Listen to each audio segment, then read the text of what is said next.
I was thinking about Lana Del Rey and how she already sounds like she wrote everything for me. All right. Okay, it's good. It's showtime. Showtime. Sit down. Let's start. Okay.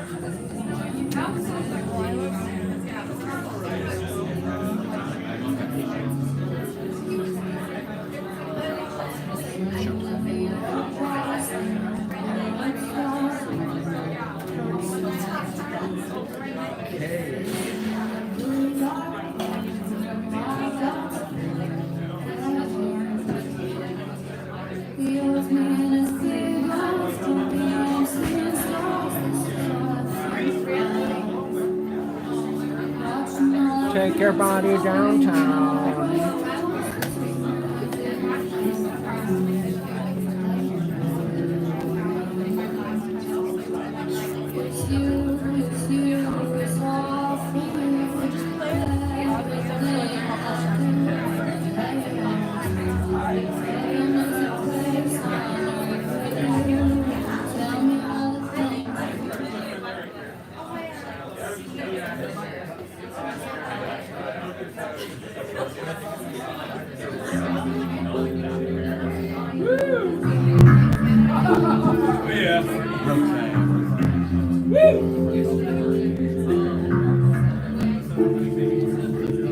Everybody, we are gathered here today to celebrate a life, a birthday, a beginning, a new beginning, everybody. It's a beautiful day. Blue skies, sunshine,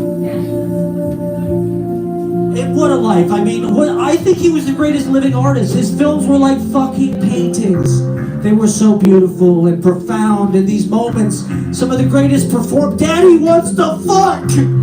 Some of the greatest, I think Frank Booth is the greatest performance in all of cinema. That's my vote in the Sight and Sound poll. We've got you all the way covered from Eraserhead to Twin Peaks: The Return, everybody. And everybody's favorite David Lynch movie is different. Some people like Lost Highway. Some people are Fire Walk With Me people. Some people are Inland Empire people. To each their own. To the Mulholland Falls people. Damn, that's good coffee. Thank you for casting these hot actors, giving them careers, giving them incredible scenes. What's that song about the goat? The guy sings, goats and goats and goats and goats and little lambs eat ivy. Come on, everybody. It's time for Candy Colored Clown. Okay, what kind of beer do you like? Heineken? We love you, David Lynch. We love that Bob's big boy drinking coffee, eating motherfucking apple pie. Cherry pie. Angelo Badalamenti. Give it up for Angelo. They're in heaven now. In heaven, everything is paradise. Oh, it's so relaxing. This song is like a fucking sound bath. I put on Twin Peaks just for the vibes. I go there on vacation. I take pictures at the waterfalls, everybody. David Lynch, we love you. We love your fucking giant spirit. And you are released. And he lived fucking loving life, smoking and making art. And meditating. Transcendental meditation, everybody. 20 minutes a day, everybody. Twice a day. Twice a day, everybody. 1973, I started meditation. I knew I was going to do a terrible David Lynch impression in front of everybody. That was fine. That's okay, everybody. It's Blue Velvet. It's Isabella Russell. Okay, I'm going to read a poem. This is Candy Colored Clown. Don't forget the milkshakes. All right, so this is Candy Colored Clown, okay? Yeah. Lynch in the Bardo. The purple, red, gray snow makes excavator caterwaul as alien Cupid pulls the heart plug out of Baron Harkonnen for the spice melange, dancing across apple crust. Hello, my baby. Hello, my honey. Hello, FBI agent Gordon Cole. That is damn good coffee and cherry pie. Homemade furniture in designer Hollywood Hills homes, spray painting the row of shovels gold as Academy Awards. I love the light in Los Angeles. Big Boy as Maharishi could hang in any museum. They gave him Beverly Hills Stables for 4 years. Henry drinking chocolate shakes as Samuel Beckett meeting Willem de Kooning, plus Howdy Doody in the Black Lodge. We're there. Step inside the Black Lodge, everybody. We're here. Tonight, we all live in it.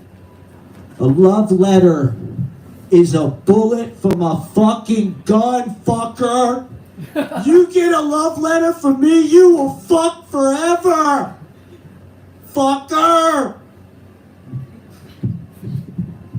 I love it. Thank you, David Lynch. Lee Grant breaks the news on Twitter. A little heart on the front for Daddy. We love you, Daddy. You're our cinematic art daddy. We love your fucking movies. We love you. Give it up for David Lynch, everybody. And Bob Uecher and Martin Luther King. It's the anti-inauguration. Apparently the Ohio State Buckeyes are playing for the national championship right now as we speak. And so we're going to just have a great time, everybody. Beautiful. And we're going to get things started with some real... We did have a Twin Peaks night here, it's so obvious. It just has to happen. You know, the little man is talking backwards here. And so we're not. This means something. We had to do something because, really, David Lynch has just made masterpieces in every decade: 70s, 80s, 90s, 2002. Twin Peaks: The Return. Come on, it's amazing. Jim Belushi's in it. It includes Jim Belushi. it's incredible. So we're gonna have a little bit of a reprise. We've got somebody who's gonna share some new poems and some old favorites. And we're stoked to have her back at Easy Paradise, everybody. Once again, it's a 2-drink minimum. It's a 5-minute time limit for a performer. We're gonna have a great time. Let's get Audrey Horn up, everybody. Give it up for Ashley. Give it up for Ashley.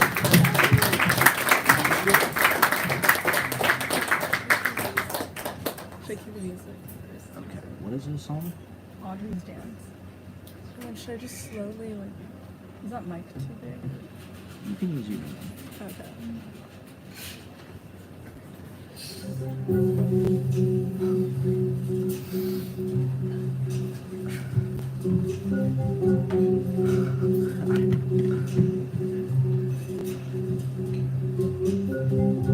Isn't it too dreamy?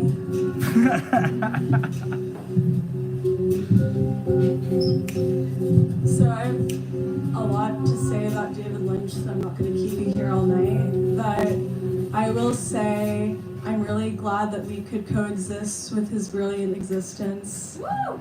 And that he lives on ethereally with us and will guide us creatively in our creativity. Woo! So the first, is it this way?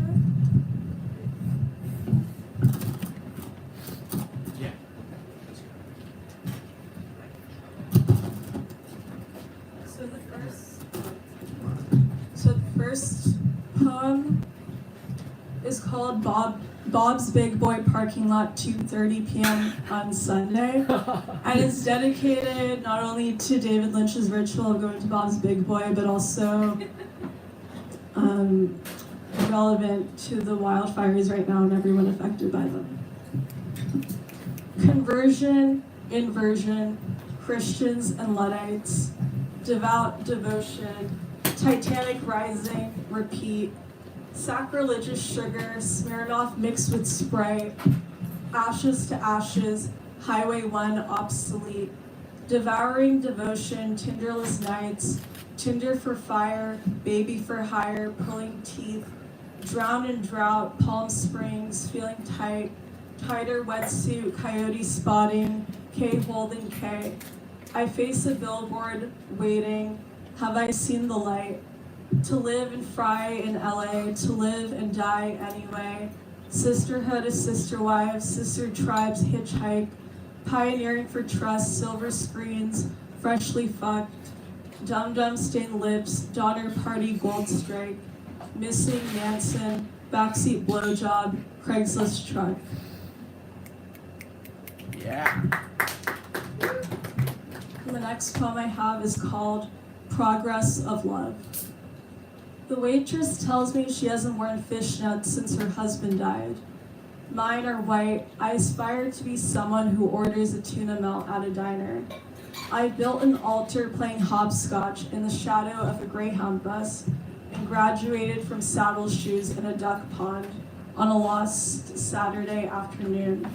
I put our lucky quarter in the jukebox, but the waitress warns me it's just for display. I vacate the puddle of chocolate milk for another day. I let myself get hurt this time, but keep the cherry nut under my tongue. Woo! And this one is called January 20th, 2025. I accidentally put 2024 on here, but 2025. I should stop fighting for a pool chair when I already have a reservation in your heart. Cast as a doll in a dream, in your dream, I swim laps in a biohazard creek because the reservoirs have been empty for years. And all we live off are room service saltines, but the light makes complete sense in California, don't you think? Woo! And this is the classic, inspired by the events that happened 2 years ago in the Red Room. Joyride. Didn't cry at the post office. It's February 24th and it's happening again. I laughed too hard at Blue Velvet. KGB didn't deserve my Twiggy makeup. Couch surfing in my own apartment. Never coming back to shore. Drinking my way down Ludlow. Not enough dream logic these days. Should I fuck up this deli sandwich? Glossier U sticks to all cardigans. The suburbs are not the end of all things. I am. Thank you. Thank you, everyone, for being here. Thank you, David Lynch. And thank you to my love, Matt, who's the Agent Cooper to my Audrey Horn.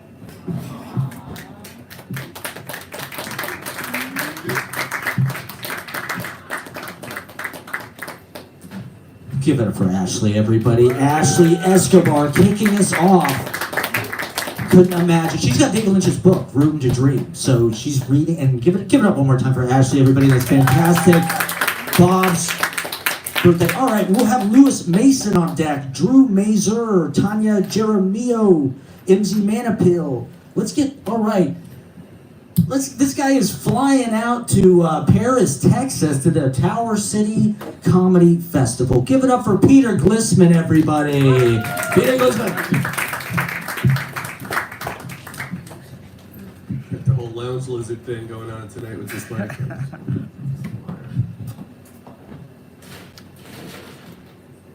Round of applause for our new president. Oh, did I turn this off? There we go. Round of applause for our new president. And his wife, cousinette. Anybody see that hat? Who does she think she is? The Pope? That was fucked up, man. She must have been like, what, this shit again? Fuck, I had a kid with this asshole. This is bullshit. Doesn't anybody know I'm a Democrat? So, I'm divorced, thanks. Twice, thanks. My first wife and I were like a couple of Disney characters. We started out as Prince Charming and Snow White. We ended up as Grumpy and Frozen. I'm 62 years old. I'm pitching a reality show about my sex life. Antiques Roadshow. I'm on a dating app called Our Time. They forgot to add, has passed. So I date widows because men my age, well, they die. I really get self-conscious about bringing widows to my apartment because most of them have a little pied-a-terre in the city, but they raise their kids in McMansions out in like Sag Harbor or East Hampton. But then it occurred to me, wait a minute, a widow doesn't care if a guy has a small apartment. They're used to a man in a box. You can't wear cologne when you're dating a widow because they're used to the smell of death. So dating at my age is kind of awkward, especially when you get sexted. Getting sexted by a woman over 60, that's like looking at an issue of National Geographic from 1974. Hey, those aren't smile face emojis, she's topless. I'm off dating apps now. I'm dated out, I'm apped out, I'm softball questioned out. I have a date Wednesday night with a woman 19 years younger than me. I have no idea how this is gonna go. I just know I'm paying for dinner. Now, I've been doing comedy for 26 years now. I've dragged drunks into comedy clubs. I've thrown drunks out of comedy clubs. I've been the drunk in a comedy club that's been thrown out from the stage. So it is what it is. It's been a long road to get here, but no, I didn't really pay too much attention to politics. I'm apolitical, which means I'm a Republican who doesn't vote. I'd like to vote for a Republican. Do you know what I mean? I don't know, this last time Trump campaigned by driving a garbage truck and working in a McDonald's, I'm from Staten Island. That's not a future president. That's my Uncle Howie. And his cabinet picks, he tried to surround himself with criminals. Does he think he's the Pope? See, I went to Catholic school for 12 years. I call it atheist prep. You guys know about Catholics? You touch yourself, you're going to hell. You touch little boys, you're going to Boston.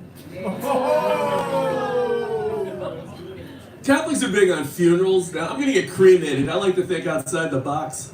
Have you ever wondered if the Virgin Mary had a good time on Mother's Day?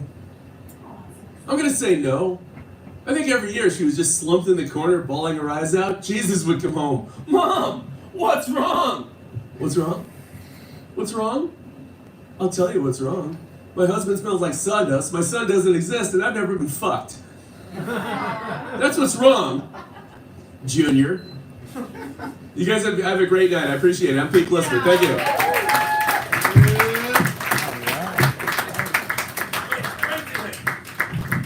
Give it up for Peter Glissman. The lights are hot up here because it's star time, baby. You guys are the star. Give it up one more time for Peter Glissman, appearing in Paris, Texas at the Tower City Comedy Festival. So get your tickets. All right, we have Drew Mazur on deck, Tania, jaramillo, emzie, manipil, harper, bizzarre, isabella, tanashian, loganx, nunet, clitandre, clowncest. Can we get Lewis Mason up? He was just telling me he's hobnobbing with the stars. Check him out at McNally Jackson. Good for the study. Give it up for Lewis Mason, everybody.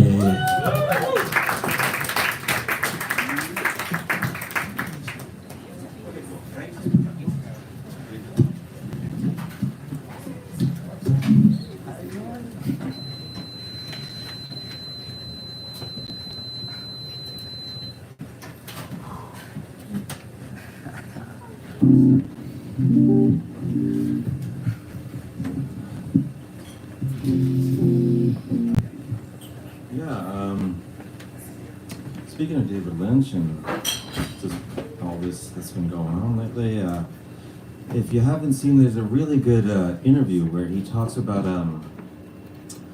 almost directing Star Wars Return of the Jedi, where he talks about, he's like, George flew me out to LA and he was telling me all these, we had to have a salad. And he's showing me this room where there's all these aliens and I'm getting a headache. And he's trying to tell me what a Wookiee is. And I tell my agent, I just can't, I don't think I can do this. This is George's movie. And there's a really great story he also tells about walking out. It's not clear, he doesn't tell what era this is of Bob Dylan's life, but he saw Bob Dylan live and was so disappointed that he walked out. And his friends came up to him afterwards. He was so shocked with how, he says he was in the back of the theater, and he goes, finally Bob comes out. For some reason he's with his girlfriend that he just broke up with in this theater. And he's like, we just broke up and then we have to go watch Bob Dylan perform. And he shows up and he's like that big on stage, and I'm like, he's just that big, and his guitar is just this big. He goes, and then I couldn't hear anything, so I had to leave. And his friends go up to him afterwards and says, listen, David, nobody walks out on Bob Dylan. To which he goes, and I said, I walk out on Bob Dylan. Now you get the fuck out of here.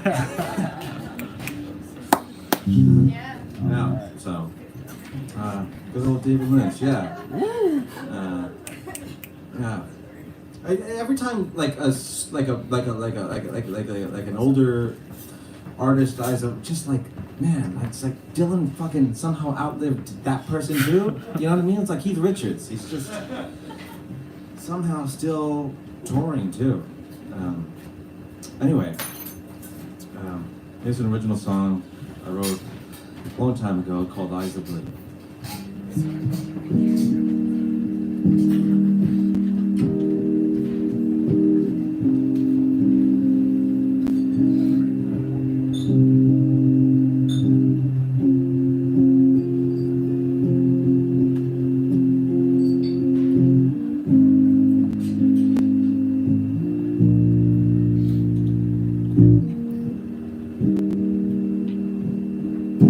Might have been your head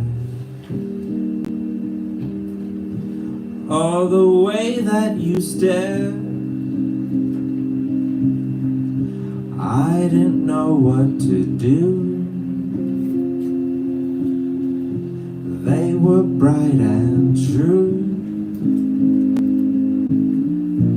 those eyes of blue.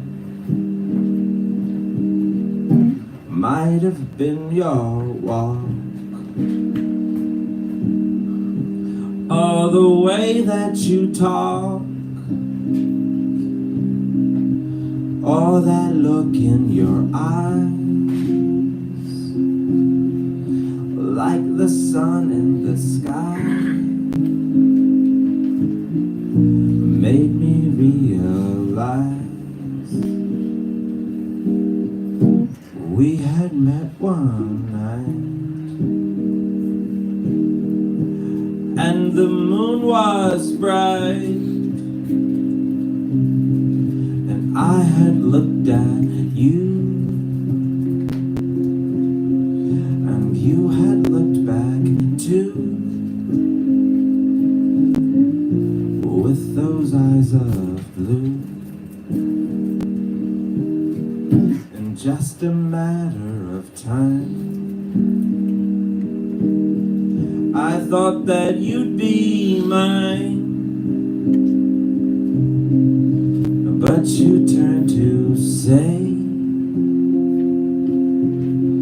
before you walked away, that you couldn't stay. So now I sit alone, here without a home, and I'm thinking of you. What else can I do without those eyes of blue?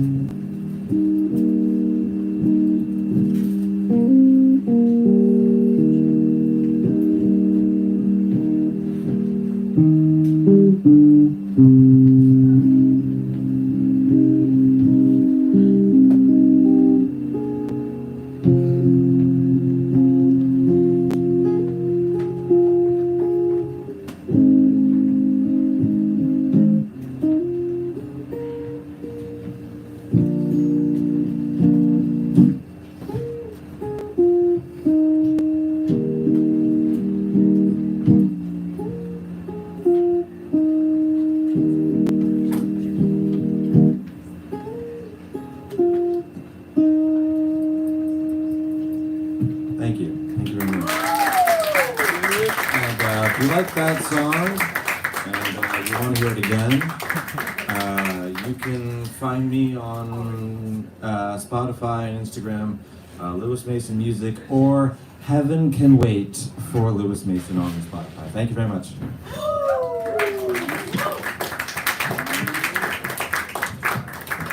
Give it up for Lewis Mason, everybody. I think he has a very Lynchian vibe. I think of the reverb, the wall of sound, the mystique, the mystery. Give it up for Lewis Mason one more time, everybody. Live at the Black Lodge here. One night only, January 20th, David Lynch's birthday party, everybody. Woo! We're having milkshakes and coffee and pie. And fine coffee. Fine coffee, exactly. Exactly, right. Living a good life. Kentucky Fried Chicken and Merlot. My socks are on fire. Snacks are on fire. Tania, Jaramillo, you were on deck. Emzie, Manipil, Harper, Bizzarre, Isabella, Tanashian, Johnny X, Nunet, Clowncest, Madison Zernsek, and more. Let's get Drew Mazur up, everybody, to play some whatever he's gonna do. Give it up for Drew, everybody. He was sensational last week.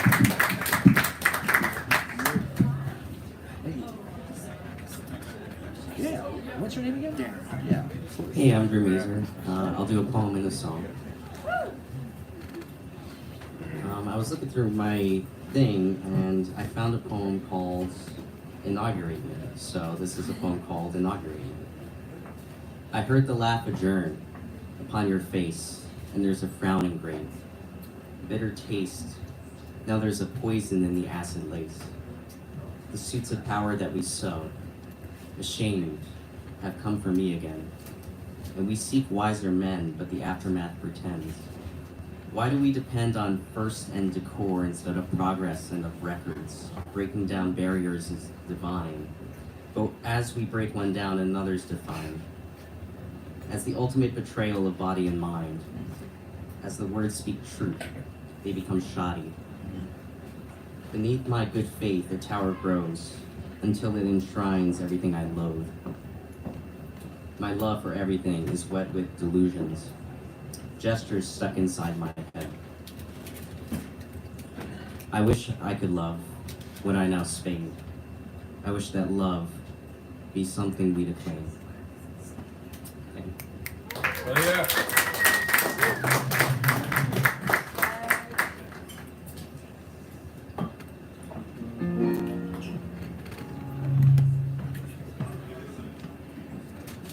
Okay. So this song is a song I wrote. Sometimes when you're young, sometimes when you're young, you kind of see your friend go through a certain personal tragedy, and there's a tendency when you're young, because you feel so much for the person, that you start to turn that tragedy into your own pain. And I think there's a certain wisdom in realizing that when someone goes through a personal pain, that what you feel is a sting compared to what they're feeling. So it's kind of that learning about that truism. Anyway, this is called Adagio for Stings.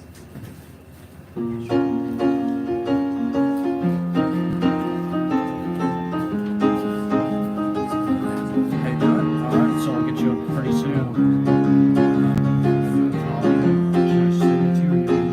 Yeah, we'll just play it for fun. Teach me how to break the mold of an elder man and a younger old. You're better than this, you said, which I dismissed. Foreshadowed is tomorrow's sun, which I lay mykola and drum. Happy New Year. Merry Christmas. Strong with All the shame. holidays. Happy Hanukkah. I reach down and touch the earth where I Right, lay happy homage to Oh, her yeah, so I got it pain. coming up. Probably coming soon. But I use that pain for fame, plus my other friends away. Took a drop from her Yeah, me too. and fumes of Thank you. it Of course, thank you. and Adagio for stings. A child prays for a friend on his knees. Lo and behold, the looking glass bowl with the candle it solely perceives.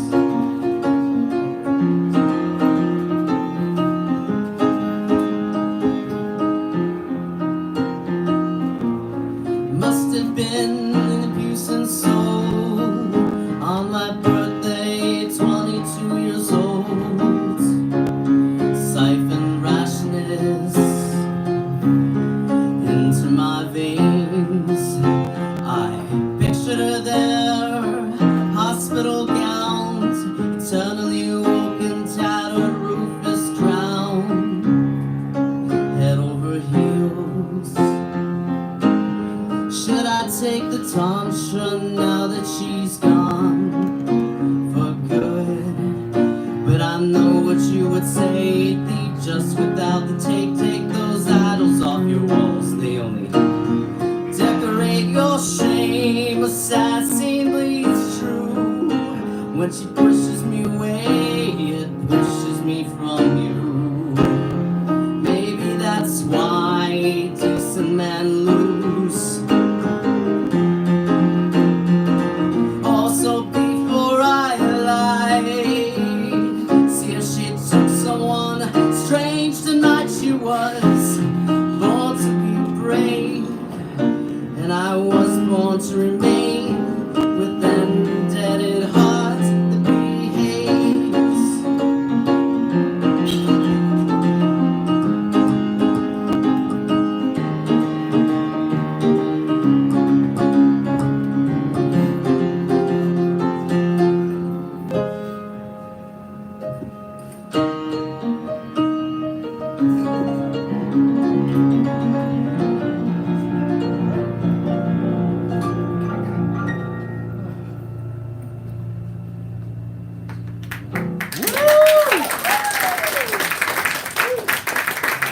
you want to hear that song in letters, you can go to @thisscenes_mazur and you'll find everything there. Thank you. Woo!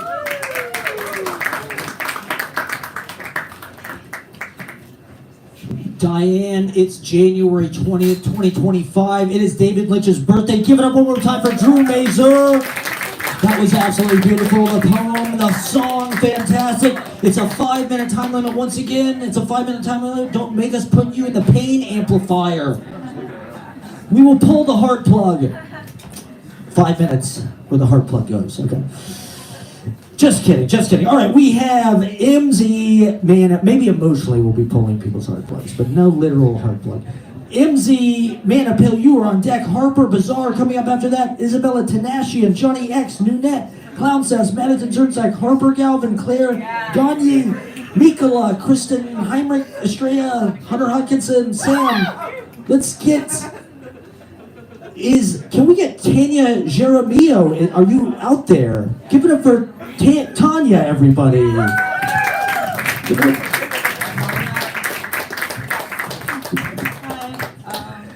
Okay, so I'm going to read an excerpt from a much longer piece. It's more like a teaser. I appreciate it. Thank you so much. How far Yeah, back you push me there? it's not sort of directly lynch related, but like it sort of is, like you'll see. Alright, cool. And the piece is called "Is It Wicked Not to Care?" I mark the start of my adolescence as a period which began when I no longer had to leave my bedroom in order to go online. I just moved into an apartment with my mother and my sister. Our parents were not yet ready to admit that our family no longer existed in a meaningful sense. This new apartment boasted tile floors and a balcony overlooking stunning views of parking lots swallowed up by tropical outgrowths. It had looked so promising when it was empty, the living room so spacious. I was quickly disabused of this illusory hope as our boxes arrived. The empty space vanished and gave way to my supplication.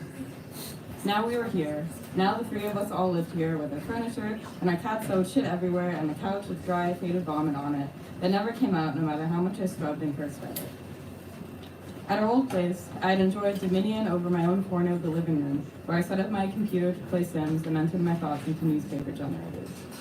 But that house for all purposes no longer existed, and there was no room for a desk, and I was sick of listening to my mom and sister argue in the living room anyway, and I told myself that it was already as if I wasn't there, so I might as well retreat inside of a laptop on my knees in a twin-size bed where I hated to sleep. That night, I would dream of being torn apart by starving dogs. Racially, I felt like a hybrid, as in a freak. In my journal, I pasted the word chimera over a photo of myself, covering my face. The picture was taken on the shore by my new long-haired boyfriend from New Jersey. We had fallen head over heels for each other on a former military base, walking barefoot on tropical sand over landmines long gone. I affixed an accompanying definition: a monster of unlike parts. As a conclusion, I pasted a musing from National Geographic. Globalization does not seem to work everywhere. On the internet, it was different, and I ran wild with my newfound freedom. Online, I could look Italian, sort of, as in white, and sort of sad and sullen way. Morning comes and I devise my uniform: short-sleeved turtlenecks, off-white and Harvard maroon stripes, skirts with buttons down the middle, only just whispering at my knees. One of my online accounts was found by a man in Georgia, the country, all the way in Eastern Europe. Learning of its existence made me feel rather worldly. He messages me that I look like I fell straight out of a Fellini film. I'm torn by this and imagine how I might fall. Pine cones in my hair, maybe. Dark strands tousled and pointing everywhere in waves of black, and the kind of black that's so black it looks blue. Blue like the open sky smothering an open wound. I'd fall feet first. Unfortunately, he also tells me that he masturbates to my pictures. After a cut makes him hard, he tells me he wishes he could rip off my sun-striped school uniform the way I rip up magazines for my journal. I tell no one. A different one messages me, a boy this time the same age as me, living in New York. He asks me, do you have a boyfriend? Does it bother him? He messages me again. Never mind, I don't care. I wasn't sure whether or not I cared either. I lived in Puerto Rico. At the same time, I was American and not. It was both a country in its own right and a territory of the United States. It was also somehow neither. Something else that no one would explain to me. It made my head hurt. Sometimes it felt like my island's history was my own writ large, even as it hardly felt like my island at all. It all made my head hurt, what it would become or what I was already becoming under the flaming red flamboyant trees. In scientific talk, these trees are called the loganx regia. derived from Latin and Greek words, which together mean visible, claw-like, and royal. In other words, magnificent. Sometimes things get stuck in my throat, and it gets hard to pass things down the right way. When I was 3 years old, and maybe slightly younger, in that twilight before self-awareness, I swallowed a gold star whole and was rushed to the emergency room to have it removed. To this day, I think I'm still coughing it up, choking on glamour. Thank you.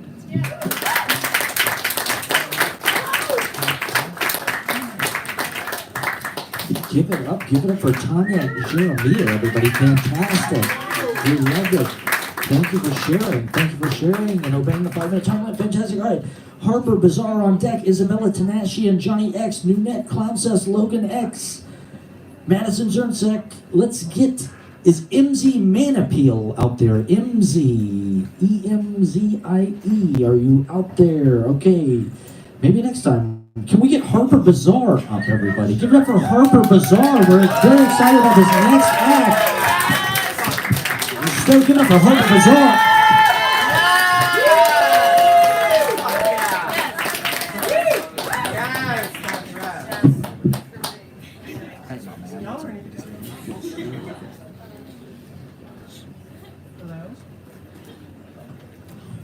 Hello? Oh, hi. Y'all are an easy crowd. Give it up for me.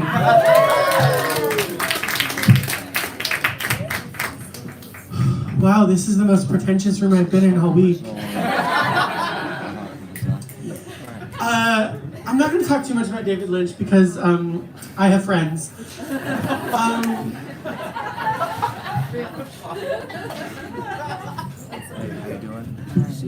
But my God, isn't he just like John Waters for straight people?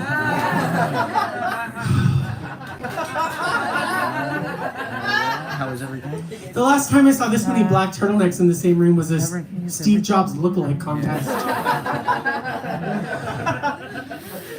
Yeah, that's how it goes. That's right.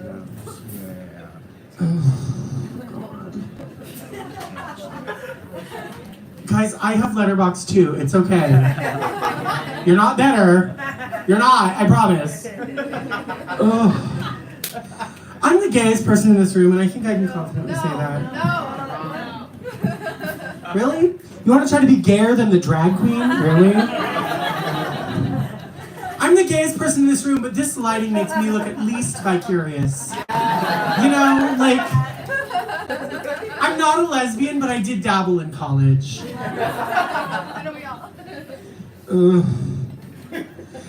I promise I'm not going to do cheap applause. Can I give it up for the dress? Yeah! And now the back of the dress. Yeah!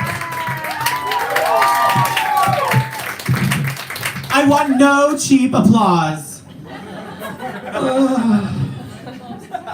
You know, drag gets a lot of flack, and I mean, I get it. People are just so confused as to why someone would dress like this.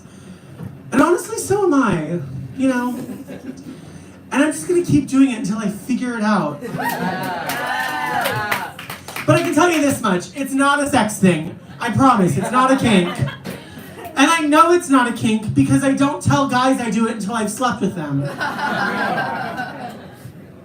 I had a guy over the other night, and Friday night is, if you're not, if you're homophobic and don't get a gay bars, Friday night is Drag Race, which is like the playoffs for gay people. And a guy was gonna come over, and I said, hey, how's, after Drag Race? And he said, oh, we can watch it together, And I just the dread of having to explain to him, by the way, the gowns were in the other room, the wigs were in the other room. I was gonna be able to get away with murder. I was gonna sleep with a guy in my apartment without him seeing or knowing that I cross-dress. I mean, but my God, the sex was great. I even got a picture out of it. And then I showed him my Dorothy dress. It was great. Blue gingham, red shoes, the braids. I know what you're thinking, though. You're imagining me naked. Are you seeing the tits or not? Yes. I know. They're couch cushions, by the way. Drag queens are not evil, except me. I've never done this much hunching since I blew that guy. What? I'm not even in heels. This mic is so fucking short. I've never felt more like Marilyn Monroe. Happy birthday, Mr. Oh wait, maybe not. I'm good. No.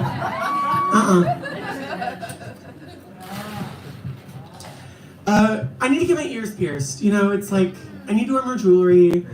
I need to get my ears pierced. And I want to go to Claire's. Listen, hear me out. I want to go to Claire's not because I think it's going to be good, but because I think I can be a part of a class action lawsuit later on. You know? I love a woo. It means I wasn't funny, but you just want to give me some pity. You know what I mean? I get it. I was recently in the car with my dad, and he said, "You can pick the music." So I, in a cross-cultural exchange, I put on Cher. You know, he's straight, and I was just sharing my culture with him. And he said, "Why do gays like Cher? What is it about her?" And I said, "Well, she's, you know, incredible. She's been in the business forever, whatever." And he said, "Well," and I said, "Well, why don't you like Cher?" He said, "Well, she's not talented." I know, I said, "Slap me across the face and call me a faggot." That's like, my God. And I'm not really an impersonator. What? Yes.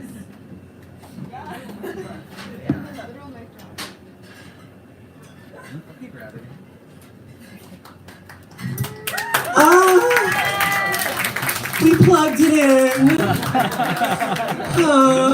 I'm not usually the one doing the plugging. Clearly. Back to Cher. I love Cher. I don't really do celebrity impersonations because I think it's cheap. But I do one, and it is Cher as Anne Frank's landlord. Oh, I have great tenants. I never hear them. They're so quiet. Oh shit, who are you again? Oh shit, the cops? Oh shit, I wasn't supposed to say that. There's no one up there. Oh! See, it's not good, right? That was horrible. Oh, the only thing worse is the Holocaust. I think I earned that joke. You know, I don't want to say that there are implicit gender roles, clearly. Okay, I'll wrap it up. Thank you so much. One more joke, please. I don't want to say there are implicit gender roles. Never mind, this joke is too long. My name is Harper Bizzarre. You can find me at any glory hole in Manhattan. Thank you, bye!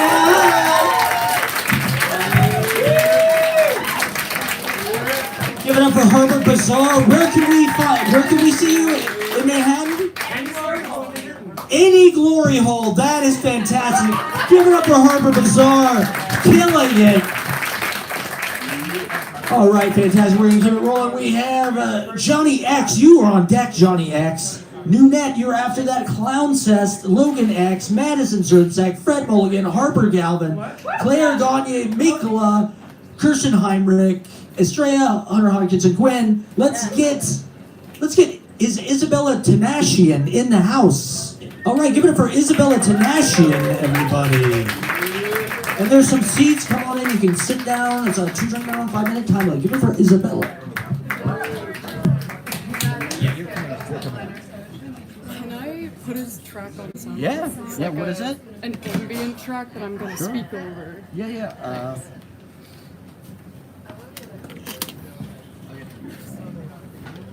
Thank you so much. Yeah, of course. Yeah. Okay. I'm like rather late. No.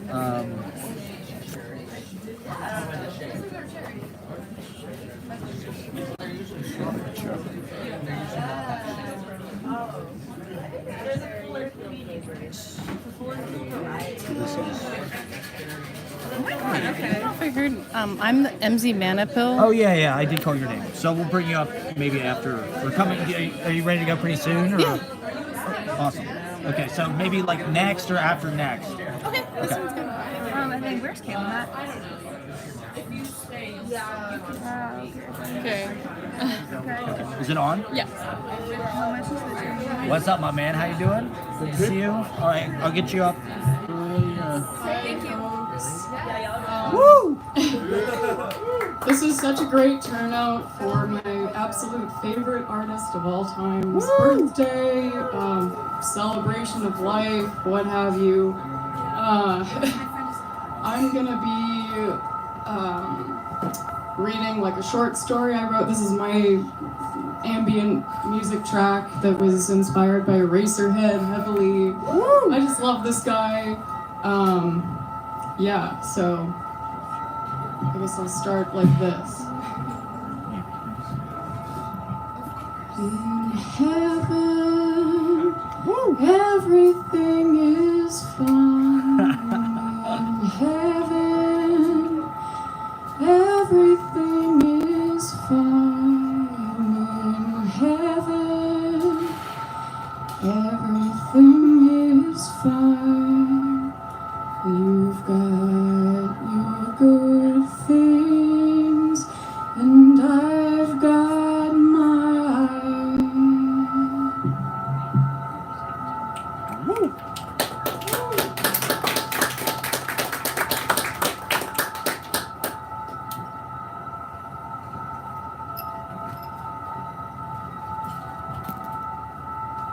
I lost my dog Stu a few years back.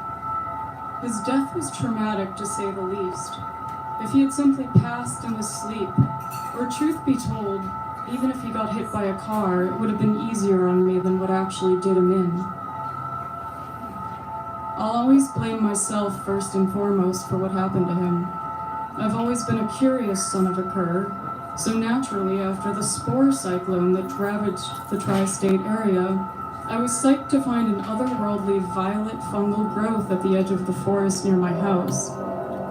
Its presence was spiritually friendly, so I decided to approach it, make contact with it.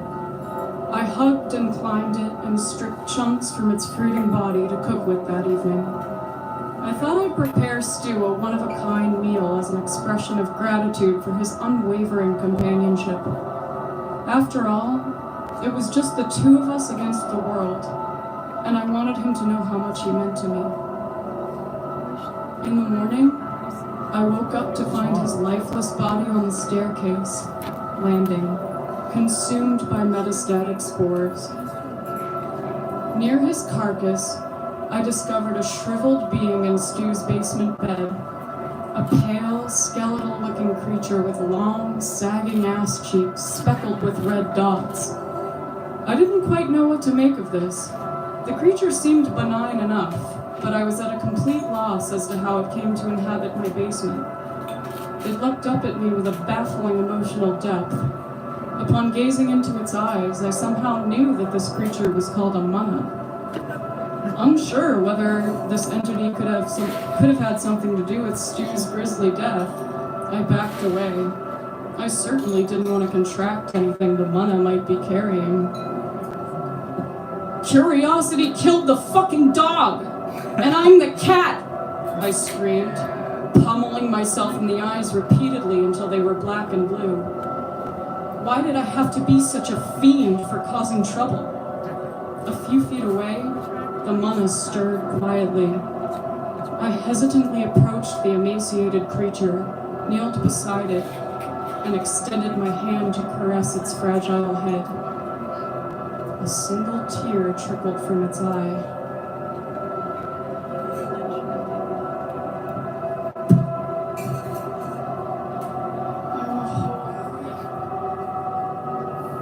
Where am I? I'm afraid! There we go, thanks guys.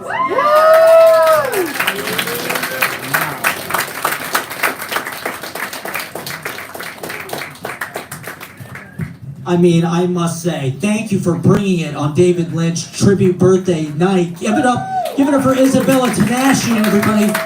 She brought her own ambient. You made that? She brought her own ambient soundtrack. I mean, come on. That is above and beyond. We call it. See Eraserhead. If you haven't seen Eraserhead, the soundtrack.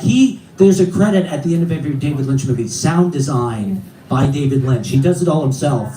I don't even know what it is. It's power tools and it just sounds so much like the modern kind of industrial noise pollution. It's incredible. Give it up one more time for Isabella Tanashian, everybody.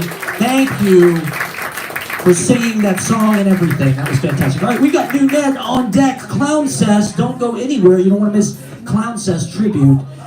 Loganx, Madison Zertzak, Fred Mulligan, Kail, Harper, Galvin, Clare, mykola. Let's get Johnny X, everybody. Give it up for Johnny X. Gonna read some poetry. Give it up for Johnny X.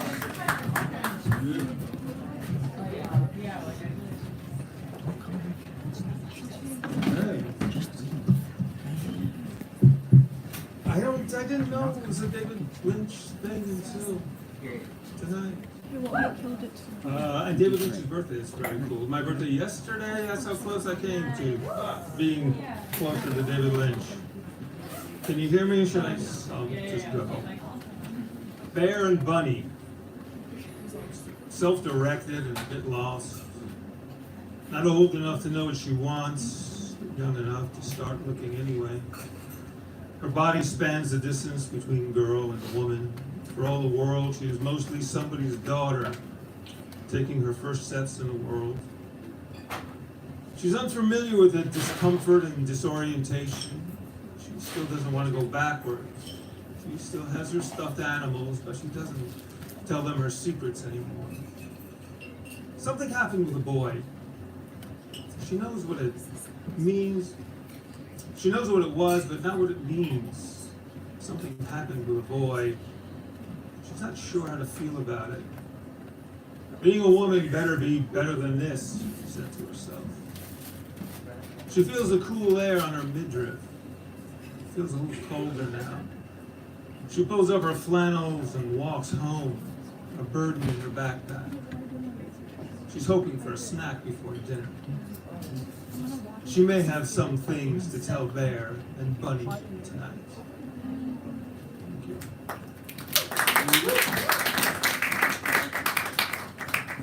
Your face from memory. Your long hair fraying at the end. The fading ombre falling straight, teasing the small of your back. Your funny face, scrunched up in trivial inquiries, minor concerns, squinting or fretting. It's hard to know. Do your colored contacts change your worlds? Can't tell if you're amused or bemused, have a dry sense of humor or no sense of humor at all, or if you're just humoring me. I don't mind. Attention is a form of kindness. I turned on Santa's workshop for you to see. It was already sold. Someone shut it down. Jolly old elf on the department store shelf, probably gonna turn me in. The 5-year-old Michael Jackson singing about Santa Claus coming to town, just not his. That's how it's all going to end, in stolid resignation and wishes not granted. But for today, I still think you're kind of cute. You're not going to want to know that. You're not going to want to acknowledge it in any way, except to think the act is working on yet another gimple fool. Just a seasonal workplace exchange. You'll go back to work and be off on weekends until next Christmas. I'll still be here straightening out handbags, looking for shoplifters, and trying to draw your face for memory. All right, one more. I went to a funeral memorial thing. Was it terrible that I wrote this there? Thinking about candy? Dying to live. I should die, but I'm not dead yet. I will be forgotten, but I'm here with you right now. I hope that makes a difference. When I'm dead, I'll still be taking up as much space as I am alive, at least until my ashes have turned to dust. You know what I mean. I'll be taking up less bandwidth and using up fewer resources. My multimedia output will still be up in the clouds somewhere, somehow. At least until my last payment runs out. Back on Earth in my deathbed, the balance will shift. gut flora will be enjoying their final meal. Aerobic and anaerobic bacteria will be getting to work, digesting my edifice. My corpse will be off gassing and leaking, all of that. Plenty of ick to go around. I suppose some clean air will be befouled by my dank aerosolized emanations. I reek, therefore I was. Breathe me in, and be blessed and horrified in equal measure. Maybe one cell of me will be lodged in your nose hairs for a day or two, a little memento mori for you. If you sneeze, God bless both of us. The boundary between life and death is tissue thin. I saw this pair of novelty panties online with this invocation on the backside. Fill my ass with cum. Or something like that. We're always exchanging skin cells and DNA, etheric energies and bodily fluids. Sexiness and dirtiness make exciting bedfellows. Don't forget to launder your sheets and scrub your perimeter. I'd like to say that I've kept my DNA to myself for the past several years. Who knows? In these cryptic personal ads, these gnomic adverts of my id, I might find someone who wants to spend some time with my living, breathing avatar. Someone. Bring hand sanitizer or lube or massage oil or contact cleaner. Fill my soul with your transcendence as I fill yours with my immanence. So I will expire. Hopefully not without living. Hopefully not without one final graceful act of fellowship or fellatio. A dying man's wish. Oh, I'm dying every day. Come and save me.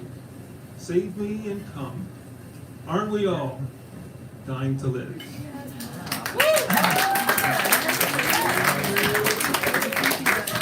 Give it up for Johnny X, everybody. I knew there was going to be some poetry that crossed the line with Johnny X. Give it up for Johnny X. Thank you for coming out. Fantastic. Clowncest, you are on deck. Emzie Manipil, you're coming up after Clowncest. Emzie Manipil is in the house. We called the name earlier. Loganx, you're after that. Madison, Zernzak, Fred, mulligan, kail, harper, galvin. Let's get nunet. Are you out there? Give it up for the great nunet. We're stoked to have nunet clitandre, everybody.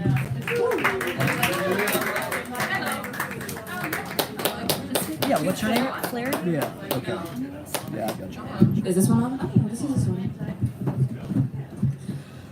I didn't realize it was David Lynch's birthday. It's so cool. So in addition to being a okay poet, I'm a filmmaker as well. And I did have a stint in Hollywood. Yikes. But me and my boyfriend who wanted to marry me for a green card, we used to watch his YouTube channel every night, where he would do the weather and have a random number. So David Lynch has been a weirdly significant part of my filmmaking process. And if you can believe it, if you know, you know. It might be the beginning of a fourth, I don't know. Today's fucking weird. Yes. Anyways, I have two poems for you guys. This one's called Revolutionary Boyfriend.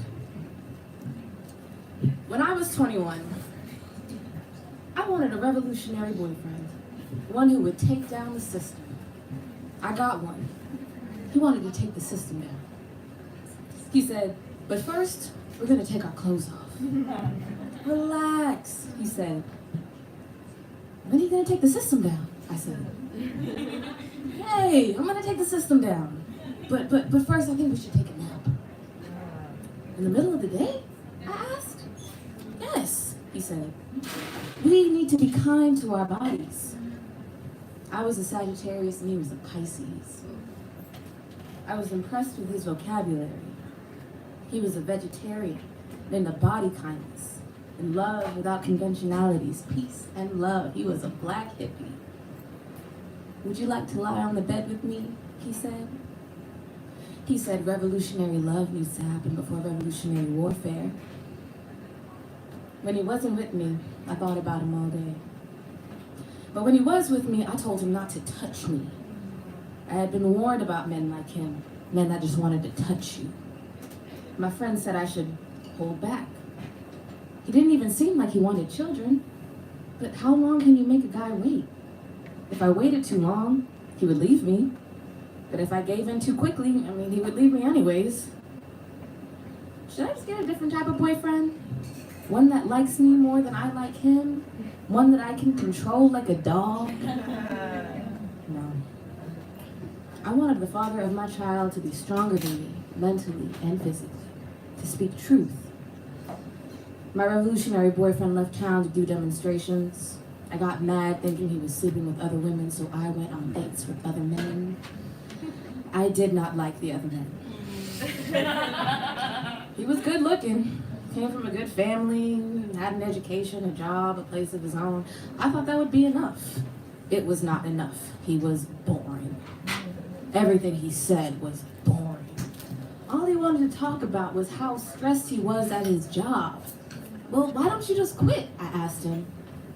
He laughed in my face, told me to quit playing and eat my dinner. After that was over, I ended up on a date with a cute little white boy. Italian, tall, dark, and handsome. He was down for the cause, had been to demonstrations, spoke of his dreams for revolution, and how he was going to take the system down from the inside. I thought I hit the jackpot. One day we were having a conversation about disadvantages black people face financially. I said, I hope one day black people can catch up to white people so that we can have better lives for ourselves. Of course, he said. Because all you people are on welfare, right? I had to come crawling back to the revolutionary. Because even though I didn't trust him around other women, there was no other man who could fascinate me with his words. There was no other man who could give me a vision for true liberation. And when I finally let him touch me, it was revolutionary.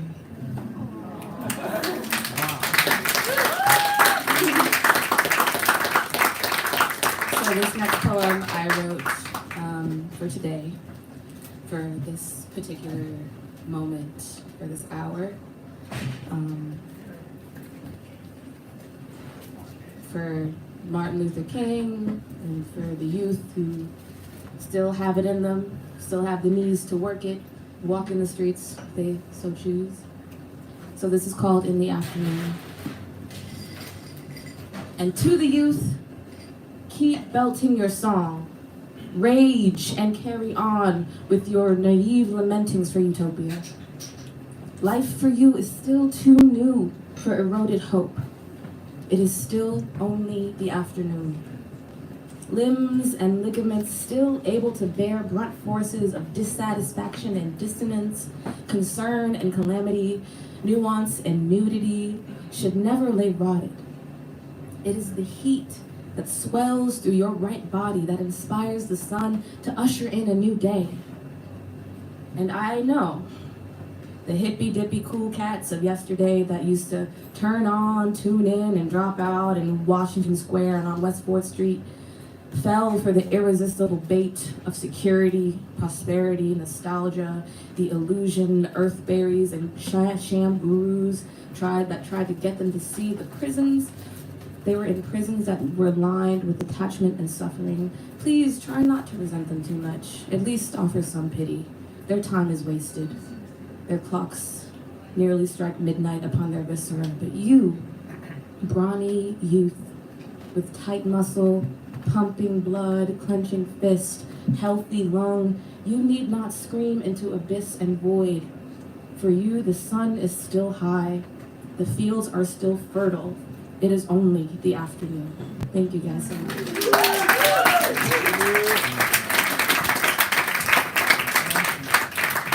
Give it up for Nunet, everybody. That was fantastic. Thank you for coming out tonight and celebrating. I'm tagging all of the acts in the Easy Paradise Instagram stories. If you want to check out anybody's work or anything, go in the Easy Paradise stories. Once again, so 2 drink minimum. Give it up for Jack behind the bar, everybody. Get you set up. We had an extra day to party. This is a party here, everybody, in honor, and we're celebrating the so many things. It's just whatever, it's all fucking part of the theme. It's just a synergy of amazing themes. Emzie, Manipil, you are on deck. Loganx coming up. Madison, Zernsack, Fred, Mulligan, Kail, Harper, Galvin. But first, we're excited to see this next act. He's been in residence. We've been very lucky to have him. They were just at this marathon today at the church where they read this Alice Notley poem. There's a lot of amazing magicians there, and Laurie Anderson, and name drop. It's okay. We have the ultimate here, everybody. Give it up. This is an exclusive. Give it up for clowncest, everybody. Clowncest.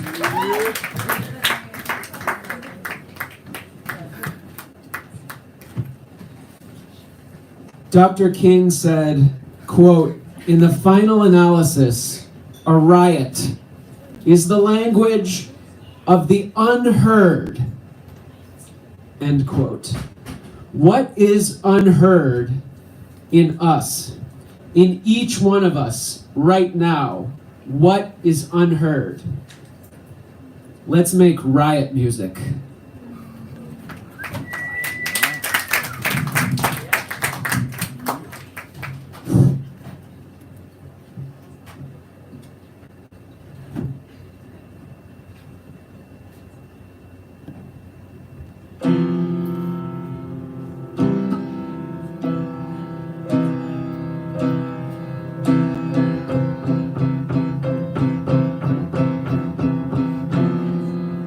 Thank you, David Lynch, for teaching me TM. Everybody knows it stands for Transcendental Meditation.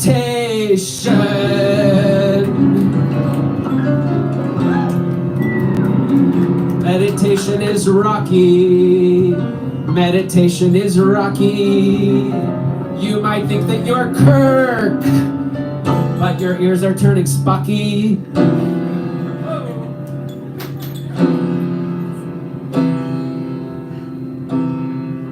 But what is meditation? A monk once asked Zhao Zhou. It is not meditation, Zhao Zhou said, and now go wash your bowls. Why is it not meditation? The monk wanted to know. Because it is alive, replied Zhao Zhou. Woo! So thank you, David Lynch, for teaching me the song of how I can survive incest that's been killing me too long, of how some don't even survive it. It's truly a tragedy.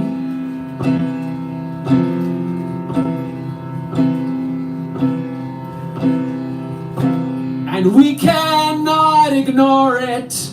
We have to film it in the thick of its heat.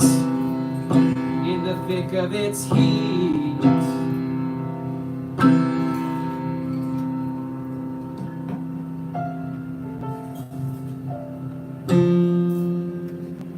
I love you, Laura Palmer. You're not so fictional to me. My daddy used to crawl into bed at night and visit me. I love you, Laura Palmer. You're not fictional to me at all. My daddy used to crawl into my bed at night and visit me. It wasn't a fucking ball.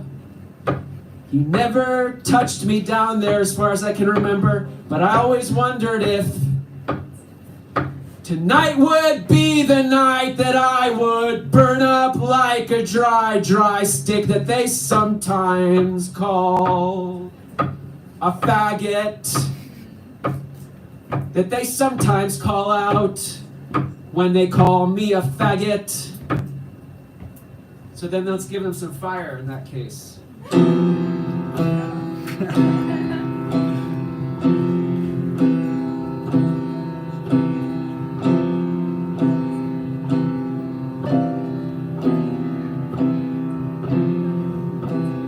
Dad crawled into bed with me. He'd call it sitting, it would always come after a day of hitting me over the last math problem that I didn't know how to fix. If a train leaves the Saturn at 4:40 p.m., traveling at 200 knots per nautical mile, and the station is a red brick. Yeah, the station is inside a red brick. Word problems are nightmares, and numbers in them grow hair. So much hair at the center of the red brick nightmare. You can call it crazy clown time. You can call it crazy clown time.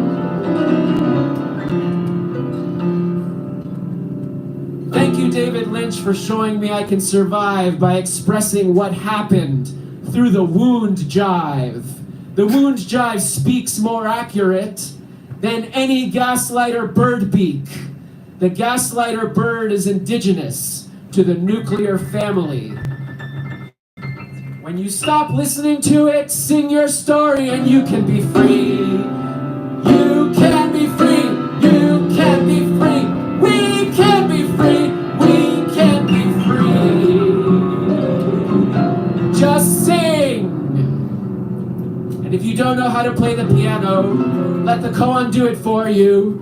Everybody's got the light, especially in the red room venue. In the red room, everything is fine. In the red room, everybody has the light. In the red room, it's crazy clown time. Can you breathe through the chest? Can you breathe through the chest? Breathe through the chest. Can you breathe through the chest of death? Can you breathe through the chest of death? Have you breathed today? Yes, you have. We've all breathed today through the cosmic chest of death.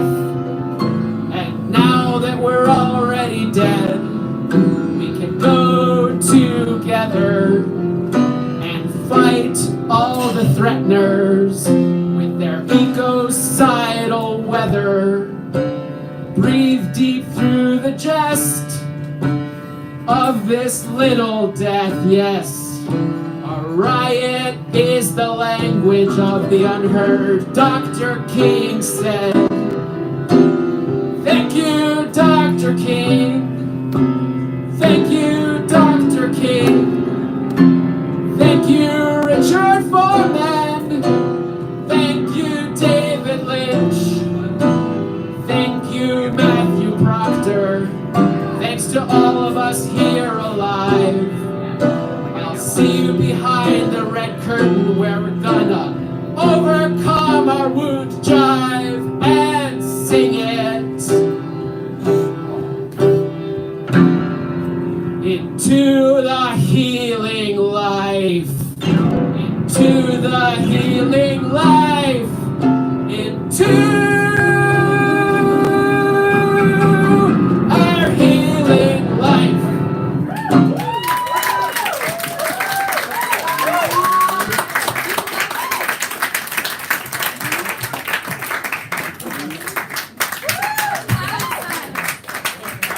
God damn, you are suave.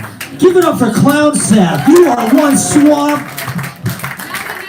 That was fantastic. That had it all. That everything was in there. Give it up one more time for clowncest, everybody. Wow. The wound jive of clowncest. You can use either microphone here. Thank you for making David Lynch night, Martin Luther King, Bob Uecher, anti-inauguration. Aquarius, welcome to Aquarius, baby. It is tonight. And clowncest kicked it off. All right, we have loganx on deck. Madison Zernzak, Fred Mulligan, Kail, Harper, Galvin, Clare, Gonye, mykola, Kirsten, heimrich, estrella, Hunter, Hodkinson, Gwen, Sam, Francis Scott, Napier, Christine, Flairity. Let's get emzie manipil up, everybody. Are you out there? Yes, give it up for emzie manipil, everybody. The theme is optional, not an obligation. Hello. Alright, will we be performing performing an excerpt from our webcomic, emzie Manipil on the Record. Please open www.thedamngroceryprince.com. Click on emzie Manipil, and we'll be reading starting in the middle of episode 2 on the 5th page. So please follow along if you want to see the visuals. Okay, so and we're starting now. Emzie squints her eyes in deep concentration as she taps a pencil to her brow. Fourth group. He definitely works at the fish market. He has one cat. Wait, two. The other cat is orange. Dan finishes off his ice cream, unaware that emzie Manipil is studying him. emzie's manager, Jerry, hovers over her. So, you think you could find some time in between stalking people to restock the ice cream here?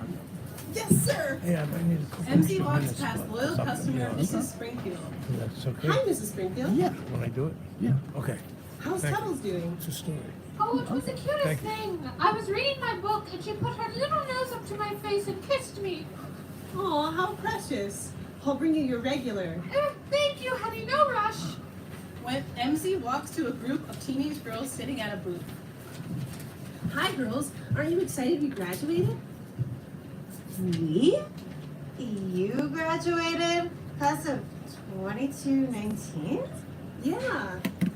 I didn't know you were a senior.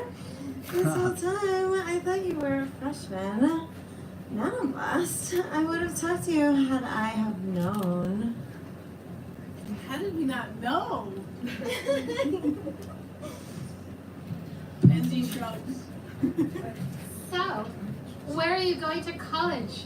Jenny, Tiffany, and me are going to State.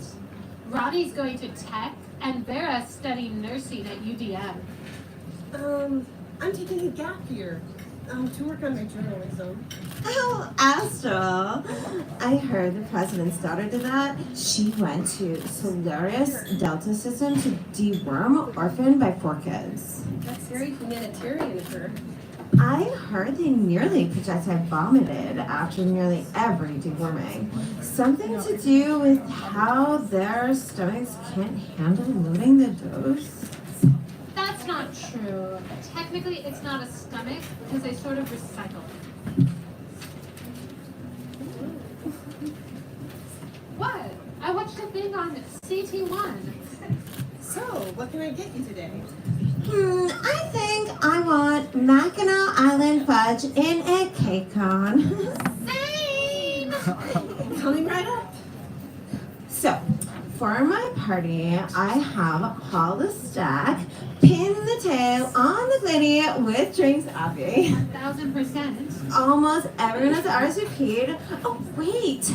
I need to tell Jeffrey. It's not a party without Jeffers. Oh, wait. Oh, I thought of something. Oh, hey, emzie. Yeah? Make my cake cone a black cherry, please. Me too. Sure. Hello. A mysterious figure watches emzie in the walk-in freezer. Hello? Is anyone there? A man shifts out of the shadows. emzie jumps in fright. Go to the next page with the right arrow on the bottom if you're following the visuals. Got you again, MZ. Some great detective you are. Actually, I'm a journalist. Oh yeah, I read your article. You're wrong, MZ. That school is messed up. They act like they're so pure. First scientists to go to Mars, Stellar Academy. The cure for Hodgkin's lymphoma, Stellar Academy. Heck, they even invented smoothies. Damn, those treats are good. But they shouldn't ban humans. It's discrimination. Exactly. So is this like the next civil rights battle? Carl. What about schizoid mania? Just because one student had a bad reaction, it doesn't mean all humans would react the same. So I saw you talking to Ryan. Did she mention anything about me? We had algebra together. No! And stop eating the ice cream. It's for the customers. Well, back to the grind. I can hear them crowding up, the animals. emzie wheels her cart behind the ice cream counter and notices all eyes glued to the television screen. was introduced to planet Earth nearly 75 years ago. MC sidles up to a customer. What's going on? Stellar Academy is letting humans back in. 4 spots just for humans. What? Stellar Academy closed its doors to human students 53 years ago due to the tragic death of human student Charles Lamar. After an investigation, Charles's death was deemed a suicide. It was found that humans are susceptible to hallucinosis. The condition, colloquially known as schizoid mania, can occur when participating in the mental science of schizokinetics. Schizokinetics is a mental science that allows users to access parts of the brain to move objects and more. The AI that runs the school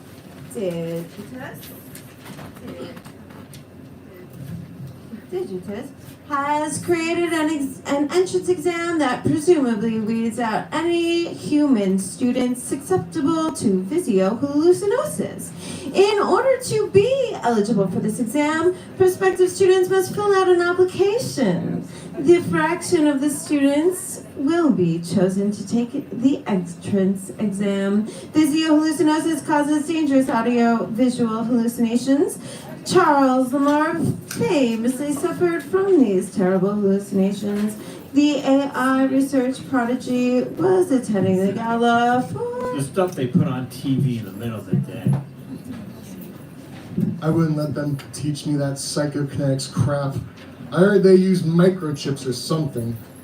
My body is a temple. But sure as shit, a bunch of kids are going to be trying to get one of those 4 spots.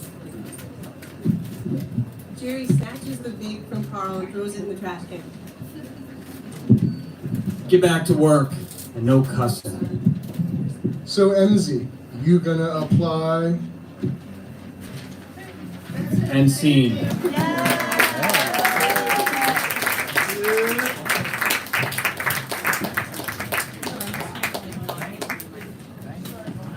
Give it up for, what is it? Is there a name for your acting troupe or? emzie Manipil on the record, the webcomic, everybody. Thank you for doing that. That was really special. We've never had a webcomic before live, and you can watch it on your phone. Give it up one more time for emzie Manipil. That was fantastic. Thank you for bringing that ensemble piece. Please bring your ensemble pieces out. Give it up one more time for emzie Manipil and their webcomic. Fantastic. All right, we have Clare, Gonye on deck, Madison Chernsack, Fred Mulligan, Kail, Harper, Galvin, mykola, Kirsten, Heimrich. All right, let's get loganx. He was killing it last week. We're stoked to have loganx up again, everybody. Give it up. He's going to do a cappella this week, I think. So give it up for loganx.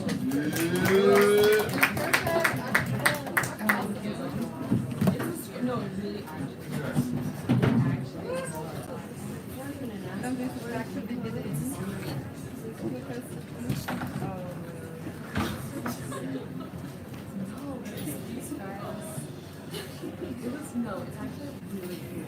Like, I don't actually have that stuff. But I went to this thing called nunet.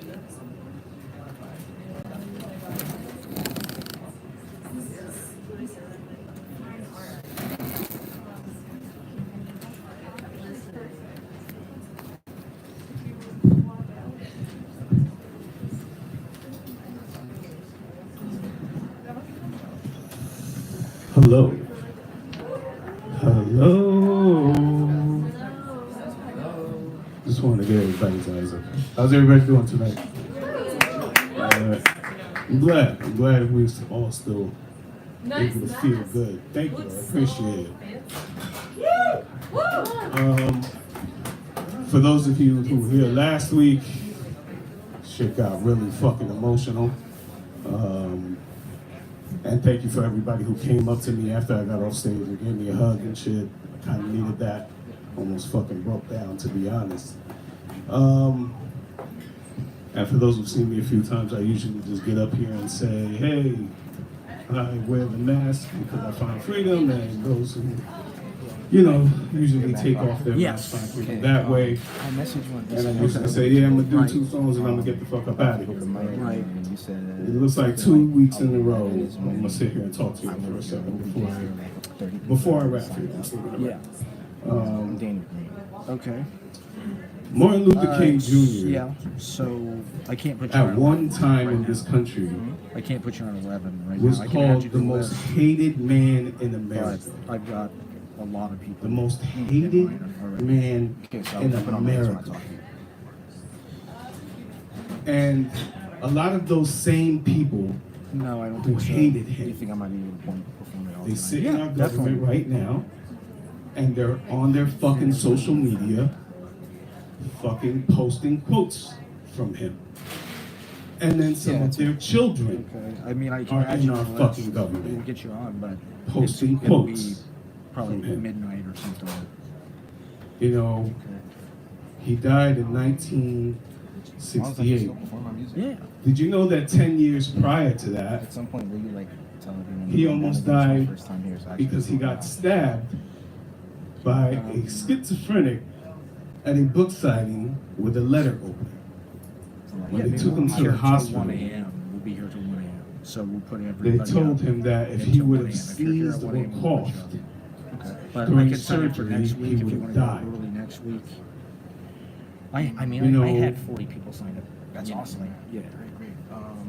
I just mean It's my next really question would be, aggravating if I had for me music today to perform, is that that like a his possibility? day has to So what would I do? coincide Or with should I just We wait can play it until off it's your time? Tropicana fuckface getting in office Has today. different adapters. Dongles and whatnot. Yeah, exactly.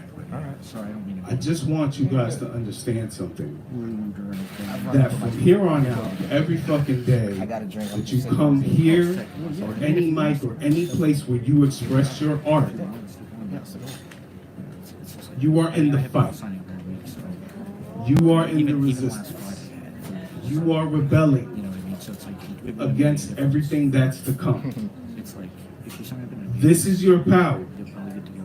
This is your freedom.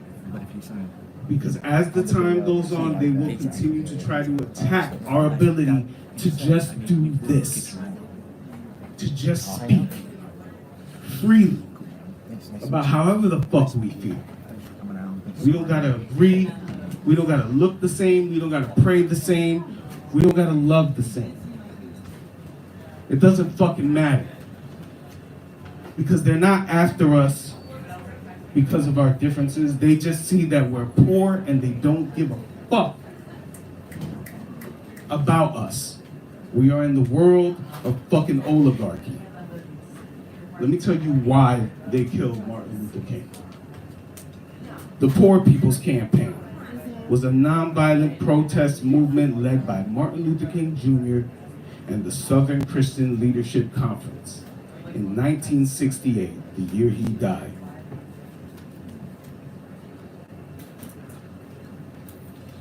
The campaign's goal was to improve the economic and social conditions of poor people in the United States.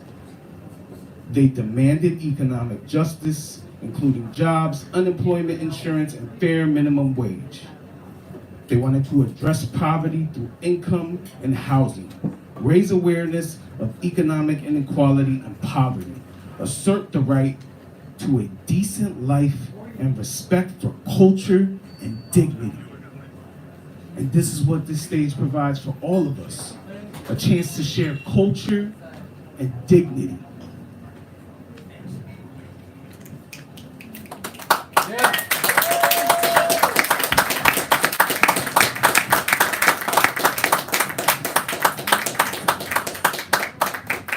This is a song I wrote a few years ago called Storm. Flagpole sitters rocking out to Harvey Danger. Pull up at the light, I mean mugging at a stranger. I'm mad at the world for what it done to itself. The steady regression, I don't know how to help. It's hard to raise my little man when I don't know what type of man he needs to be to survive a future of such uncertainty. Mercy me, I ain't showing you bitches mercy. Every time a beat comes on, everybody's feeling the hurting. Find fellowship, but the Savior ain't up in the churches. That don't mean that I don't still read my chapters and verses. My anger's constant flow, it's hard to mitigate the curses. And these days, how you spitting verses without purpose? Fuck the Supreme Court, ain't no justice in our system. It's getting harder to look to our elders for any wisdom. When it's our elders taking our rights and hoarding the wealth, then tell us to work harder when we ask for any help. The cheapest food be the kind that ruins our health. They want to break our unity so we fend for ourselves. I know some of you don't want to hear it. You want to vibe, you want to chill. But that ain't making anything I say any less real. So call me a bully, cause I'm out here bursting bubbles, alerting you to trouble, cause I see a storm coming. And Miss Monroe really about to show you niggas something. Yeah, Miss Monroe really about to show you niggas something. See, I give a fuck about a shadow band. I'm here to fight the Shadow King. Halle Berry, hallelujah, see you in the astral plane. I'm never coming back the same. I'm never coming back at all. The fights within the spirit. And I'm here to make the devil fall ghost busting. Who the fuck you niggas really gonna call? Better question, who the fuck you think is gonna answer? Life will put you on hold, have you waiting for a transfer. I ain't tap dancing around shit, I ain't never been a dancer. My words will always come direct, I ain't much of a romancer. Sweet Christmas, Luke Cage was shutting down the prancers. Use your words, use your money, try to shut the mutant down. Every weapon you possessing couldn't take away the crown. This is king shit, fly shit. And bitch, I'm here to burn it down. Logan. Yeah.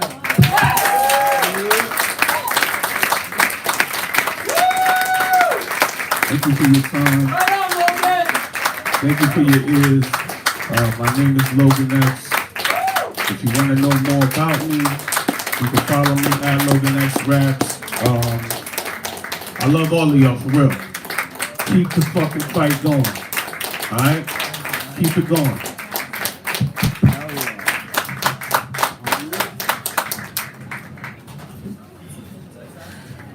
Give it up for Loganx, everybody. Check him out. Loganx Raps. Fantastic. Thank you for sharing that powerful message. Give it up one more time for Loganx, everybody. You can come on in. There's some seats around if the people want to sit down. All right, we're going to keep going with Madison Zermsack, Fred Mulligan, Kail, Harper Galvin, mykola, Kirsten, Heimrich, Estrella, Gwen, Hunter Hodkinson, Sam, Francis Scott Napier, Kristen Flairity, Amelia Blair Smith, Charles Rudavillage the fourth.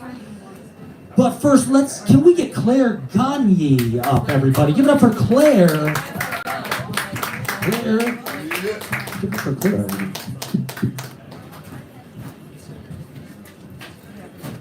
Hi, I'm Claire.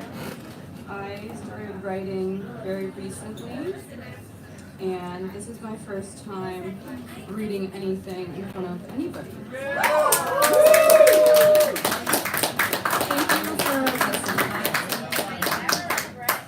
I'm going to read a few poems. My first poem is about work, and it's called Get Ready With Me, Day in the Life of an OnlyFans Girl.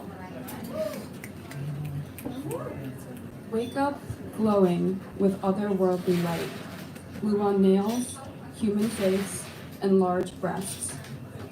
Take photos in tangled lingerie, purchased for you by an ancient sorcerer. Quell rising anxiety about back rolls with a tonic made of crushed rose, marshmallow, and sweat from your brow.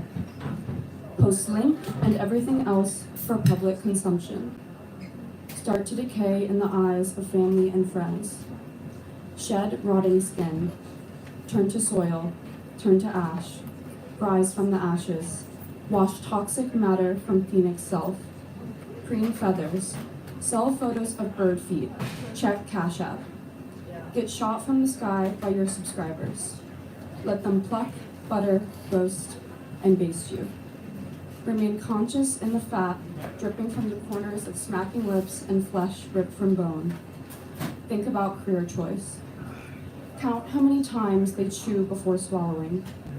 Recollect your skeleton from silver platter. Sew soul to spine. Bask in the 5-star reviews of the meal you made. Get ready for 8 p.m. live stream. Squawk until you can pay rent. Wash your face under candlelight. Tuck yourself in, bones ringing in the cold without your feathers. Turn on Do Not Disturb. Dream of sweet things. Cake, custard, pie, and cobbler. Remain hungry for more.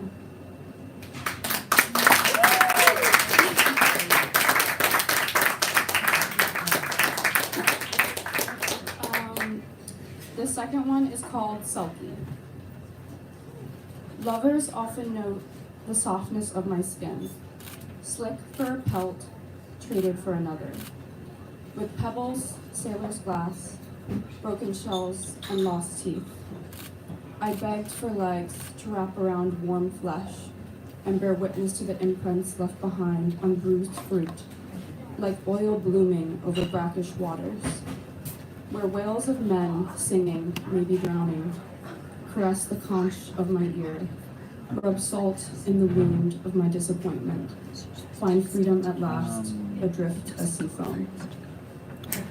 I can't set up the I have one more. This one is called Basilisk. That's what I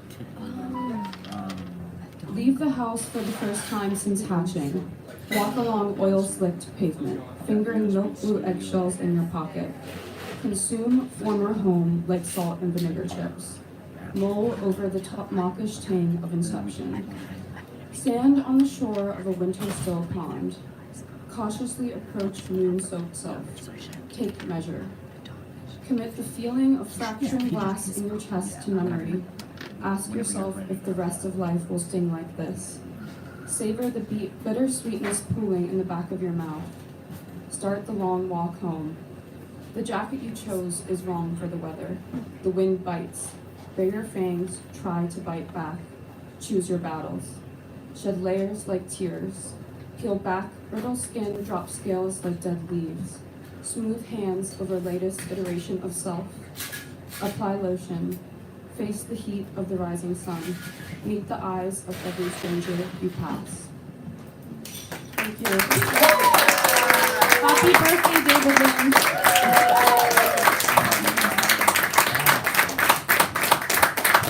Give it up for Claire, everybody. Thank you for sharing. Are those published anywhere? Can we check them?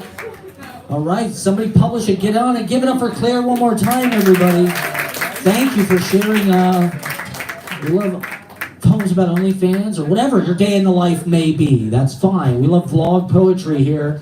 Fred Mulligan, you were on deck. Kail coming up. Harper, Galvin, mykola, Kirsten, heimrich, Estrella, Gwen, Hunter, Hodkinson, Sam, Francis Scott, Napier, Christine, Flairity. Let's get... Is Madison Zernsack in the house? Madison Zernsack. Maybe next time. All right. Well, let's get. We love this writer coming up next. We don't know what he can do whatever he wants. He's a developer. He's a mover. He's a shaker. Give it up for Fred Mulligan, everybody.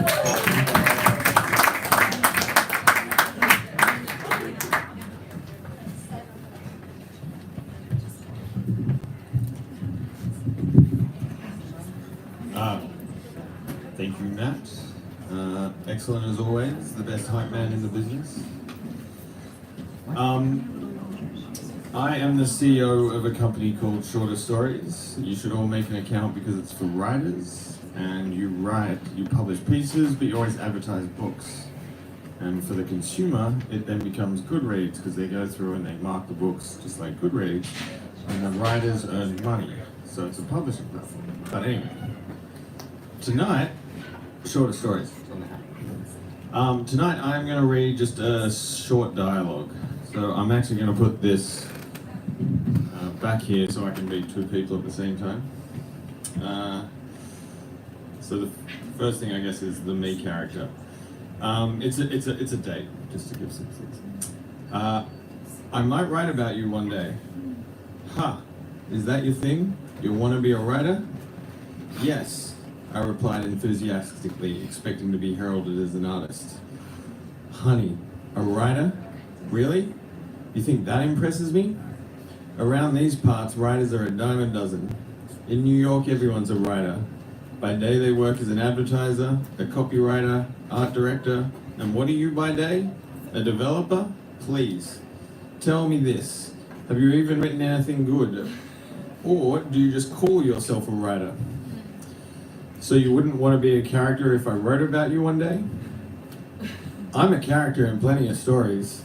If anyone ever wrote it together, it would be a masterpiece. The art is in the living. Bukowski, the old drunk philosopher, said something to that effect, and I live by it. I just don't do the altruistic act of translating my life into art. I keep it to myself. Well, now I am definitely going to write about you. Yeah, and how will I know it's me? You wouldn't remember this conversation? Maybe I'll forget who you are. Just another writer after all. Or you'll ham it up, rewrite it for fiction, make it completely unrecognizable. No, I'd remember if you put in a detail. Say I was a Greek American, for example. Cool, I will say you're a German Armenian. I gotta make some notes. Ugh, I'm in plenty of stories. That's it. Shorter stories, though. You know?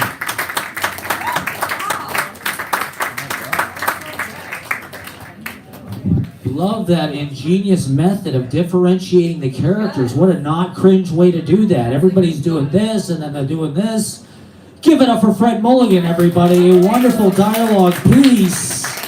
We love conversation pieces, everybody. And that radio play they did earlier, I mean, those kids left, I guess, but that was fun. Wasn't that fun? Harper, Galvin, you were on deck. Mykola coming up. Kirsten, Heimrich, Estrella, Gwen, Hunter, Hodkinson, Sam. Let's get the great Kail up, everybody. We're stoked about Kail. Give it up for Kail. Hello, thank you. Pure gold.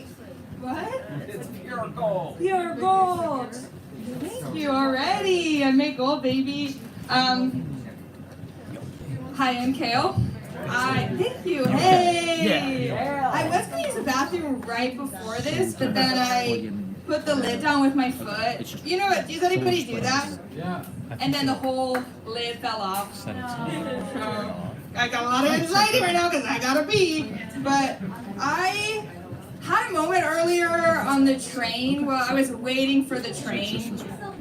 You know, maybe I fell in love a little bit. There was just a man, and you know when you're like, oh, I'm looking not that good, not good enough for this man to be fully talking to me, but I'm not from New York, so I engaged, and I was like, okay. So I started talking back with him, and by the end, and like when I say by the end, I mean we talked for a minute. He's just like, how old are you? And he's like, I'm like 25, he's 35, from an African country. I know a lot about him. He's like, I like you. I was like, okay. And then he wanted me to sit next to him. I said, no thanks, I got on the train. I know you're not supposed to engage with people in New York, right? No, right? No, but a part of me is from the South, so I will talk to anybody for any reason. I've gotten into like interesting situations because of it. And also, I am not used to not talking to people. Like in the South, everybody talks to you to the point that it's annoying. Here, nobody talks to you besides me, who am just talking at everybody. But I had a moment when I first moved up here where I noticed there was a big cultural shift. One, just a side note, this is my first ever winter. Wore my snow boots for the first time yesterday. Thank you everybody, thank you. I made a snow angel earlier. It was lovely. I'm having like childhood wonder with it. And I've seen snow, but like living in snow is way different. So that's been a culture shock. But the biggest culture shock I've had being here is the way the catcalling is different. In Florida, the catcalling is like somebody honks at you and you're 14 and you're scared for your life. But the catcalling here is kind of smooth. It's very creative. I was getting off the train, I had my neighbors, lightly, the guys who hang out near the train station I get off of. And I'm listening to headphones and he goes, hey baby, can I listen to music with you? I said, yeah, we can share a headphone. No, I didn't. I had another guy once when I was wearing shorts on a day nobody else was wearing shorts because I don't know how to dress. Go, legs. Thank you. I told my mom that on the phone. She goes, you do have very nice legs. Okay. I had my neighbor once be like, and this one was my neighbor. He goes, hey mommy, looking sexy. I'm like, you're 70 years old. I've hung out with you in front of the building. I drank with you, but I was like, you know what? I am looking sexy. So it's like a weird double-edged sword where it's kind of like an awful compliment where you're scared for your life, but you're also like, wait, I'm so glad somebody acknowledged it. Yeah, I also had a moment where I posted a TikTok being like, I love the catcalling in New York. I had a girl comment, one person said, hey, don't encourage them. And I'm like, I don't think I'm encouraging the guys who sell weed in front of my favorite bodega to keep catcalling women. I don't think they're watching my TikToks. I also had another girl comment, don't get sex trafficked, babe. Yeah, oh shit. No, who comments that on a stranger's video? You know what? That was the first time I thought about it. I shouldn't get sex trafficked, actually. Like, I don't know why. I think there's too much audacity on the internet, whereas like my friend wouldn't even say that to my face because that's just common sense. Like, thank you, I'm not gonna engage. I do though, no. But that reminded me of a time that I actually was kidnapped. Oh yeah, it's cool. I'm okay. Just a little psychologically fucked up. No, when I was about 7, my parents were drinking. No, my parents were drinking at a place called Skydive to Land, which is where people go and skydive. And they ended up we were mad. My parents were drinking with their friends. They sound so funny in this story. I'm like, my parents were drinking. It was middle of the day, but that's just the vibe sometimes. They were drinking with their friends. We were hanging out with other, like the kids our age. And they had a little one who was probably like 4. And when you're 7, a 4-year-old is like the most annoying person alive. And we thought we were so much better than her. So we were like, we can't hang out with her. We were pissed. We got the car keys and we're sitting in the car listening to loud music. Me and my siblings, I have a brother and a sister, and then there were 2 other people. And they were all under the age of 12 maybe, but 12 is still pretty fucking old if you're thinking about it. Yeah, and guess who rolls around? Santa Claus. Santa Claus rolls around in a convertible with Miss Claus in it. And guess what we do? We scream. We scream in the car. We're so excited. Yeah, and Santa picks us up. We get into the car. At a certain point, it's like, yeah, actually, there was a part of my brain that's like, stranger danger, but the other part of my brain's like, it's Santa. That's on my parents, actually. So we get into this convertible, and Santa just takes off with us. He just drives around the block, drops us back off to my parents, who are waiting like this. So mad, obviously, but also scared all their kids are gone. Scared they did really bad parenting while they were at the bar.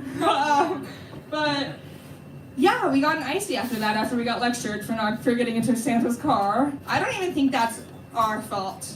Do you know? Like, that's your fault for like allowing so much childhood whimsy. And I'm still living in the childhood whimsy, so if, you know, I maybe am like moments away from getting back into Santa's car. Hopefully that doesn't happen. You guys never see me again. Like, okay, anyway, I'm Kail Anderson. Thanks.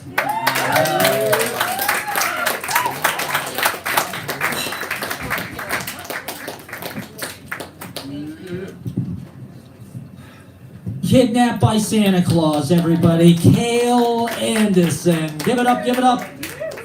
And they're recording on an iPad. Fantastic. Give it up for Kail Anderson. Preserving the set, documenting it. All right, we're rolling. We have all the biggest acts in town here on Monday. This is the place to be. Martin Luther King, David Lynch, Bob Uecher, anti-inauguration. Welcome to Aquarius, everybody. We've got mykola on deck. Kirsten, Heimrich, Estrella, Gwen, Angelic, Hunter, Hodkinson, Sam, Francis Scott Napier, Christine, Flairity, cherr organics. Let's get Harper Galvin up, everybody, to read some poetry for us. Give it up for Harper Galvin. Let's go, Galvin now. When I was a really little kid, like back when there was video stores, there's a section of the video store that was called special interest. It was basically where they put all the queer stuff.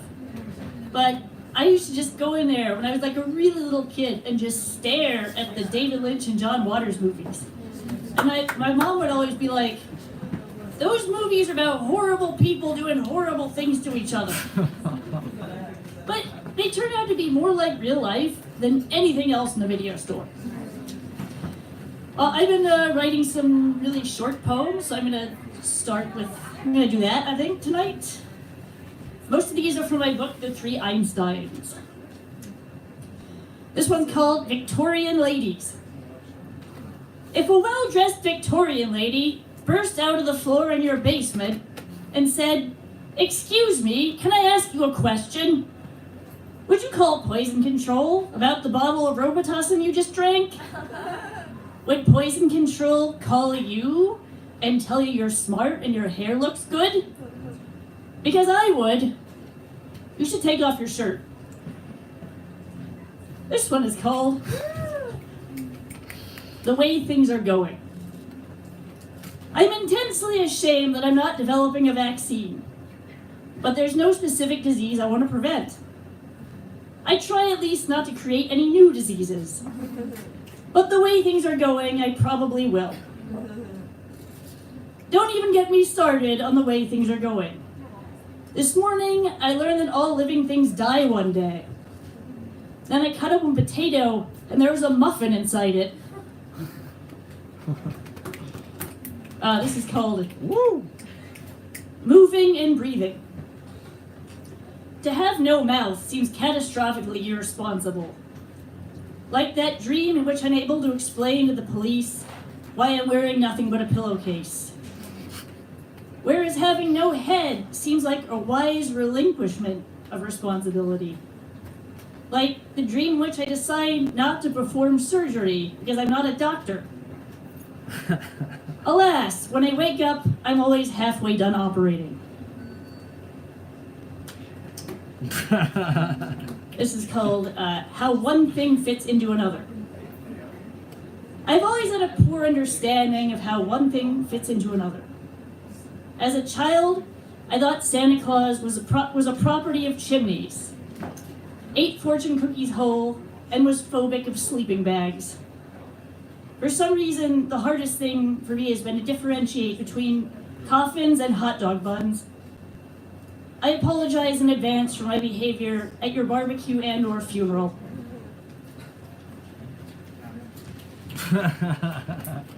This is called The Only Album.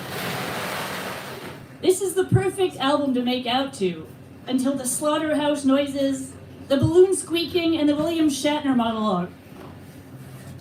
Because this is the only album anyone owns, passion is always bittersweet. And this last new one is called Intimacy. Have you ever been dragged down the street by a shit brown Ford F-150? Whether you have or not, I bet you liked it. Hell yeah. Give it up for Harper, Galvin, everybody. Those Lynchian dream poems, fantastic. It's true. In the 80s, it was John Waters and David Lynch, and that was the internet, man. That was the fucking dark web. Anyway, yeah, it's what we had. That's all we had. But now, frankly, we have a lot more available. Give it one more time for Galvin, everybody. We got Kirsten, Heimrich on deck. We got Estrella coming up, Gwen, Angelic, Hunter, Hodkinson, Sam. Let's get mykola up, everybody. Give it up for mykola. Gonna play some, I don't know. Give it up for mykola. They do whatever they want here. Give it up for mykola.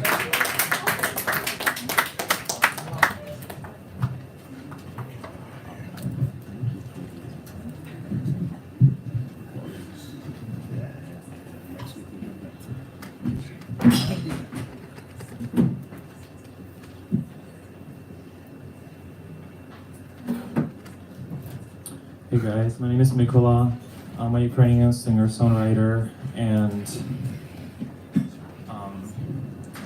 I've been going through a lot of changes recently in my life. My boyfriend moved to Boston, so I wrote a song about a long distance relationship, and I wrote it for him, and it's actually my new single that's going out in 10 days. So if you like the song, you can pre-save it. I'm gonna share the link with you.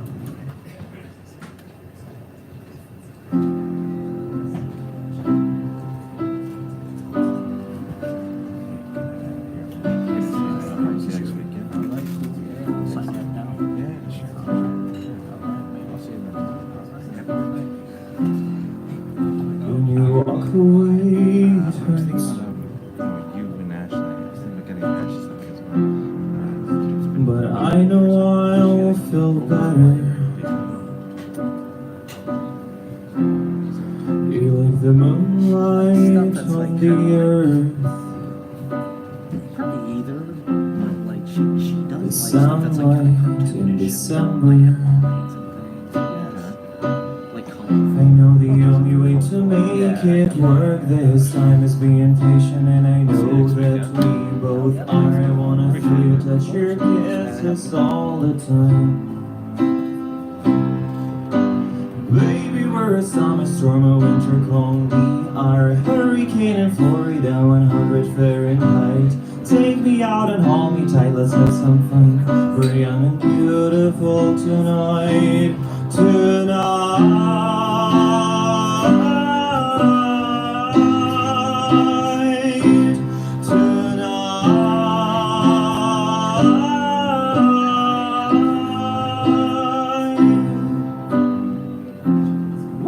When you walk away, I cry.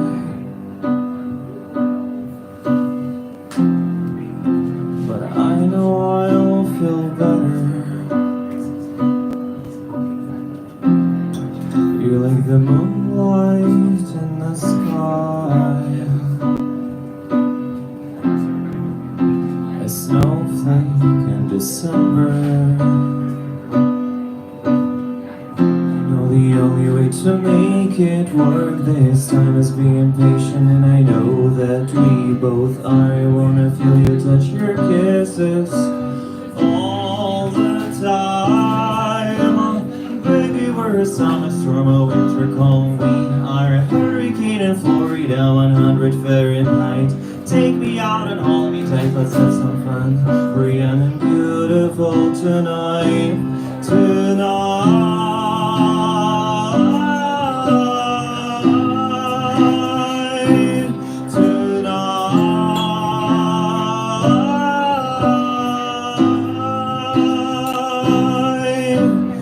Baby, we're a summer storm, a winter calm. We are a hurricane in Florida, 100 Fahrenheit.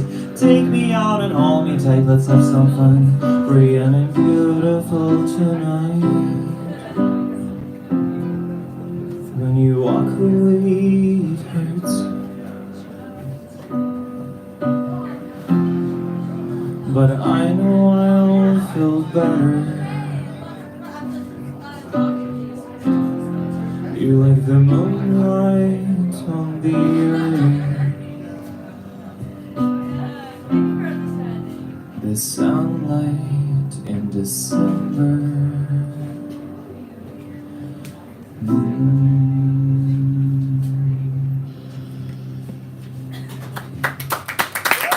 Thank you so much. So if you like this song, I have this like QR code that you can scan to save it. So thank you so much, and have a good night. Thank you.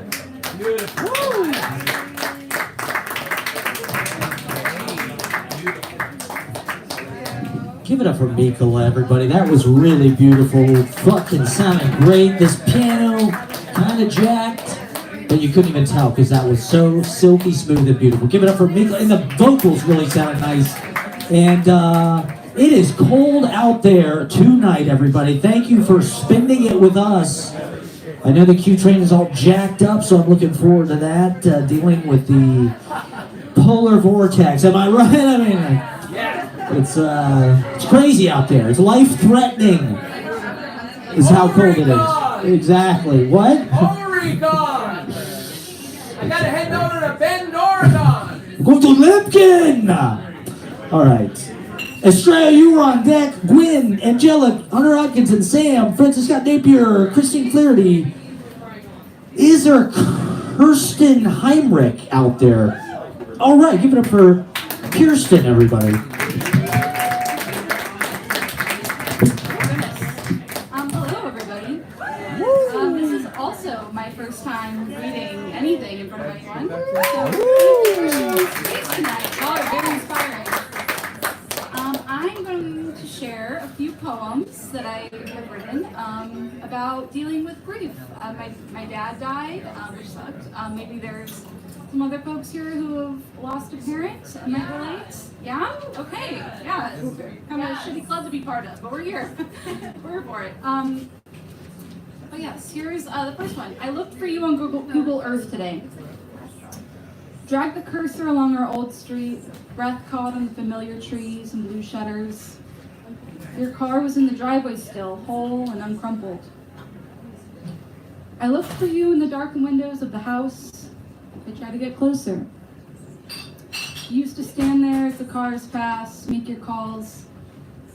I click and click, trying to find a way in, desperate for a glimpse of your face or the back of your hand.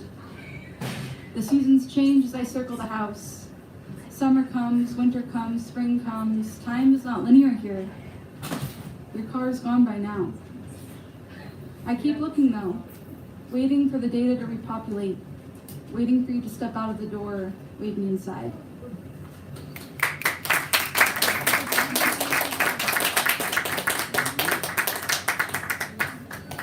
And I've got another one.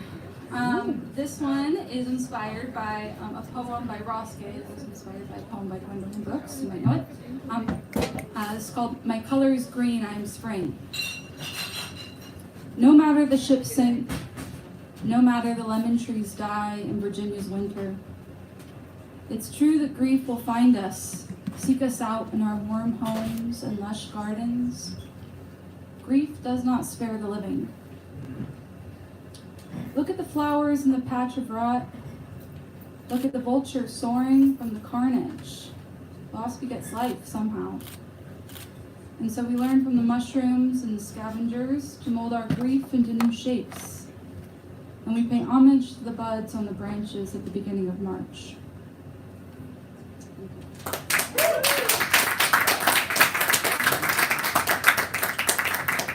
And I have one more for you. This is called Yes, It Is True. Yes, it is true, our worst fear. Life is a game of losing. We buy clothes that we outgrow, build homes that are abandoned, and say goodbye. That is the bitter truth. But still somehow, despite this, we wake each morning, set to our building and buying and loving. The seasons turn and come back again. But on good nights, we sit at the table with bread and coffee and laugh.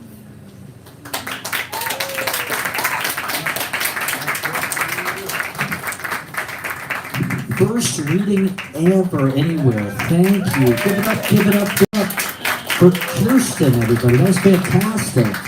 Definitely, please come back and give it up one more time for Kirsten, everybody. Thank you for bravely. It's not easy, you know. It's nerve-wracking. It's scary. The lights are blinding up here. It is. It's intimidating. This is the big leagues right here. Give yourselves all a big round of applause for being brave enough to stand in the cooking lights here and face your fear. Public speaking, everybody. Give it up for Jack one more time. Behind the bar, the man, the myth. The legend. Well, okay, David Lynch is from Montana, I believe. Yes, he is. Missoula. Missoula, and are you from Montana? No. You're from. I grew up there. That's right. So we have a direct David Lynch connection. That's right. It's Jack behind the bar, everybody. Montana in the big sky country is here. All right. Gwen, you are on deck. We cannot wait. We've got a backing track, everybody. Get ready. More backing track. We love backing track. Angelic coming up after that. Hunter Hodkinson, Sam, Francis Scott Napier, Christine Flairity, cherr, organics, Neil Letter Smith, Dead Letters, Becca, Mecca Bounce, Brandon Scott, Oliver Bear, Darren, Alberto. Let's get All right, let's get Estrella up, everybody. Estrella in the house. What a poetic name. Yeah. It is. This mic's here. I like it. And okay.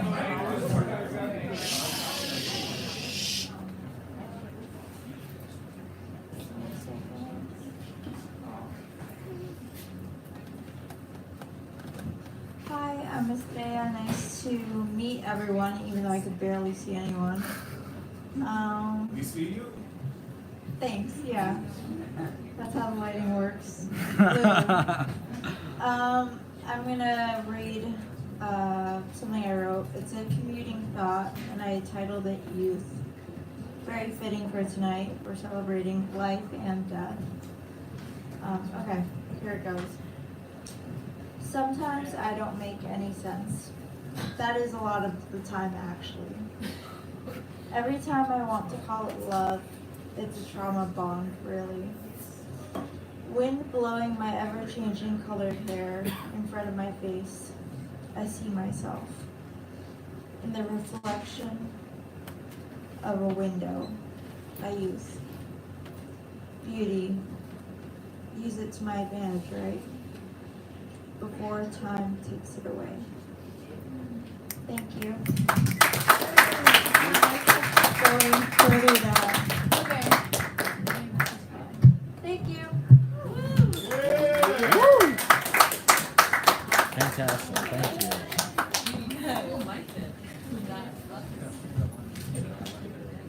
Give it up for Estrella, everybody. Fantastic, short to the point, beautiful, concise, just like poetry is meant. What an impact. Give it up for Estrella, everybody. We love that. We love that. I mean, say your piece, but that was fantastic. All right, Angelic, you are on deck. Hunter Hodkinson coming up. Sam, Francis Scott Napier. You want to see Francis Scott Napier? I want to see Francis Scott Napier's tribute to David Lynch. That is for sure. Christine Flairity, Cherr Organics, Emily Smith, Dead Letters, Mecca Bounce, Brandon Scott, Darren, Oliver Bear. Let's get. All right, let's get Gwen up, everybody. Lacadian analyst extraordinaire. Give it up for the great Gwen. Yeah, Gwen!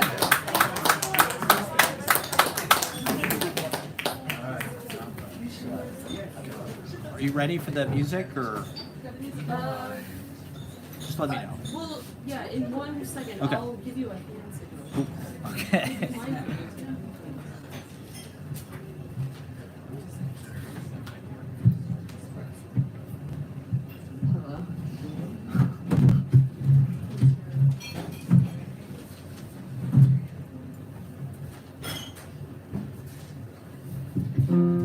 This is Eli.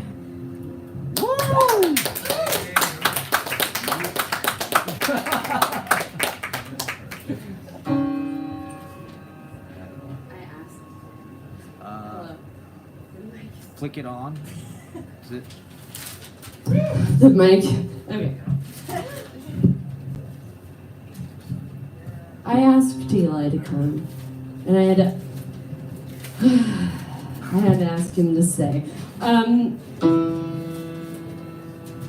Okay, this. Thank you, please start. Sorry to everyone. Thank you for everyone who stayed.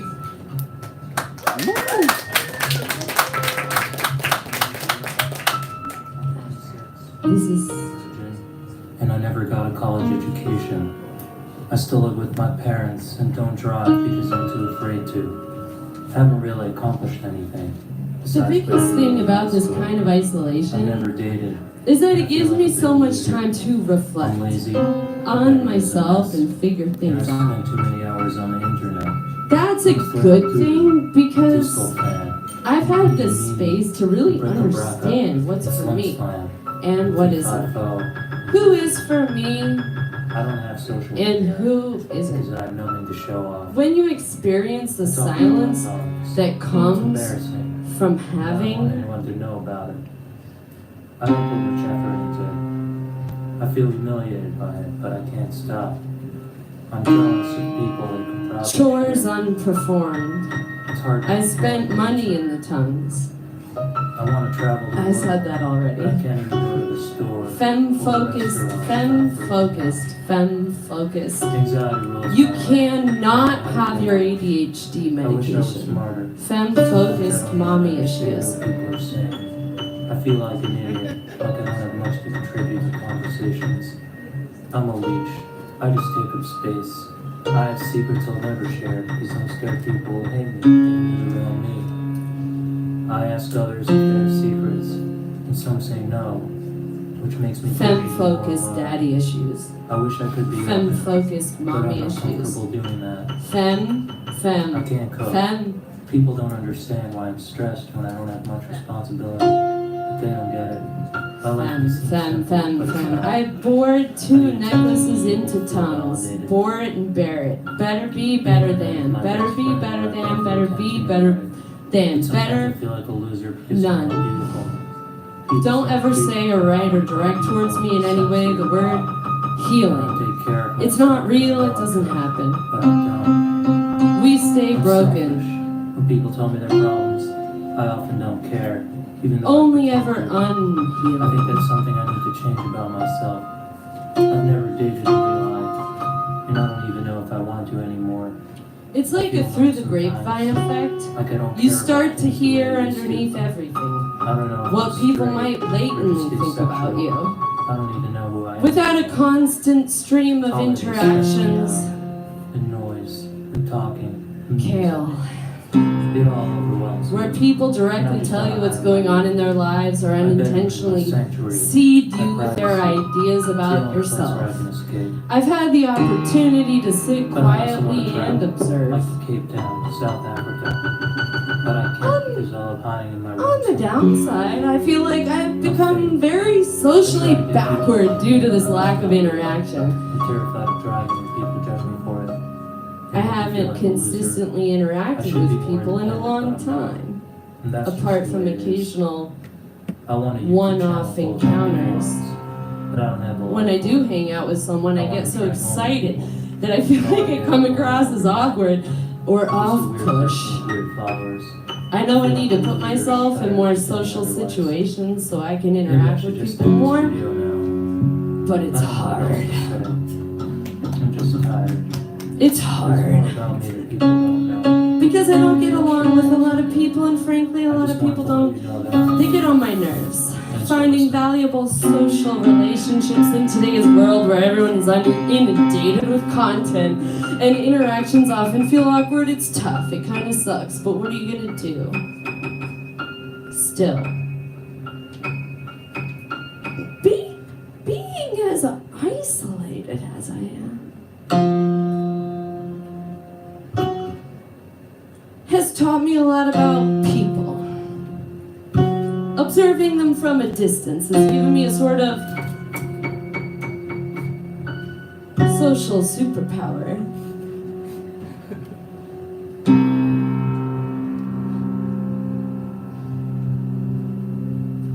I'm astrally projecting to the back of the room. Once I start interacting with people more frequently, I think this observational perspective will help me navigate relationships better. That said, I don't wish serious social isolation on anyone. It's not easy. And it can be incredibly challenging to manage. There are just some of my thoughts on social isolation. It's tough. But I've learned a lot from it.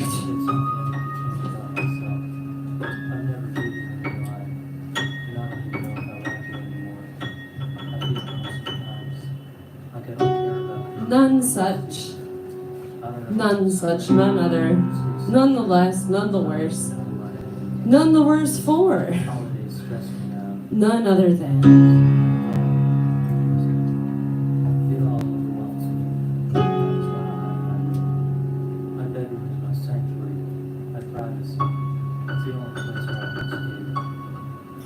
Wear that ridiculous outfit? Pretend to be cult guru? Maybe reveal to be pervert? At the end, or pretend I am gliding? Keep knees bent? Props for a cult guru?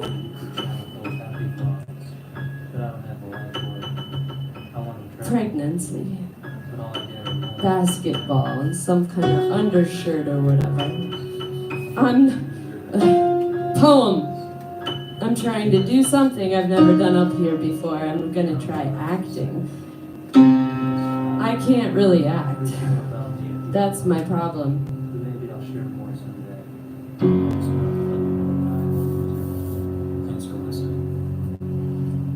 I think all this would be so much easier if I could just act like someone else. Thank you.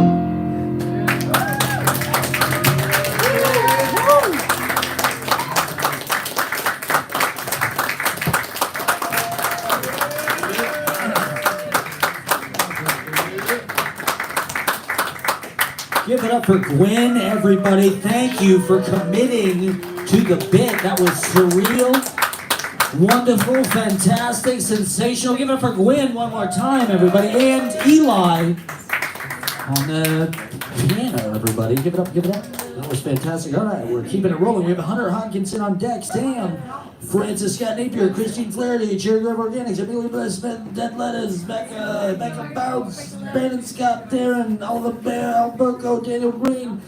Can we get Angelic up to read some poetry or whatever the hell she wants to do? Give it up for KY Angelic, everybody.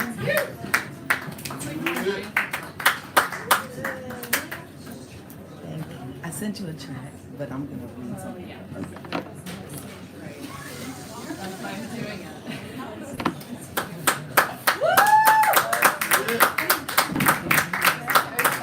Thank you. I feel missed and loved at the same time. Woo! How's everyone doing? Yeah. The lights are bright. Give it up to everybody that came before me, that will come after me. I gotta put my condom on, my mic on. Like, so come on, give it up for yourselves, at least. All right, good. That's a good. So all of us that decide to come out during the, who here likes the cold weather? Let's start there. Because I was nervous. I was really about, I was about to talk some shit. So it is so fucking cold outside. I hate it. So, but we are here, so we're warming it up in here. Yeah. And what I thought about, because a lot of times we look at the weather, or we wake up, we might not be feeling the day and the things that we are facing, and we might come up with an excuse not to make moves or not to get up and do something.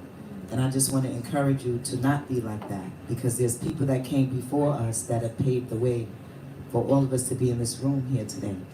There was a time, and it's a reality, that people that look like me weren't able to be in the room, that people that look like you. So let's not forget that those things were really real, and it really happened. It was bullshit, and it shouldn't have been in law, but it was actual laws where people that we listen to today, that we jam out to today, had to come through the back doors because they weren't welcome through the front doors. And one thing that anybody can say, if you do your research and you know anything about Dr. Martin Luther King, he fought for all of us that are in this room, that people that look differently, people that may think differently, but that was a fact. So you can say what you want, but I'm very proud of that. I'm very proud of being who I am and being black, because we do have a tendency to fight for people that don't always fight for us. So in that case,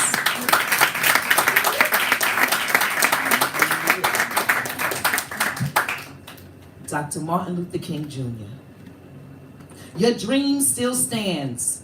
Your vision was a plan and a call to our lands. We are the results of your goals. You reached the poetic journey. Your lessons are preached. Although wickedness rises and shadows loom wide, streets named after you where hope survives to thrive. Yet, in neighborhoods echoed with stories untold, lives hang in balance, the dream bought and sold. I feel like I'm in a circus, a grand masquerade. As they dangle illusions right in front of our faces, we gaze. They still won't accept nor understand our embrace, that there's only one human race. United we face. We fight daily against the inequalities we see in a world where the struggle is not just for me. Watching political parties is a tragic display, like watching soap operas.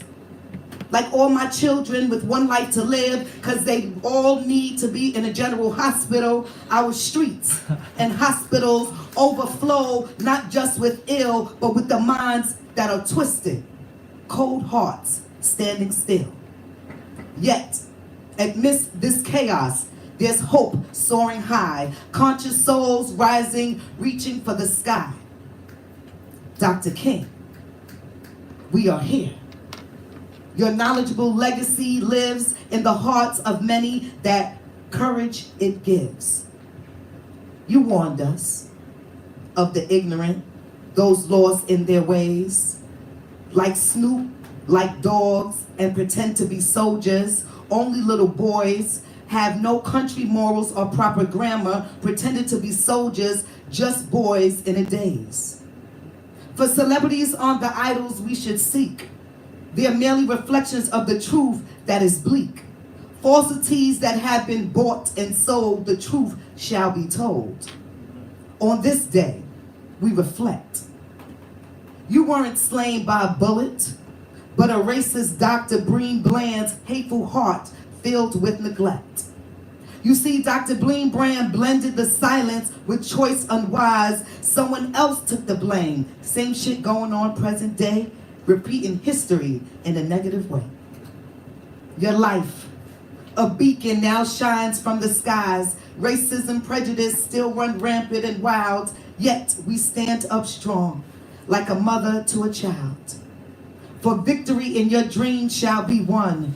Together we rise as we harness the sun. So on this day, we honor your spirit, your love, your worth.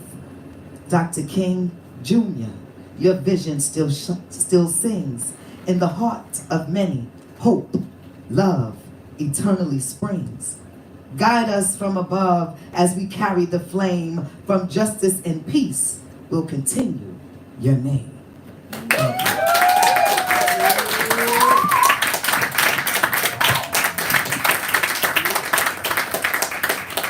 And I don't like to, before I start something, I don't like to give disclaimers, when they say, but I did just write that. And a lot of times when you let art speak, art is dangerous.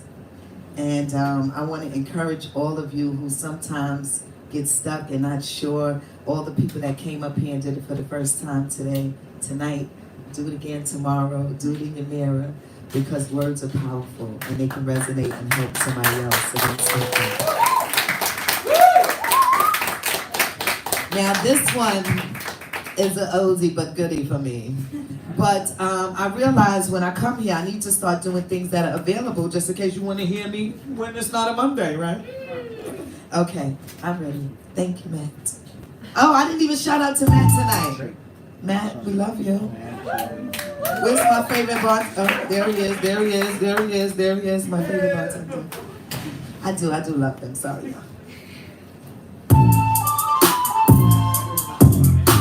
To my ancestors, I feel in my spirit daily.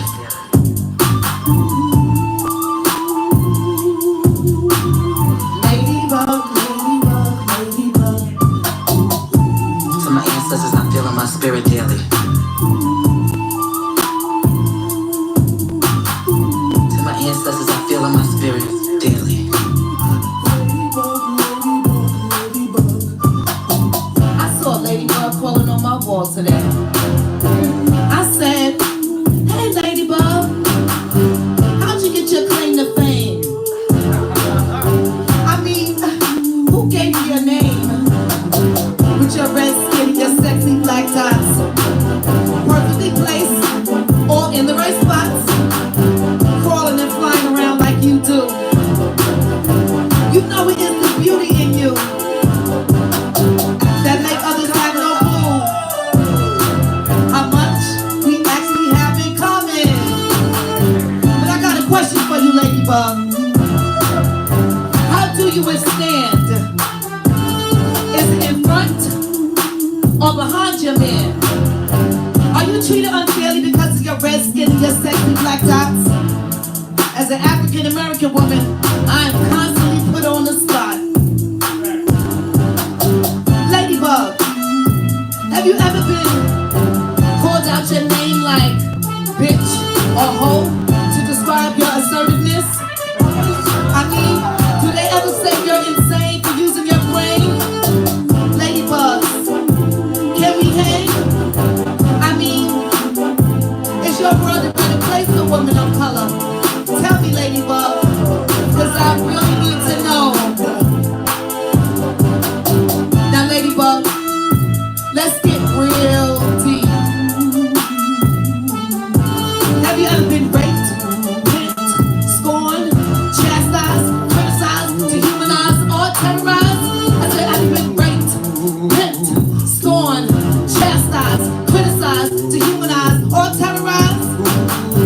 No other woman on the history of this planet has gone through what my ancestors gone through. Now, Ladybug, let's get deep. I said, Ladybug, let's get real, real deep. Is your world a better place for women of color? Tell me, Ladybug, cause I really, really need to know. If so, I'm ready, willing, and able to go. I saw a ladybug crawling on my wall today. And I said, hey ladybug, hey, I'm talking to you, and you, and you. Ladybugs, y'all are all right with me. Let me hear you say ladybug, ladybug, ladybug, ladybug, ladybug, ladybug, ladybug, ladybug. Thank you so much, ladies and gentlemen.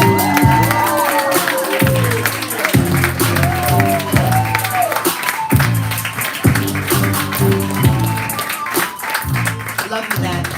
If you want to follow me, KY Angelic Creations on all platforms, and Creations is spelled with the K. And I'm available for bookings and love and great vibrations. Thank you so much, ladies and gentlemen.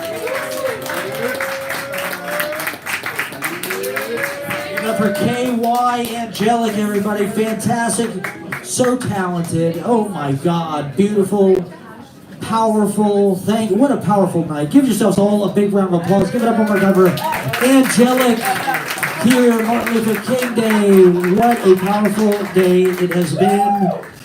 Beginning of Aquarius season, everybody. Get ready for the emotional winter time. Here it comes.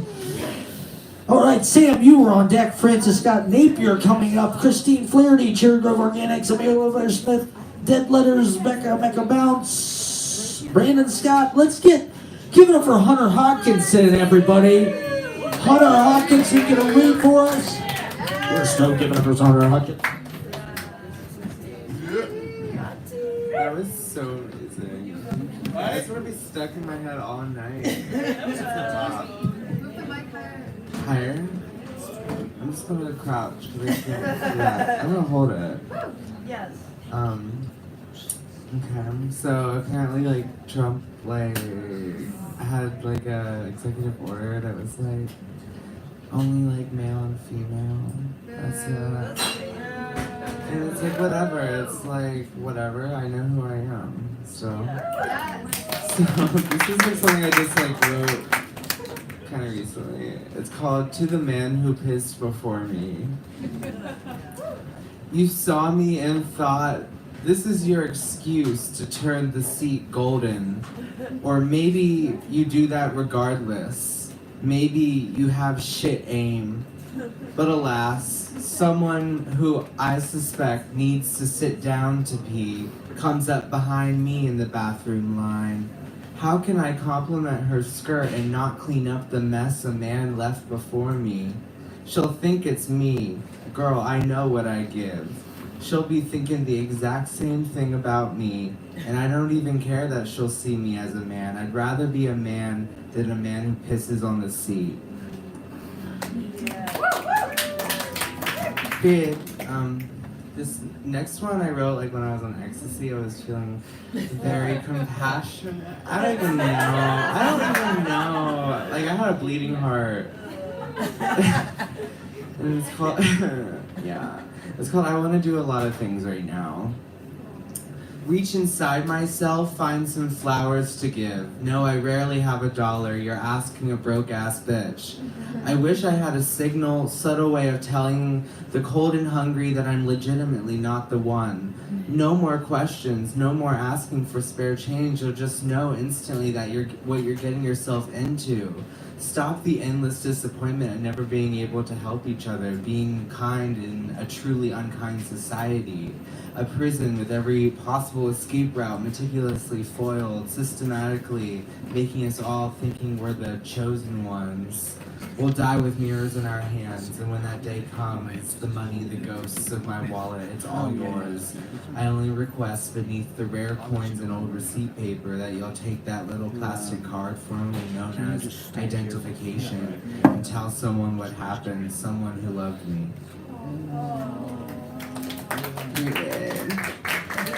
Climate disaster. Love it. This next one is like, it's my final poem. It's kind of dedicated to Harper Galvin. They told me this crazy story when I was like 4 or 5 years in, and it stuck. And I was just like kind of inspired by the story, so this poem is like about that story. It's called Suburban Fantasy. Crawl across a nicely trimmed lawn, hands and knees from the doors of my chrome convertible in the early morning.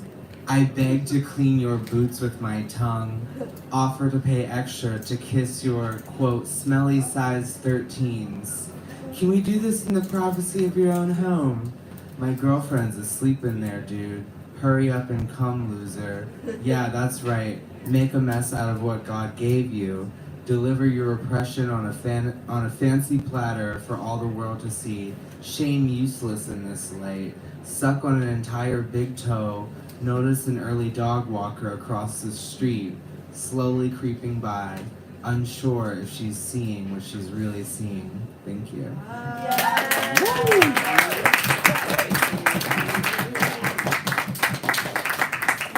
Give it up for Hunter Hodkinson, everybody. Yes, thank you. And that is outrageous. I can't believe that was in the fucking inauguration speech.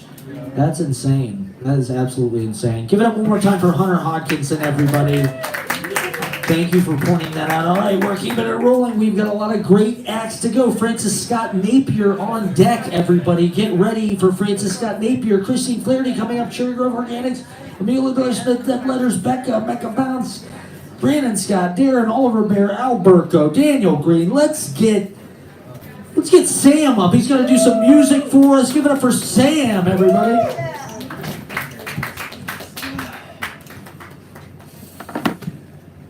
What's this song? All right, have a good night. Yo, how's it going? I was going to start with a poem that's super depressing, but I don't want to do that. So I'm just going to give a quick spiel, and then I'll get into the song. So a year ago and like 10 days ago, I was diagnosed with bipolar and got home from the hospital after like a really, really weird mental health episode. And I'm fucking happy that I'm here. I mean, thank you. That shit was weird though. I mean, mental health sucks, dude, you know? And yeah, this song I had a poem too that was similar. It was about how I was in therapy and I was just like, I have a couple things to say. First of all, I was like, what do you call it when you just want to get shit-faced? And he was like, well, I would say that sounds like someone in pain. And then I just sobbed uncontrollably, and that was shocking because I was like, I feel things. I didn't even realize that I didn't want to feel things. So that was what the poem was about, and it's also weirdly what the song is about. fucking Martin Luther King Day. It sucks that the inauguration was today. I love trans people. I have so many trans friends and gay friends, and fuck my Republican friends who I just don't talk to anymore. But I live with one of them, so that sucks. Okay, rant over. You can play the song now. This is called I Used to Think. Imagine I was just like, you know? I wish. That would be way cooler. No, that's not what I'm gonna do. But that would be sick. I mean, 1, 2, 3, 4, 5, 6, 7, 8. Look. Yeah. Look. My hands hot. Like I held it over the stove. Pass it to me, I'll put on the show. Just give me the chance and I'll put the go through the post. But you know I'm nowhere close, so fuck success. I know I'm good enough, nobody's gotta tell me. But I want utterly the best and nothing less. It sucks unless it works. Then it's the illest ambition, precision. Then it was written and never revision. Give him a smidgen, a percent of commission. Just shut up and listen. Oh. That was not part of the song. But, Can you unlock it? oh, there, I'll unlock it. Oh my god, this song is such Sorry.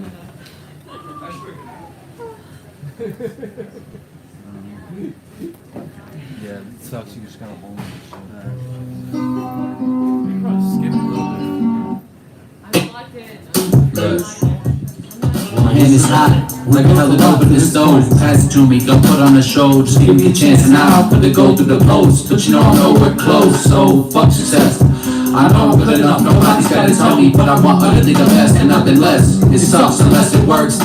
Then it's that illest ambition, precision. Then it was written and never revision. Give him a smidgen, a percent of commission. Just shut up and listen. I need a new girl to smoke straight or instant. While my train of thought gets to clicking and I'm kissing the beat. Something deep in me feels like it's lifting my feet. Sheesh, right?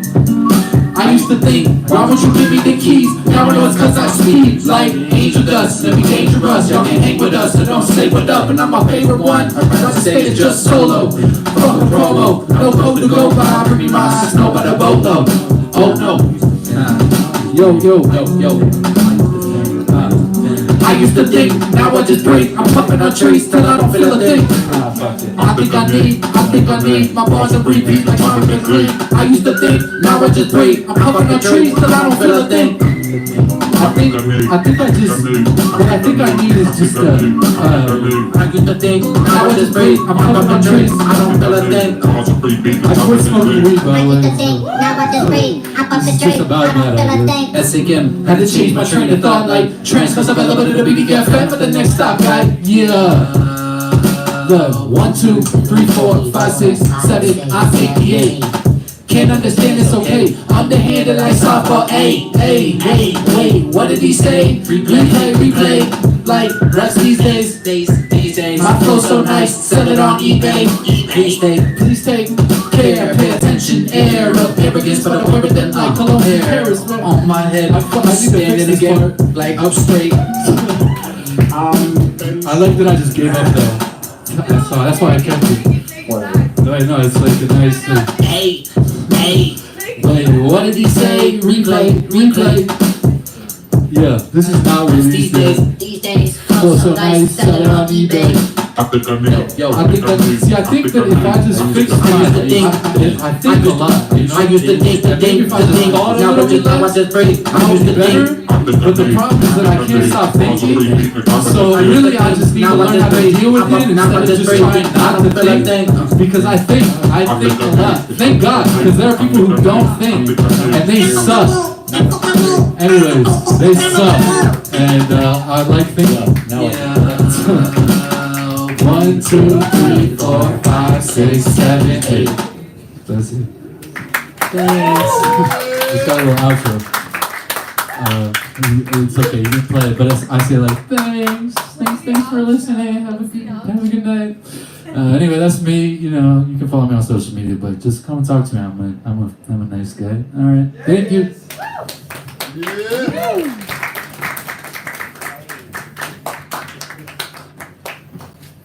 Give it up for Sam, everybody. Sounding great. We love the backing tracks, everybody. Make sure your phone is unlocked and the screen is going to stay unlocked. Just FYI for future reference. Give it up one more time for Sam, everybody.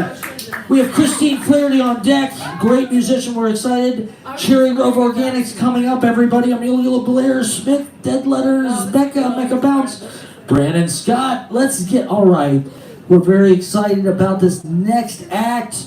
Is Francis Scott Napier in the house? Give it up for Francis Scott Napier, everybody. The true David Lynch performer. Give it up for Francis Scott Napier.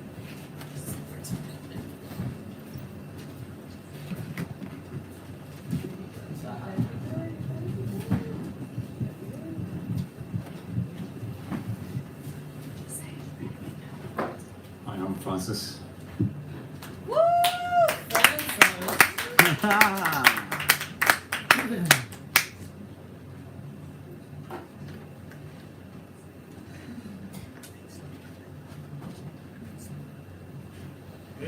think they're coming back.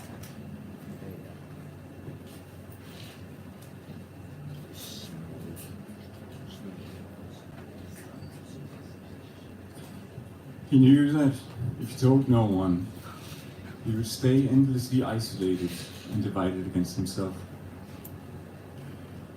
Under the tall grass of an apparently untamed future, the steel rails of hope and fear were already laid.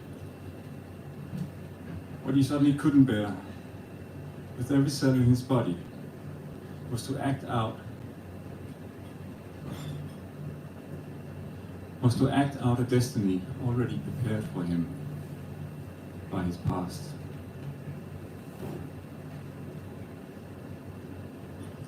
To slide obediently along those rails, while contemplating bitterly all the other routes he would rather have taken.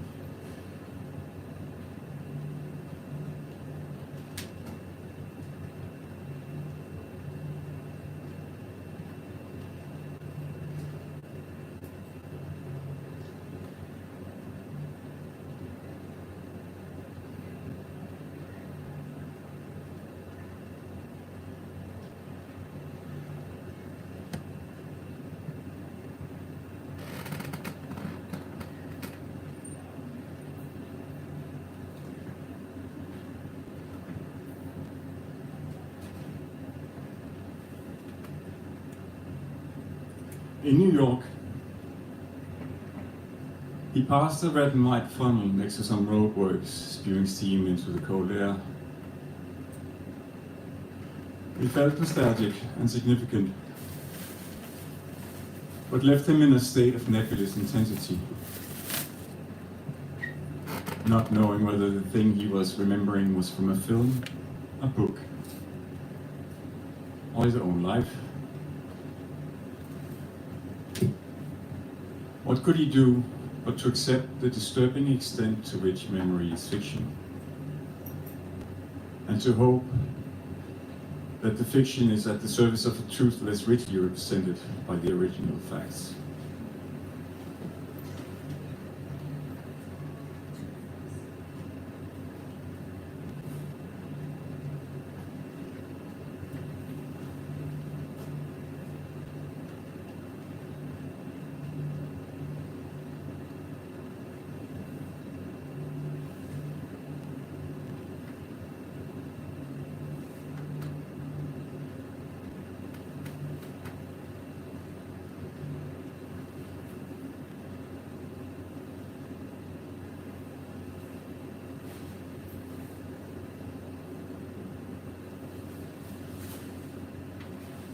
YMCA. It's fun to stay at that YMCA.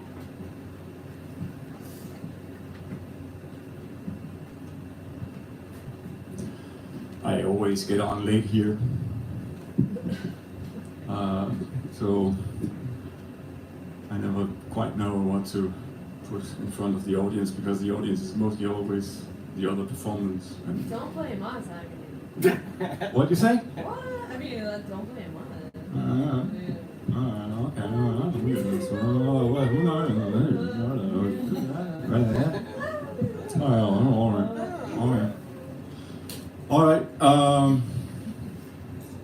did I get here today?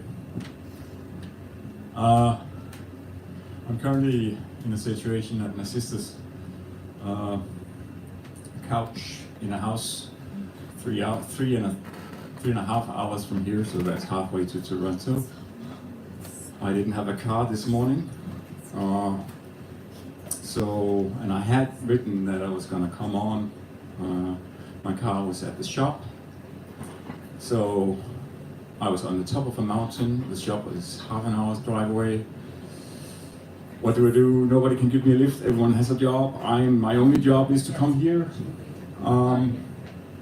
So I end up hitchhiking, which is a novel idea. I haven't hitchhiked for, I don't know, 3 decades. And I can tell from the looks of people, in the faces of people who passed me by, that they didn't know what I was doing. I was signaling with this, which is an ancient signal that means that I need a lift. Well, is that the new? Is this the current? Because this was this was passed on by the boomers to us. I don't know. This. Okay. Anyway, bunch of Brooklynites. Half of Brooklyn moved up there, and they didn't respond. I passed Joe's house, and Joe is a nice photographer, but he doesn't like me because he thinks I'm a criminal. Fuck right? Joe! Yeah. Fuck Joe. He made a Super Bowl ad. So that says a lot about Joe, I guess. I don't know. No, but I change my name all the time and he doesn't like it. So he's suspicious and I'm very foreign, especially up there. Anyway, I pass Ed, the highway superintendent. He's in his snowplow. He comes to have a chat with me.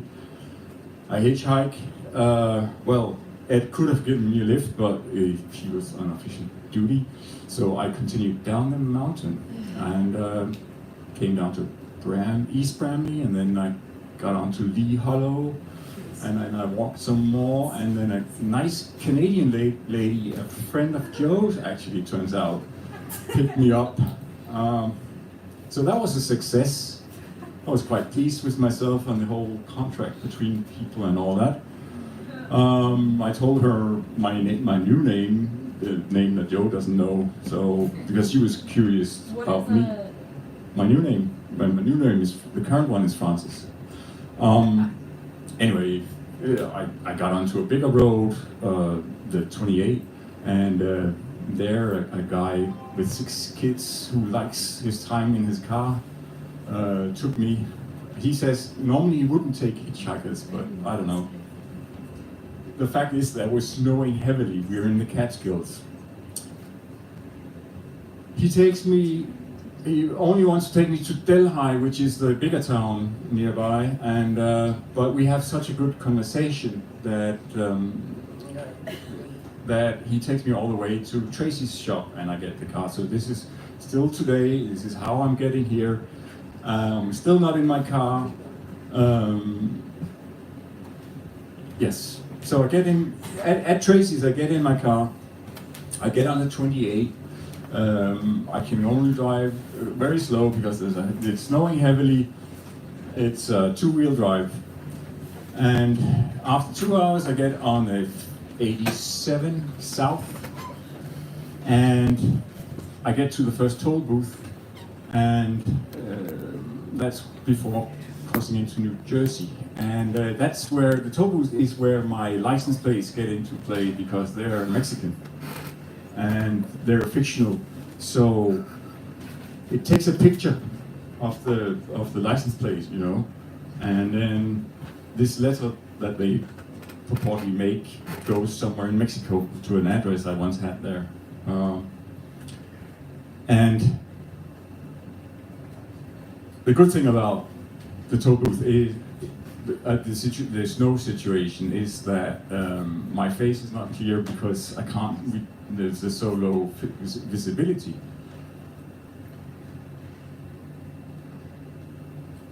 From the 87, I get on the 17, and then I get on the 3, and then I get on the 495 into Manhattan.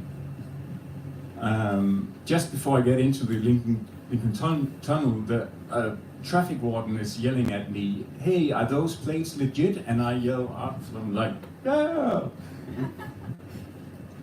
And then I cross into Manhattan and I go to the Stewart branch of the New York Public Library to return a book.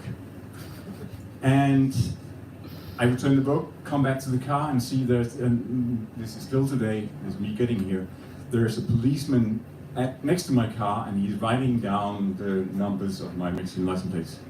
And he's, after 10 minutes, he's still standing there. So obviously he's on this car, my car, which is impressive because I have like 20 parking tickets on that car. And he's the first one who put it together that these license plates are not supposed to be here. How does the story end? Well, he turns his back, he walks 3 cars down, and I don't know where I get the, I don't know, I thought, fuck it. And then I run to the car,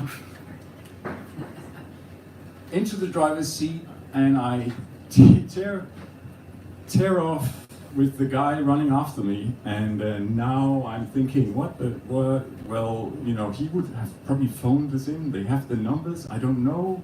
Will they? I don't know. Will they try to get me?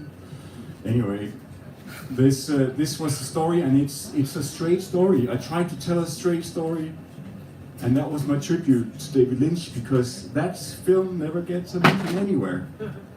So that was what I decided for today, a straight story.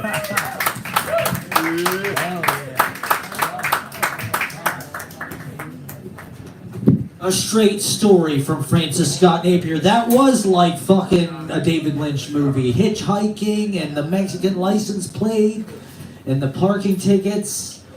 Lost Highway. Give it up for Francis Scott Napier, everybody. And check out the straight story. There's some amazing cinematography in the touching mortality tale. That it's a Disney movie. Actually, it's on Disney Plus, so you check it out on Disney Plus tonight, everybody. Give it up one more time for Francis Scott Napier. Cherry Grove Organics on deck. Amelia Bear Smith coming up. Dead Letters, Becca, Mecca Bounce, Brandon Scott Darren, Oliver Bear Alberco, and possibly more. Let's get Christine Flairity up, everybody. The great, oh my God, is it a auto harp omnichord? Yeah!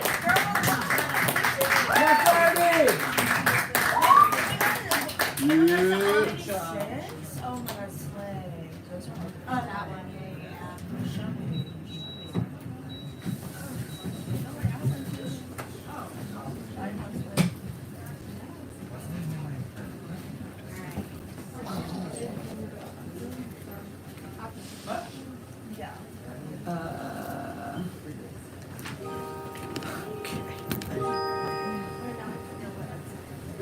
Is it possible to get more volume on it?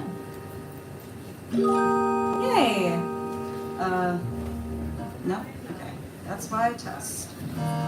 Cool. Hey everybody. My name's Flairity, and I'm gonna play a song. I've actually never brought this little synth to a mic before, so I'm excited to play it. And I wrote this song a while ago, and I wrote it on guitar, but I couldn't really play it on guitar, and then it sounded weird on piano, and it didn't really have a home, so I was just like, oh, I guess I'm never gonna play this song.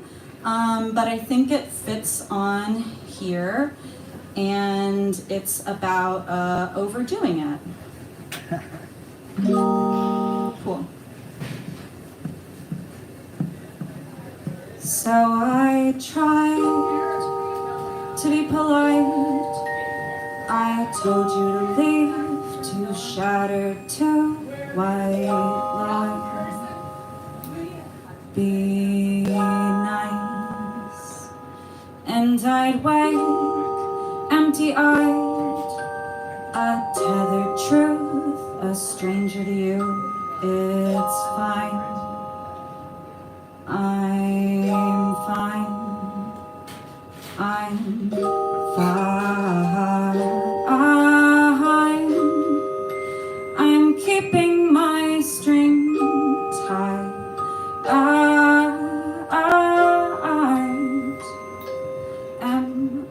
drowning out my feelings, cutting corners to find joy, for I'm a pool of choices that I don't recognize. At night the air tastes sweeter when the memories are blind. These knots are getting harder to tie, so I heal every bite, rub hair in the wound, infection over time. Cheers to old rhymes. Surely I must have an angel to guard a close call one too many times. I'm fine.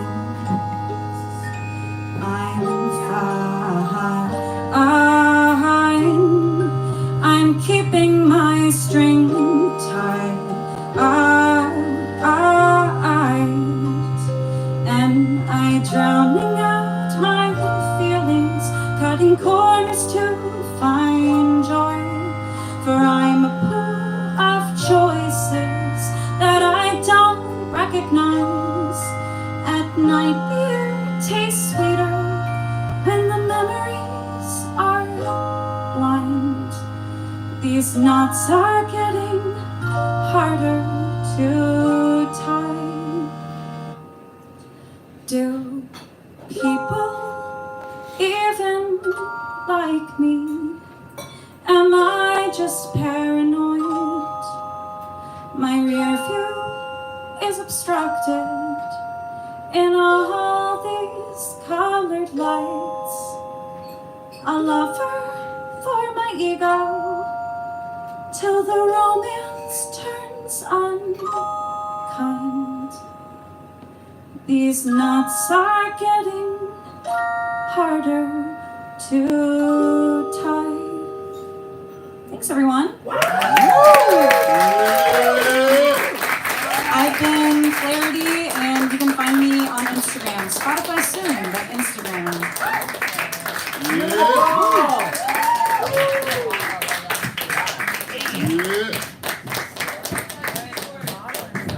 That is sounding good. Christine Flairity. Give it up for Christine Flairity, everybody.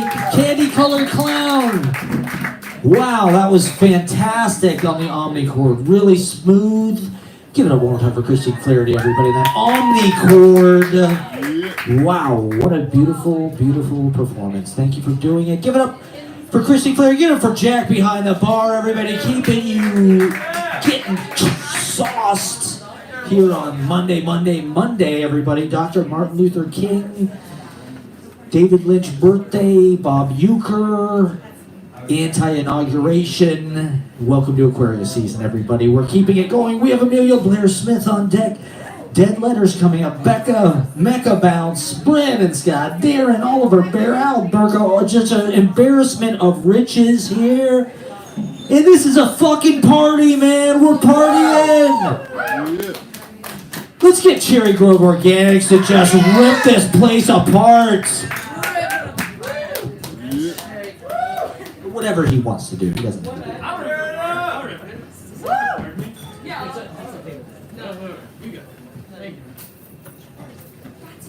Woo!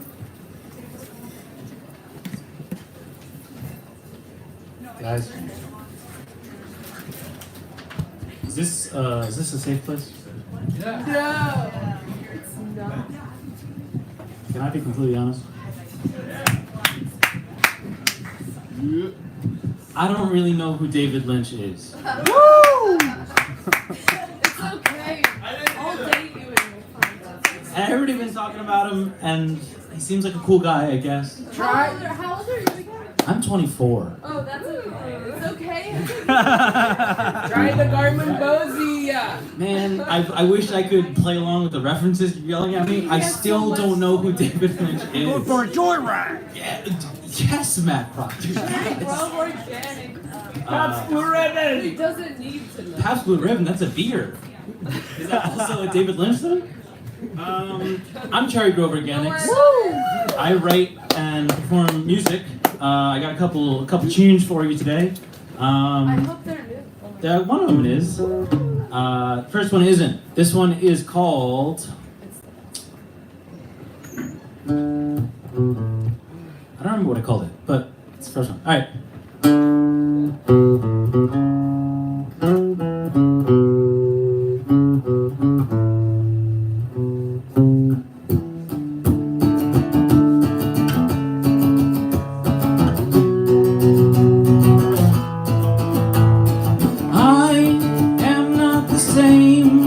Person I was 2 years ago. Oh no, I am not the same person I was 2 years ago. Things here are changing and that much is clear. Things here are changing and that much is clear. I'm sick to my stomach to see what's changed in a year, and I am scared of changes, even if they're good ones. And I am scared of changes, I liked the way it was. I wish things would stay the same, like the chords of this song. Just one key with simple words to sing along. Like I am not the same person I was 2 years ago. Oh no, I am not the same person I was 2 years ago. I'm going to Wisconsin, a place I've never seen. So even if things have changed, they haven't changed for me. Just like Tennessee in under 3 months, or halfway across the world on Commer tour bus. I met Tennessee not even 8 days ago. She had changed, and my God, wouldn't you know that I am not the same person I was 2 years ago. Oh no, I am not the same person I was 2 years ago. Oh no, things always seem to change just as soon as I find a way to be okay with what's new. I wanna scream and shout, let it all out. I'm going to Wisconsin, a place I have some friends, a bed to sleep in and a garden to grow in. I wanna scream and shout, let it all out. I'm going to a place with clear waters I can swim, and a group of friends where I never stop fitting in. I want to scream and shout, let it all out. I'm coming round the jug handle, screaming like a dog. I gotta compose myself, I don't have long. I know things change every day, and that's what stays the same. And if I can't deal with that, then I'm the one to blame, because I am not the same person I was 2 years ago. Oh no, I am not the same person I was 2 years ago. Oh no, I am not the same person I was 2 years ago. Oh no.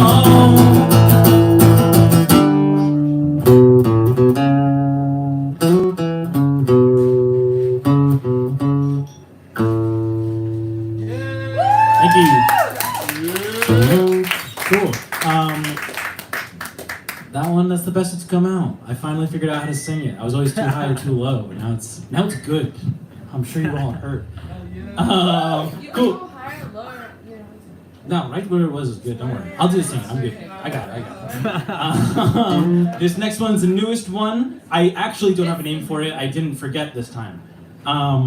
This one is. I wrote it and it's all bar chords, and my hand isn't strong enough to hold thumb. Yes, it is. No, it's not. So I'm just gonna go for it. This one is about a gentleman I met in Tennessee. People were just telling me weird things at that time, and this guy was kind of the weirdest one. I think he was lying to me about most of it. I choose to believe he's telling me the truth.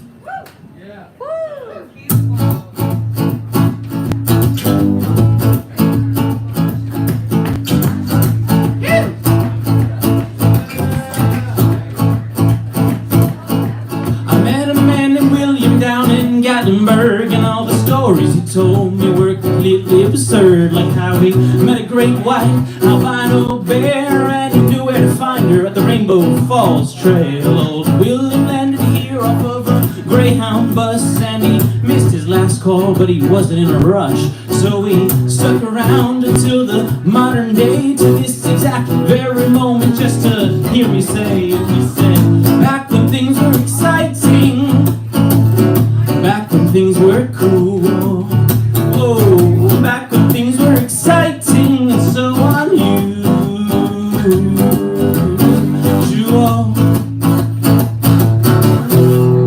Will he tell me things that I didn't even ask for? He'd say, these scars on my arm are from the Korean War, and then he'd tell me about how he studied sharks on the Great Barrier Reef, and he'd say things that were basically beyond belief. Old William was abducted by an alien, and then he put him back down with a couple new yarns to spin, and he would tell them to you if you only wanted to hear, but you gotta ask now before he's gone for the year. Before things were exciting, oh, oh, oh, back when things were cool, oh, oh, oh, back when things were exciting and so unusual.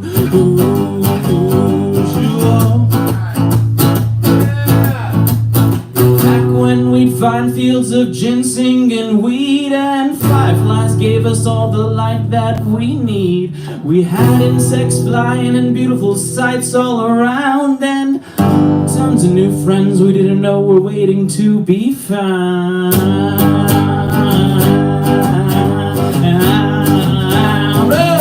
Back when things were exciting, oh, oh, oh, back when things were cool, oh, back when things were exciting and so unusual. Back when things were exciting, back when I was exciting, back when things were cool, back when I was cool, back when things were exciting, back when I'd improvise, back when things were exciting, I'd do it all the time, back when things were exciting, proctors in the booth, back when things were exciting, look at them raise the roof, back when things were exciting, and Jack's behind the bar, back when things were exciting, I wish he wasn't so far, back when things were exciting, look at Gwen down there, back when things were exciting with her short blonde hair, back when things were exciting and I would rhyme, back when things were exciting, I do it all the time, back when things were exciting, back when I was exciting, and back when things were exciting, back when I was exciting, back when things were exciting, and so on. You are.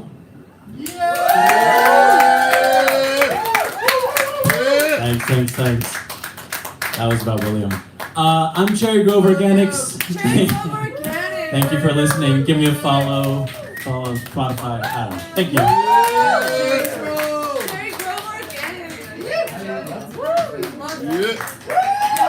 Give it up for Cherry Grove Organics, everybody. We love that improvisation back when things were exciting about 15 seconds ago when he was singing that song. Cherry Grove Organics, the weed strain coming to you. Sativa Indica Super Hybrid, everybody.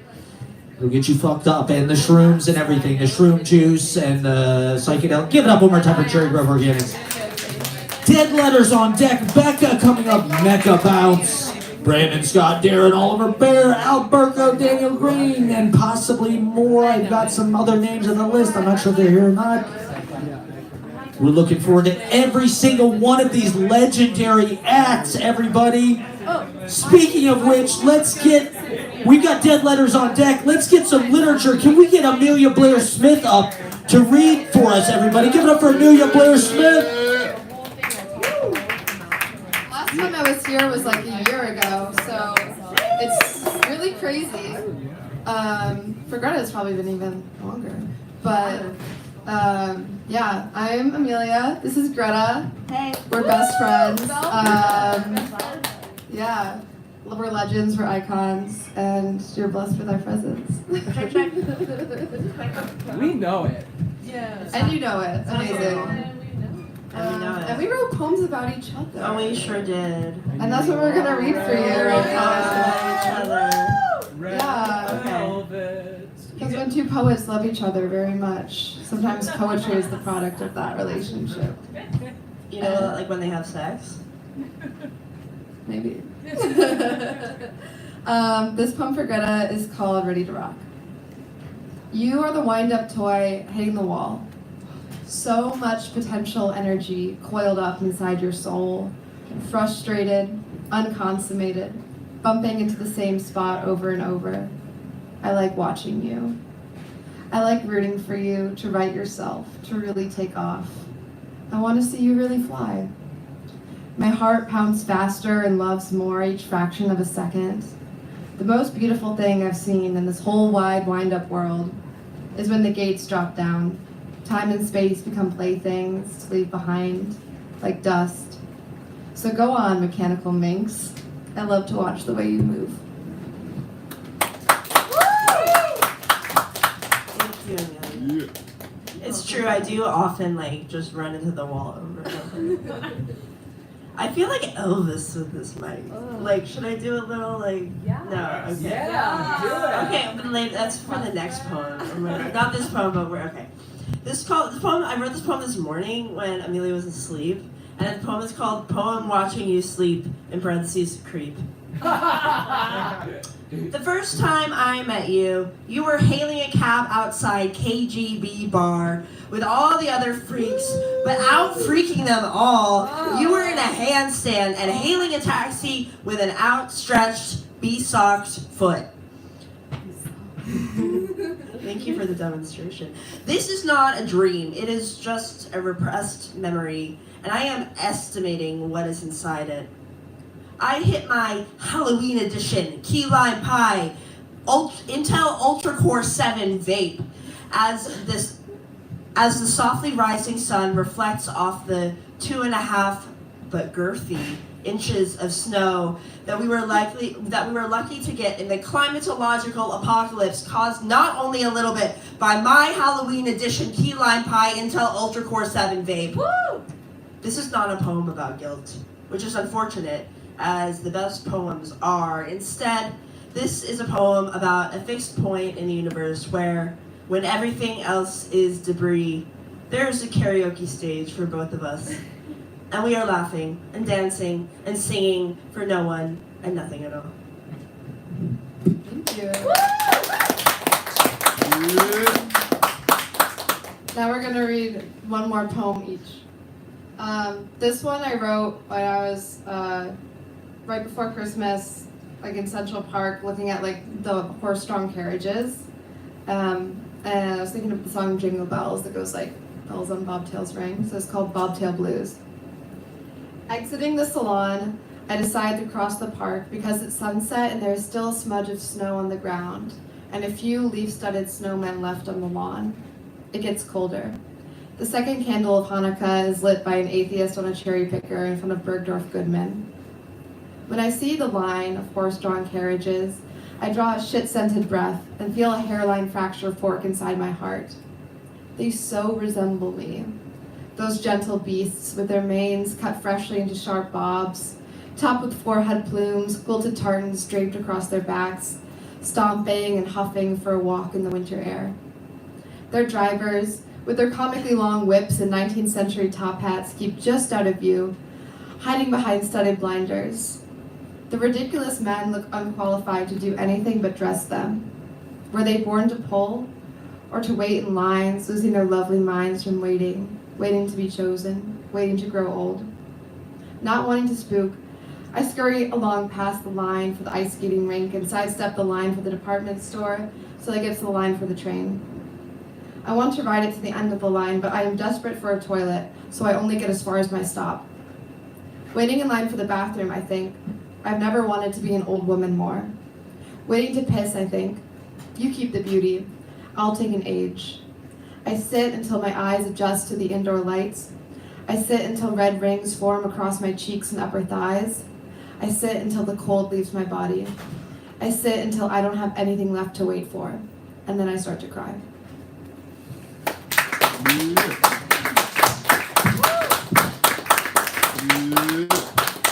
Alright, this is very short. I am the sexy meteorologist of your nightmares. Fumbling with a zipper and perving me before you sleep, asking my licentious oracle if you ought to bring an umbrella. 15,000 views on Pornhub.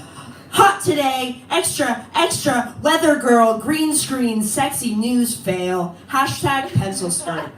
YouTube compilations where I belong, bumping between warm fronts and wet weather. Thank you. I'm also a host of my own open mic. It's at a really cool spot called Third Space, and it's going to be Sunday night at 7 p.m. And you should come check it out. Okay, bye.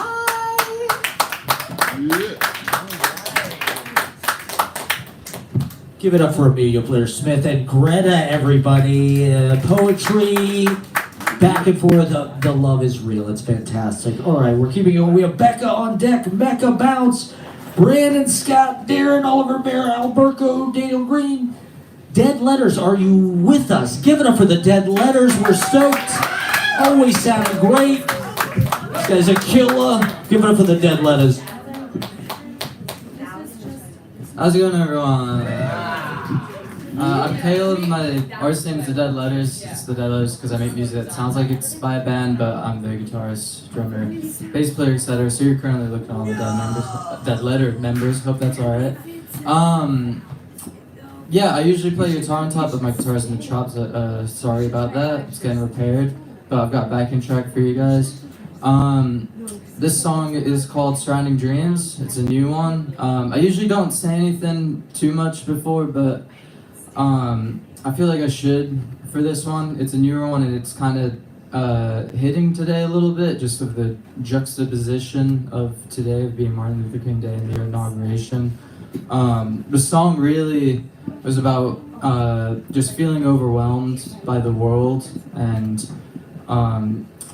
not knowing what to do, or like, I'm kind of just riffing right now, so sorry, but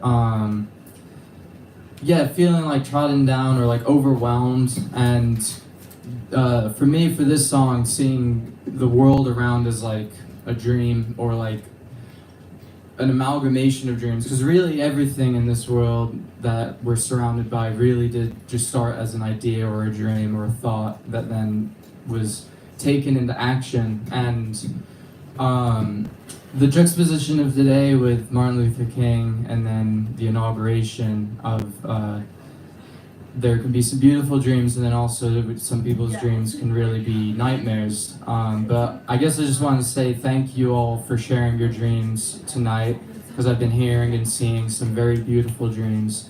And yeah, if more of that was being shared in the world, I think it would be a much better place. So don't give up on your dreams, because they are reality at the end of the day too, because we really are just what we say and do. And that stems from just ideas and thoughts. So I don't know if any of that made sense, so if that resonated with anyone. Yeah. Yeah, but what do you want elaboration on? It was kind of... Thank you. Oh, yeah, just thank you? Well, I can elaborate. yeah, please. On what specifically?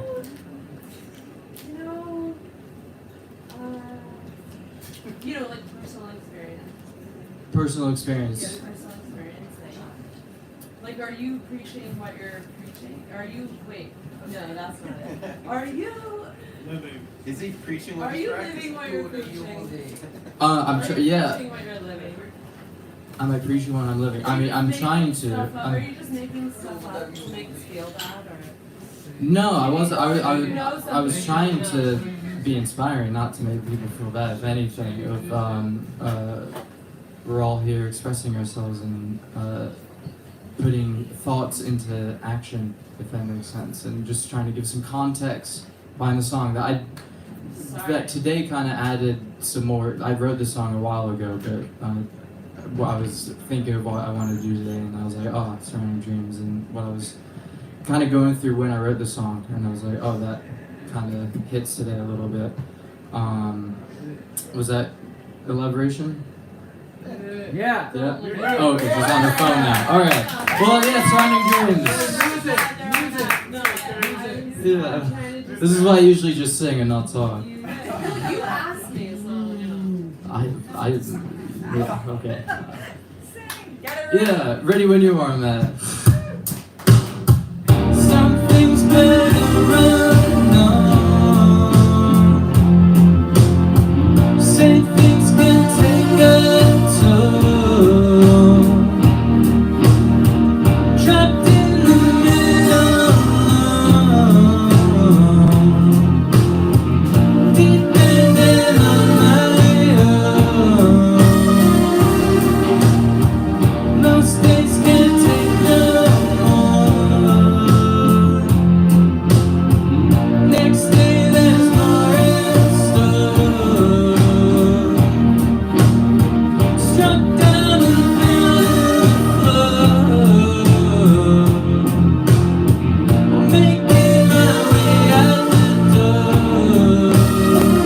Don't always know why it's feeling wrong. Just know that the feeling's strong.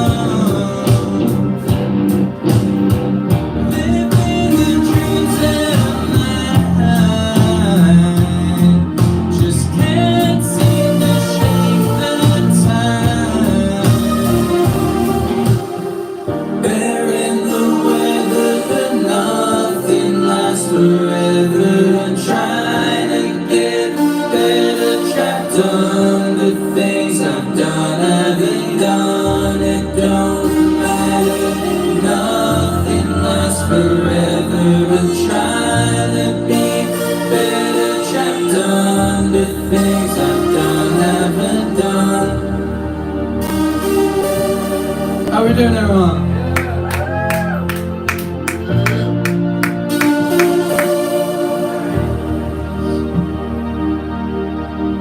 Just thought you wanna know. Take it in days as they go. Just thought I'd take it slow. Not know which way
look for all the amazing talent you see tonight, all the amazing talent you're gonna see, and happy Monday, everyone. Thank you, appreciate it.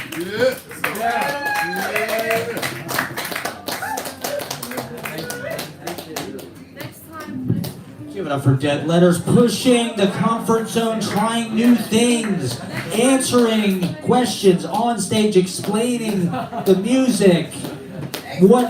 How brave, how courageous. Give it up for the Dead Letters, pushing the comfort zone, okay? Wherever it's scary, that's the direction you need to go. That's the compass. All right, we got Mecha Bounce on deck, Brandon Scott. The hilarious Brandon Scott coming up, Darren, Oliver Bear, Alberto, Daniel Green. All right, can we get some poetry from Becca, everybody? Give it up for the great Becca. Gonna read for us. Woo! Hi. Okay, calling this poetry is a little generous. This is more just these are my feelings. Woo! Just pretty blunt. Really. Go ahead. Yeah. Okay, thanks. Thanks for that. Okay. I have nostalgia for a time that's never been. I miss everything we weren't. I canceled all the plans we never had, deleted pictures we never took. I hold on to gifts you never gave me. I love what could have been. But when I fall in love, it's going to be different. I gave everything to you, really I did. My time, my attention, my anger, my joy. Maybe I gave too much. Maybe I cried too hard, felt it all more than I should. But I loved you through that, even though it broke down pieces of me. You took my desperate efforts to hold on to the fantasy of what we could be as theatrics. Really though, you could never handle my love. You acted like you could, and I let my imagination run. So I wasn't beautiful enough for you? How much can I apologize for that? You preached authenticity, but took away my free speech, breaking down every sentence, every word, until it meant nothing at all. You called me lazy and then stole my life force. No, you didn't steal it. I gave it to you and you let me. I gave you a mile and you gave me back an inch. I remember how soft I used to be. I used to dance, I used to sing. Do you remember that? Does it make you nostalgic? I feel nostalgic for what could have come next, for what could have been. I'm nostalgic for what we weren't. I miss what will never be, but maybe I'm just missing all the parts of me that I gave you and can never get back. Woo!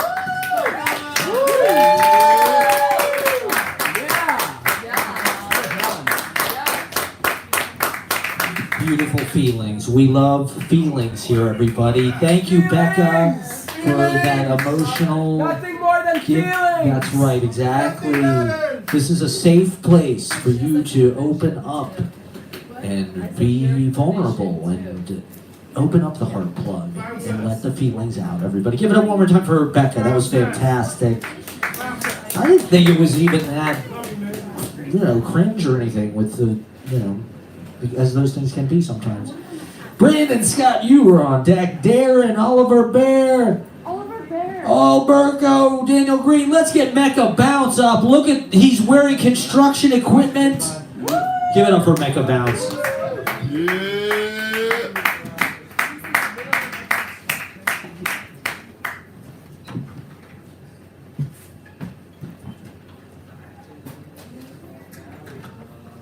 So this is in the fall.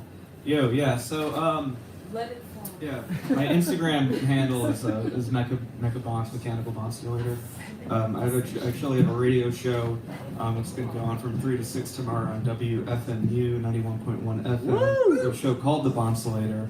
But I'm going to be doing my music right now. These are songs that I write for fun, and hopefully, you think they're fun too. So it's called Maybe. It's a song about possibilities.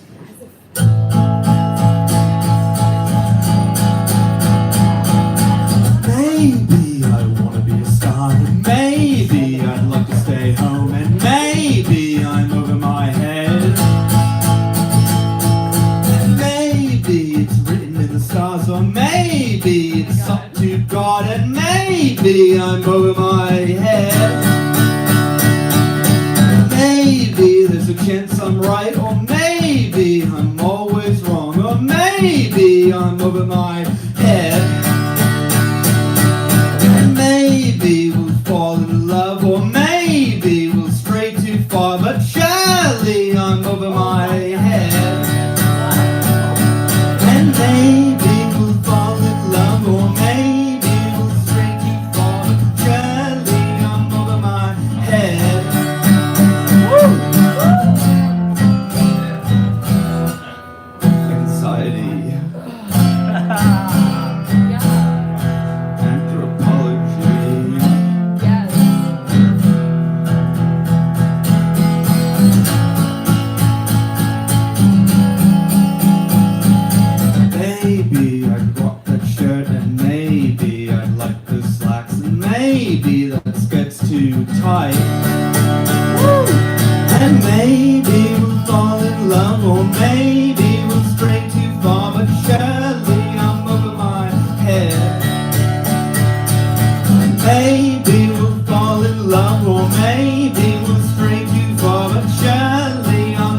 maybe we'll stray too far, but surely I'm over my head.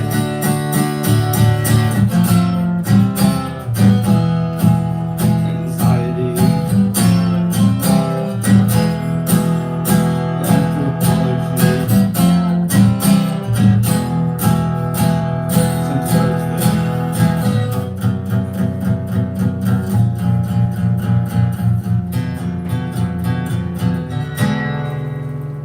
thank you.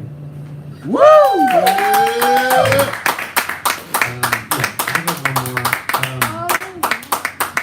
This one's a cover by someone that I enjoy their music, so I'm gonna sing their song.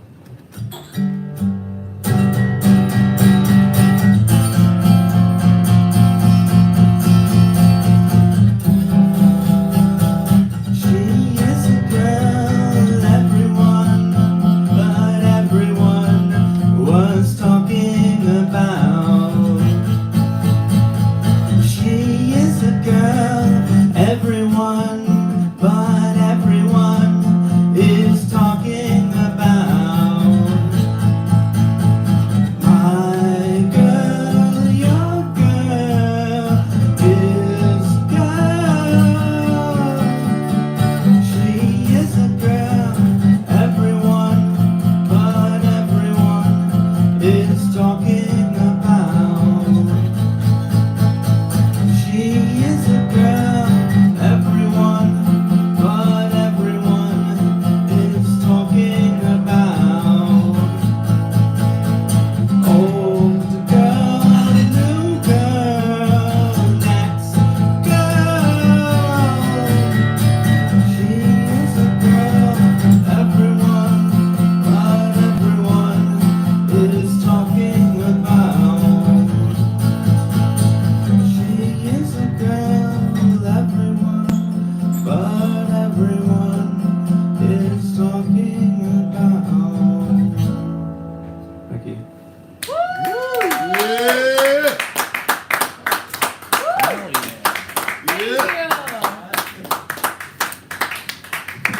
Mecca Boss, you have a show on WFMU. That's sick. We'll check it out tomorrow, you said? Yeah, 3 p.m. to 6 p.m., 91.1 FM. Hell yeah. Online, WFMU.org. That is super dope. Give it up one more time for Mecca. But you know Jim Burley? Jim the poet? Y'all did a thing as poetry. Yeah. Yeah. I wasn't there, but I saw on the internet. Hell yeah. All right. He's an amazing guy. He's well, give it up one more time for Mecca Bounce, everybody. That was really fantastic. So sorry you had to wait so long. You know, we had a lot of people signed up because of the 3-day weekend and whatnot, but that was worth it. Give it up one more time for Mecca Bounce, everybody. We have Darren on deck, Oliver Bear coming up, Alberto, Daniel Green. Is Joe Blue Jordan here? How about Gleb R? Yes. How about Ned? Are you Gleb R? Okay, you're not coming up yet, but no, you're not yet, but I will get you up. So you're Gleb. Yes. What about Spencer Riley? Okay. Oh, just kidding. Okay. Darren, you were on deck. Give it up for Brandon Scott, the hilarious. This guy is funny as hell. Give it up for Brandon Scott, everybody. Darren, you were on deck. Give it up for Brandon Scott. Woo! I mean, you can't have somebody talented as fuck come up before me and be like, "No, he real funny." They're like, "Hey, let me see, nigga, let me see." You got a high bar, man. I can't. I know what it's like. My thing is, I don't think I can do the whole guitar singing at the same time. Like, my attention span is fucked up. You know what I'm saying? I'll be watching porn and be masturbating and forget what the fuck I was doing and be staring out the window. Like, what the hell? Is that just a leaf? Today's a fun day, isn't it? Isn't today like a crazy just combination of days? I love it. This is me being honest. Like, this is one of my favorite holidays, Martin Luther King Day. Because this day reminds me how fucking gangsta America is. Imagine being the niggas that shot your best friend and then they make a holiday about that shit. No, not reaching out to y'all. Okay, no, it's okay, it's okay. We can all be salty about it still. Trust me, I'm still salty about it. I'm still salty about it myself, nigga. That was 50 years ago, nigga. That's the beef I'm taking to the grave. Here's why I like this day, though. They made it a federal holiday because immediately after Martin Luther King's death, we started rioting. And these motherfucking white people was like, holy shit, they weren't playing, nigga. I guess we really need to be listening to these people. Martin Luther King was not playing. Why is it 50% of all of his statements were just basically fuck around and find out? That's the best thing about being him. That makes me so happy. Oh, don't worry, I'm getting it. I have to work this up, okay? I understand. We're 4 hours in, y'all drinking, the guy with the music, the awesome song. No, all right, I'm working. Listen, heckle away, I don't give a Please don't heckle, it's okay. I mean, listen, they shot Gandhi ass. They didn't get my holiday. Before he died. Just saying, though. Today is also Inauguration Day. And I know people are really concerned, like they're worried about this Trump presidency. I'm not. I'll tell you why. A few days ago, he released a tweet, right, where he basically said he wanted to invade Greenland. Now, I don't know if you realize this makes him the stupidest motherfucker ever, but I'll break it down for you. 1,000 years ago, Vikings named Greenland Iceland and Iceland Greenland so no one went to the cool place. So Donald Trump is basically falling for a trick from 1,000-year-old Vikings. You fucking idiot. You're taking over the bad place, my guy. No, get the other one. Get the one with the confusing names in it, not the one that's a frozen fucking tundra. Yeah, Greenland's the better one. No, Iceland's the better one. No, you're right. Iceland's the better one. He's like, oh, we'll take over Greenland. Right point. I feel like we could trick him. Like if we just painted a black spot on the wall like a tunnel, he would just run into it like a cartoon character. Our president should not be brought down by the same shit that kills Wile E. Coyote. That's just crazy, y'all. Oh boy, this was really worth this 4-hour wait. Yes, it was. Yes, the fuck it was. It is. It's okay. I'm a comedian. As a comedian, I'm used to this. You know what I'm saying? I'm definitely not laying down, I can tell you that much. Huh? Memorize all your jokes. I do my best. I get to tell them when people, give me a chance sometimes. Which is okay, because I don't get a chance a lot of times. You don't know how crazy New York is. Like, I was at a show once and watched somebody get robbed outside. And everyone inside just made jokes about it. I was like, damn, we ain't gonna call the cops? This is treacherous, my guy. Which is crazy, because I wonder why people think that black people are so violent. When I've seen enough David Lynch movies to know white people will kill each other over a bad day, nigga. Just one bad day, nigga, the whole family getting murdered. Fuck this whole house. All right, another not singer. Jesus. It's inside. It's subtle. It's all right.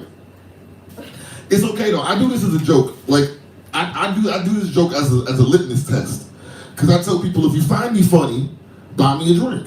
Oh, I will. And if you don't find me funny, throw food at me. And as a poor person, I can still eat tonight by collecting the food. So it's a win-win for your boy. It's weird being like under the poverty line, because people say shit to me like, I'm so jealous of you that you're unemployed. Bitch, why? I'm jealous you eat food. Like, oh my goodness. You don't get hand-me-down sandwiches. Do you know that's a thing? You know they hand down sandwiches? Nigga, that's crazy.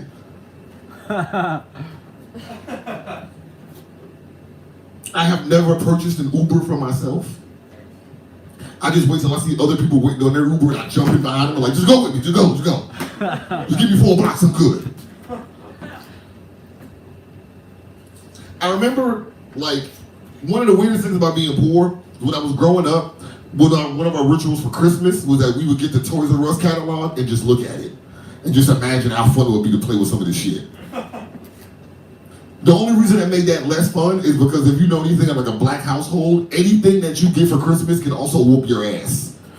So do not ask for Lego's Hot Wheel track set, because you are going to get your ass whooped by it on a very bad day. Just to know, if you do not know, I've had my ass whooped by a water gun at least twice.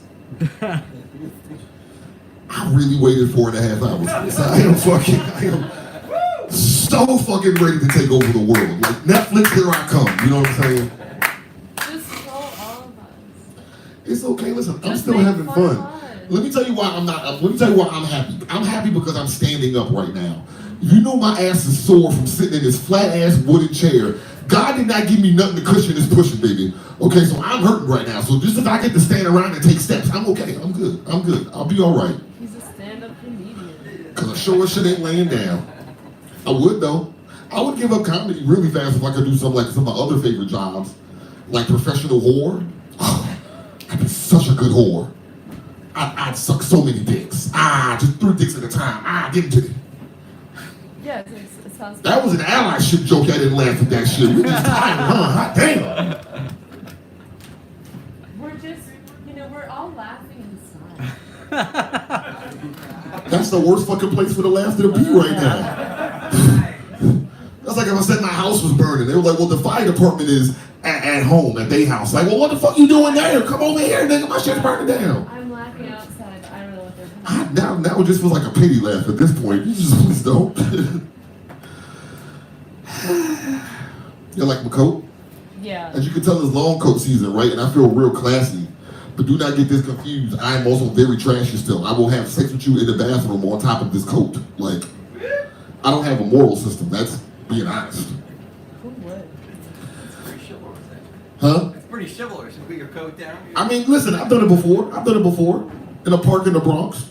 2 pigeons watching me bang somebody from behind. They were just like... True story. All right, how much time I got? 1 20 seconds. Okay. Ironically, I'm not one of those comedians that goes like, hey, oh man, I can't wait till that clock to be over. Hell the fuck no.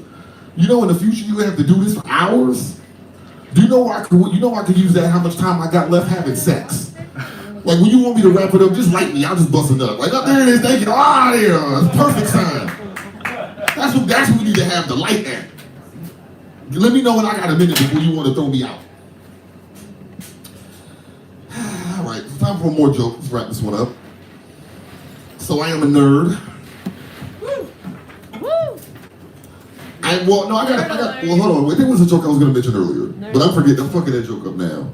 So it's not even worth it.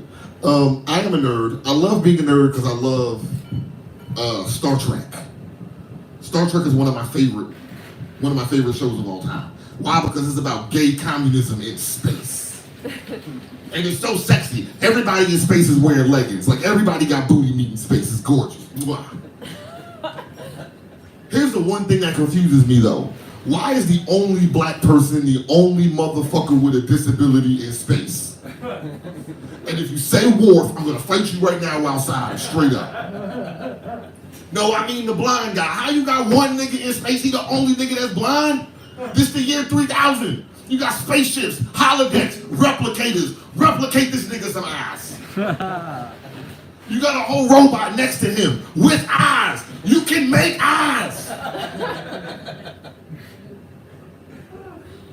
Then you wonder why they've been lost in space for 8 years. Where are we going? I don't fucking know. I can't see shit.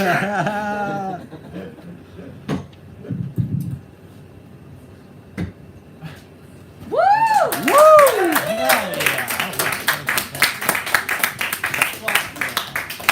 Give it up for Brandon Scott, everybody. Hilarious, importantly topical Star Trek humor. That's important, that's true. Give it up one more time for Brandon Scott, everybody. I wrote one line every day for a year. This is today's line, January 20th. Turgid, rigid to push shoulders through absolute dazzle, which is what we're doing here tonight. We have got Oliver Bear on deck. We have Gleb R coming up after that, Alberto, Daniel Green. Let's get Darren up. Give it up for Darren. He's got a harmonica rack, everybody. Yeah. And pedals and a laptop. Give it up for Darren. Yeah.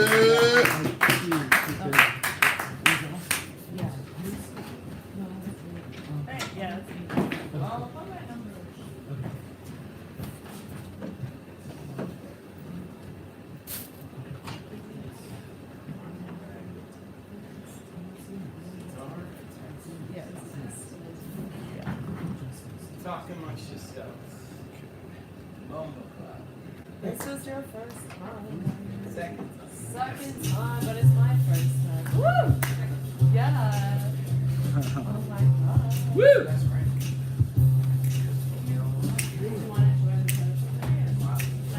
Thanks for doing it. Yeah, hell yeah.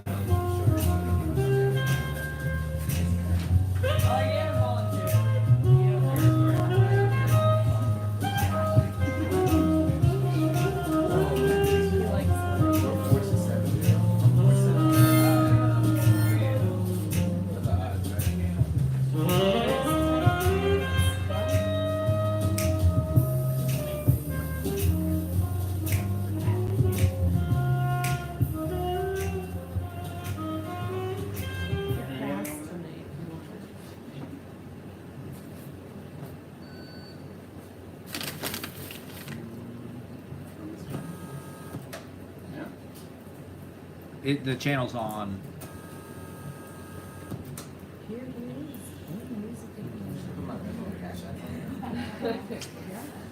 Yes. Here he is playing music again.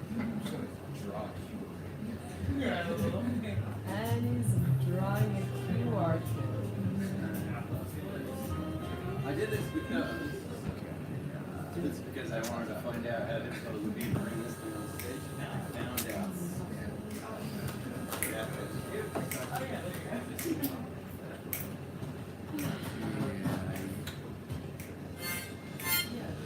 Hey. Yeah, he's one of the good ones. You don't know that. I'm pretty sure. Yeah. Well, because there's. You don't know.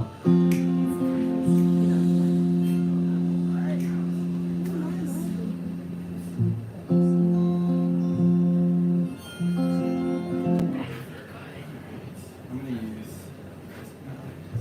We wait. Better be good. Yeah. Better be good. All right. So. Just kidding.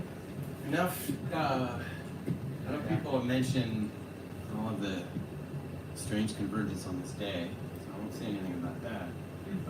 But I will say something about open mics, and thank you for sticking around, because it's late night, and I like playing late. Kim Gordon once said, it's one of my favorite quotes, she said, people will pay good money to see people believe in themselves. And I think we're all paying 2 or 3 drinks to come up on stage and kind of believe in ourselves and get whatever nerves and whatever shit's in the way of us doing what we want to do with our lives. And that's what I'm here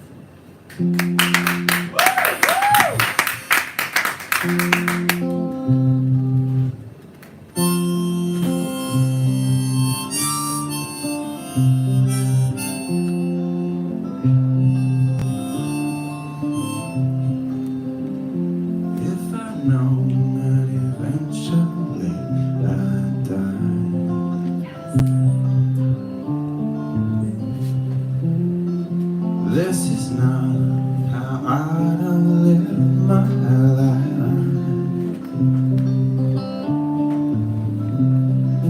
I've traded innocence for every day of penitence I know.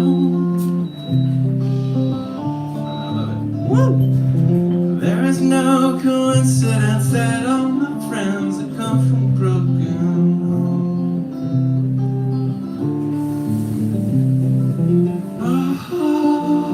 Life is all around you, but you push it away, push it away, push it away. All that you ever wanted, and you're running away, running away, running away. But you can't run from the calendars you hide.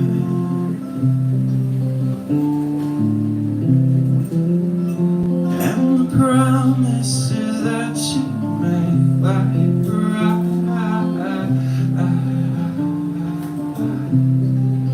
Try to walk down the street without having to open up your eyes.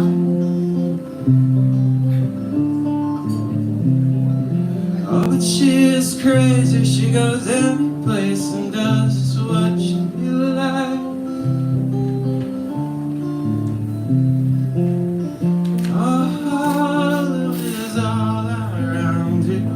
You push it away, push it away, push it away. All that you ever wanted, and you're running away, running away, running away. But it's all happening. Oh, Billy, don't miss that train tonight. Oh, Billy, don't miss that train tonight. Leave Ambrosia far behind. Oh, Billy, don't miss that train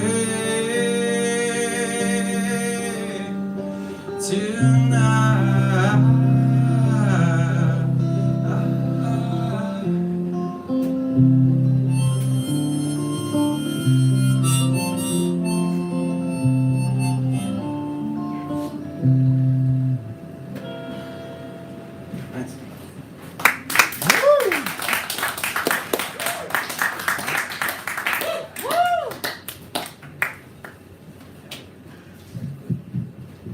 Give it up for Darren, everybody. We'll figure out the interface next time. These goddamn Mosrite interfaces, these USB. Give it up for Darren. It really sounded great with the guitar and the harmonica rack.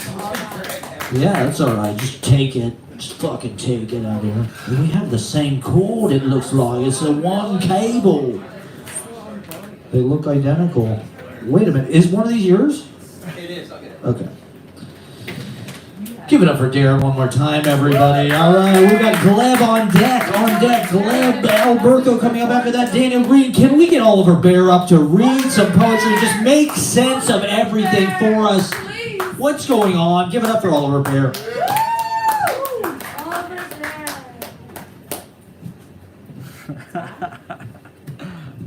Okay. Woo! You know how fucked the world is when Matt decides that I make sense of the world. I'm just saying that, one of the ideas I had for a story, movie, whatever you want to call it, is involves Gwen and clowncest. I'm just saying. Oh my god, I didn't even know. And so you came here and you didn't go to the anti-hoop month. Yeah, this is why I'm not allowed around schools. So I wrote this earlier, thanks to David Lynch, who has transitioned. Blue velvet fire. Walk with me while Mulholland Drive burns. Your head not an eraser for the ash dune you climb. Twin peaks of charred house remnants. An elephant man steps from behind the flame curtain. The midget intoning his non-animal identity.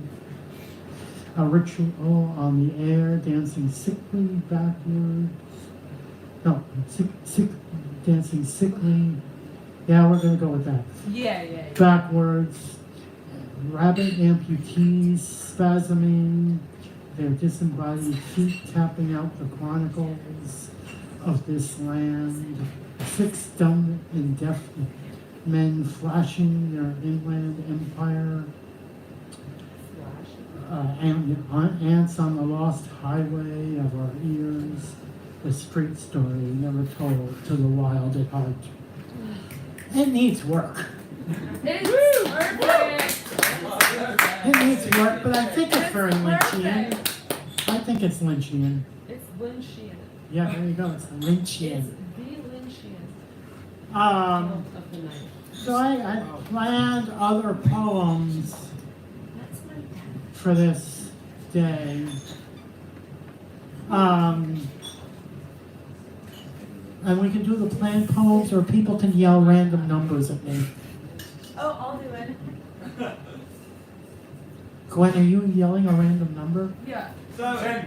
Are you ready for my random number? Yeah. Okay. 10. 4. I heard 4 and 10. 4 and 10. 4 and 10 blackbirds. 4, 10, and then after that, 7. And you know, now I'm amazed you picked 4 when you know there is no 4. Well, there's only 4. Well, true. Yeah.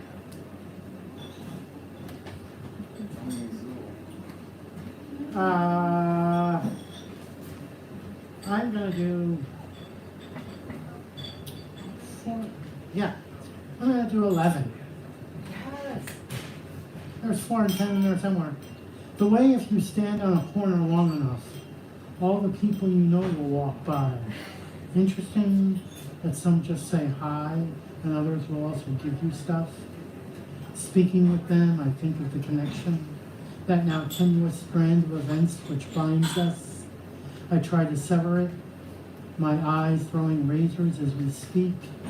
With each cut of the cord, the pain increases until I can no longer stand it. They leave, and I, once again, am left alone to await the next one, to deal with myself. Damn, that's now we're doing the one I picked. All ye who enter here, bring your hopeful abandon that we may falsify, so that you walk through the country of the shadow of death and cry, I shall fear no evil, for fear is the mind killer. Thoughts of plastic-covered passwords calm us through life's tempest, toss the wretched refuse teeming the shores of an oxidized green megalith, who offers those who have nothing a sinkhole of consumerism with this promise. The penniless and fatigued need not apply unless their poverty is from some propensity. Their fatigue from education they buy. The golden light allows them entry to our land of corporate sovereignty, ruled by a zombie orange fiddling through lies of atomic meltdown skies. Oliver Bear. Okay. Now I'm going to do another one that Gwen suggested. We're going to do... A romantic one. Oh, you want a romantic one? Okay, that's not one of the numbers you suggested. Something about love. Okay, here. This is somewhat romantic. Her hair was the color of a sunset behind purple clouds. Or was it like holding a soap bubble near the light? Or was it dark red like blood from an old wound? Or was it orange like the autumn leaves? Or was it blonde or black as night, the luster and texture of a newly bought fur? How he enjoyed running his hands through it, feeling silk essence. A kiss on the head engulfed his whole face in softness. Another thought. Was all her hair like this? Ooh, yeah, it was. It was. Oh, so that was romantic? Yeah, it was. Okay, all right. In all of her hair. All right. Should we do one with clowns in it? Yeah. Send in the clown. Yeah. I'm just going to pick one and put clowns in it. That's really... There ought to be clowns. I couldn't agree more. Oh, wait, they're here. Here we go. We're going to just... I want your hat. Oliver Bear, where'd you get your hat? The Mets. My what? Your hat. Your hat? My hat? Yeah. I found it. Oh, fuck. Somewhere in my apartment. It was... It's good. In a drawer? Oh, yeah, a drawer. Like my friends in college used to tease me about this, so I say draw, and my friends would come up and be like, so where's your hat? I said, it's in the drawer. And they're like, no, Oliver, I don't want an artistic sketch. I want to know where your hat is. I hate them. Yeah, I said, it's in the drawer. So it follows the razor mood, padding through clown blood, gushing from woods into meadow, obscuring the imprint we made in the grass, freezing the blades in place, the dirt disturbed in clumps, marking our movements, a sickle light reaping the wild wind that made us run as the sky falls down. We fell to earth, the world's changes, ashes in an urn, sprinkled about the garden. Golden year dreams filter into cinders with cold silver light. The zombie echoes of the clown king's words. As your hair falls around me in our bed, I reach for a slice of time together. There we go. That's the movie, people. That's the movie right there. We're ready. You're all romantic. We're ready to do it. You know what? Sign me up. It's all yours. I'll be the actress. It's all you will. This is the girl. Oh, I'm the actress. You know, it is This so is true. the girl. I've been training my whole life for this. Yeah, I know. So one more. Really? We're going to do technology here.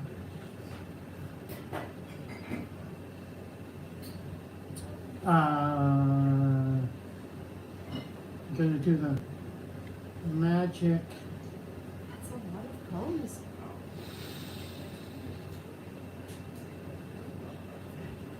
This is like roulette. Okay, here we go. This is kind of appropriate for today. The wind blows sand through my hollow shell, heralding this life's death knell. When I spoke, polarity began. Cities of words were raised for me and raised. Statues of me cut your landscape into broken jeweled geometries of nothingness. Yes. I took your offerings routinely and ran. Yes. An icy spiral whipping wind and some dust devils left in my wake, forgetting that we were both the creator of each other's existence. Matt Proctor. There you go. There, just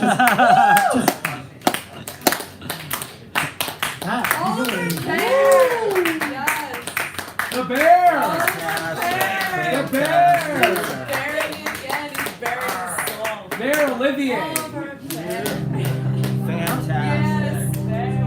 Oliver. Bearing it And all. he's wearing this. We love the clown blood and the clowns, and you clown kings and the clown queens and the clown comics. Fix your heart or die, you clown comics. Uh-oh.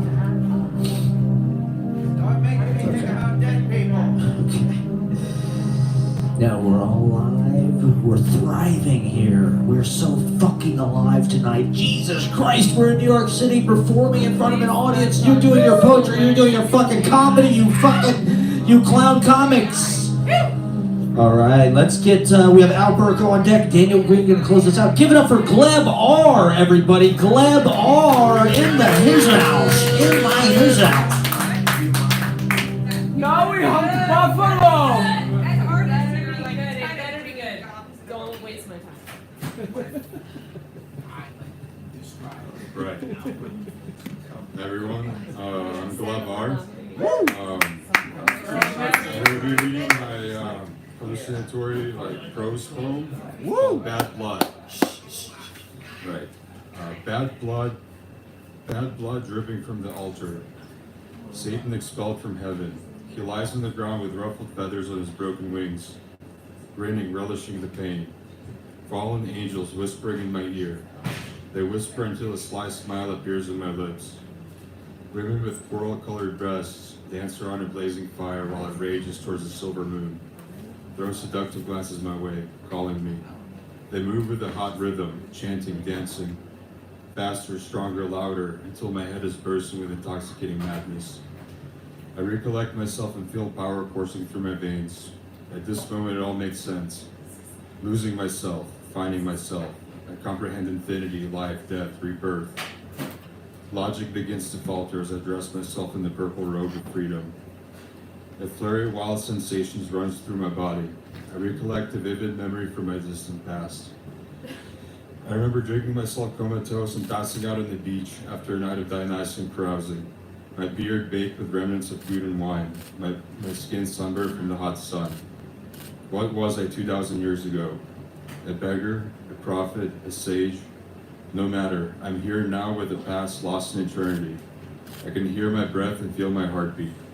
I stand outside of time and can see that we are stuck in some kind of mystical rhythm, perpetuating pain and suffering. Woo! Hell yeah!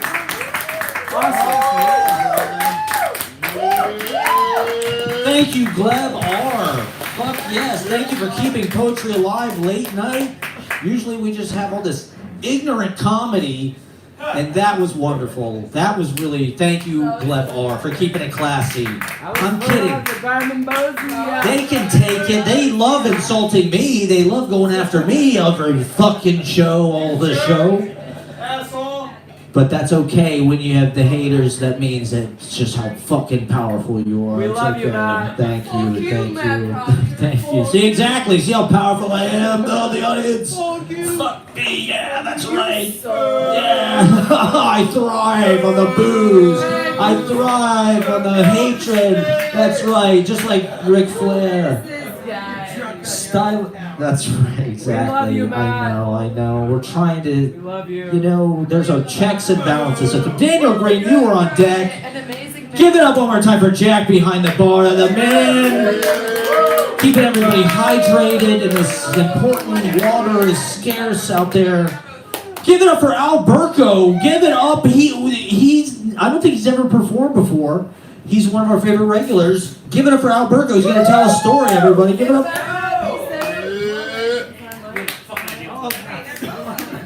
I performed once before. Where I watched everybody else do many thousands of performances. I'm a big supporter of the arts. I'm an actor and producer. I like to come to the shows all the time. Woo! Sorry, I'm sorry.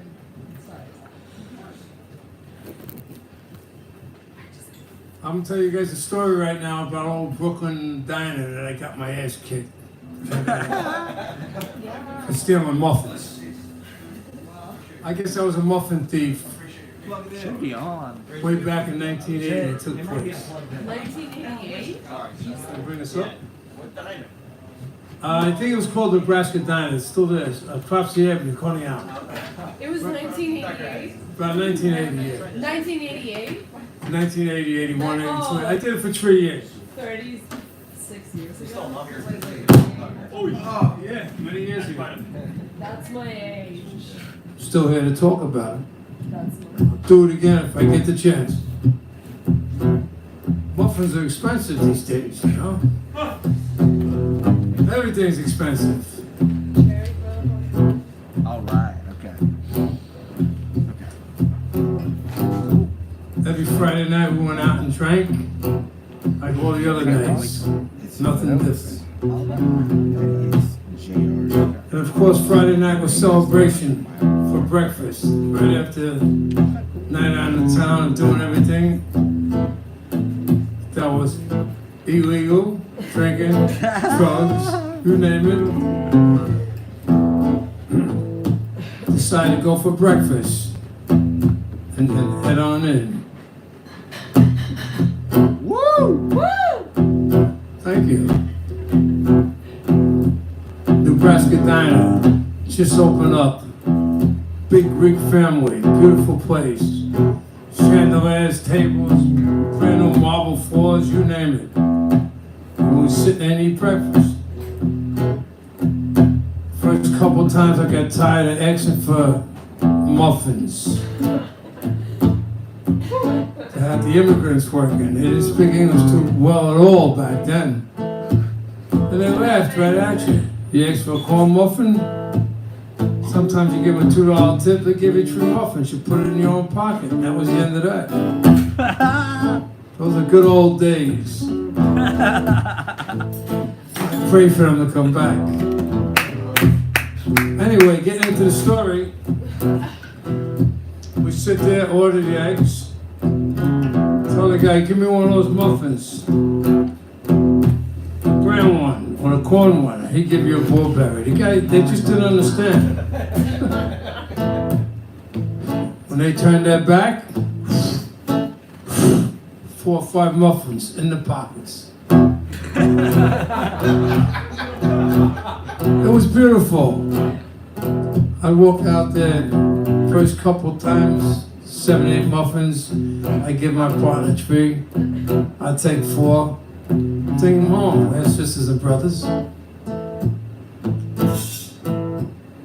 And we did our breakfast, and everything was cool. This was 4 or 5 in the morning, especially on a Friday night we did this. My friend didn't want to take things. He would just be holding up the cover for the muffins. And I would just take them. My hands were fast. They turned around, I grabbed. I just couldn't control myself with those muffins. Because they were big and they were juicy.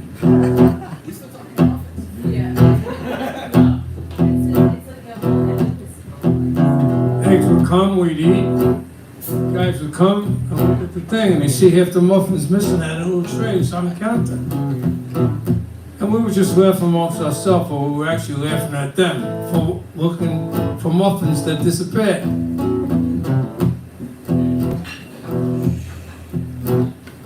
Nobody else was in there, just my friend and me.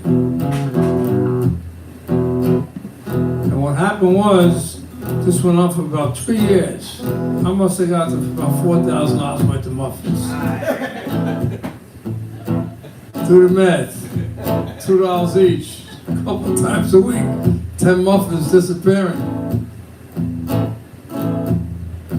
That was all in good faith. We didn't care. We feed the birds on the way home. Birds would be chirping, especially in the summertime. You could hear them 5, 6 in the morning. Throw a couple muffins out to them. Good faith.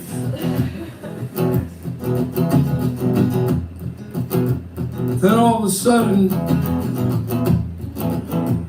this is where the violence starts now. I'm sitting there eating, everything is cool. I get punched in the back of the head. Bang! Boom! The neck. The arms. I'm getting blasted by 5 different guys. They're kicking shit at me. I'm taking it like a man. I'm swinging back, but I'm not making no headway. Nobody's dropping. I'm the only guy going down. So I fake it. All the way down between the counter and the chair. I go limp. They think they knocked me out. No way, I've never been knocked out. I've been getting beat up since I'm a little kid for doing stupid things. I can take punches. I got down real low, I took a deep breath. I took another breath. I looked at the guy to my right, that's my guy. They came up as hard as I could, I He went flying about 10 feet, fell on his ass. He gets up, he's trying to swing. I pushed him back. I yelled at the other guy. My friend Kenny's beating the shit out of 2 other guys. The place is turning into a riot. Chairs are breaking, tables are going over. We did $2,500 worth of damage. And that came from reliable sources. From the manager, from the wise guys in the neighborhood that I had to answer to for doing all this damage. Not for nothing, yeah. Next thing you know, I'm told, you gotta go to a social club out, see so-and-so. They know me, I knew them. Everything was always good. I got away with a lot of shit because I was very respectful and apologetic. I made a habit of doing things stupid as a young kid, but I never said I was sorry for anything I did because I really meant what I did. I would say I won't do it again. I'll try to behave myself, but I never said I'm sorry. That just wasn't in my vocabulary. The guy says to me, you gotta go see so-and-so again. I says, just tell me you didn't give me the message. You let the thing blow over. He says, I already told him. Come out about 4 more times. You didn't go. He's gonna come out looking for you. You're gonna have a bigger problem. I said, I'm not going in the club. I'm gonna get fucked up. I've seen guys get hurt for a lot less than muffins.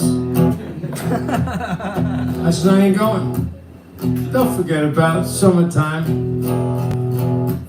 The whole crew comes up on the ball up in Coney Island. Guy waves me over to him. I said, oh shit. My friend says, hit the water and go to Jersey, because they're gonna fuck you up. Jersey? Jersey. I said, I ain't going nowhere, man. Stay right here. I go up on the ball up. He said, what's the problem? I call for you so many times, you don't come in?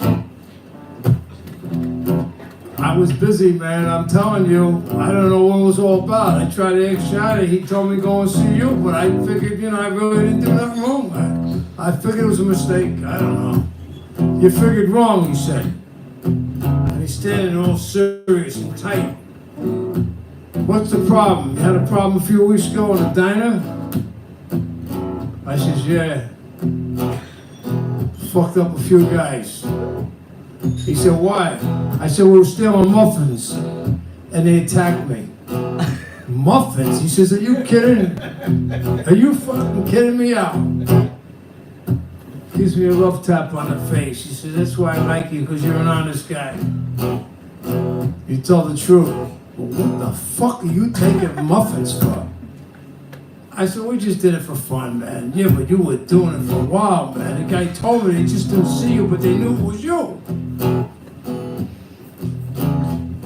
I said, it won't happen again. Fucking right. Go and see Gus in 2 days and tell him that you're gonna behave yourself. So I go see Big Gus. I got the wrong one. There's 2 Gus's. They're both brother-in-laws.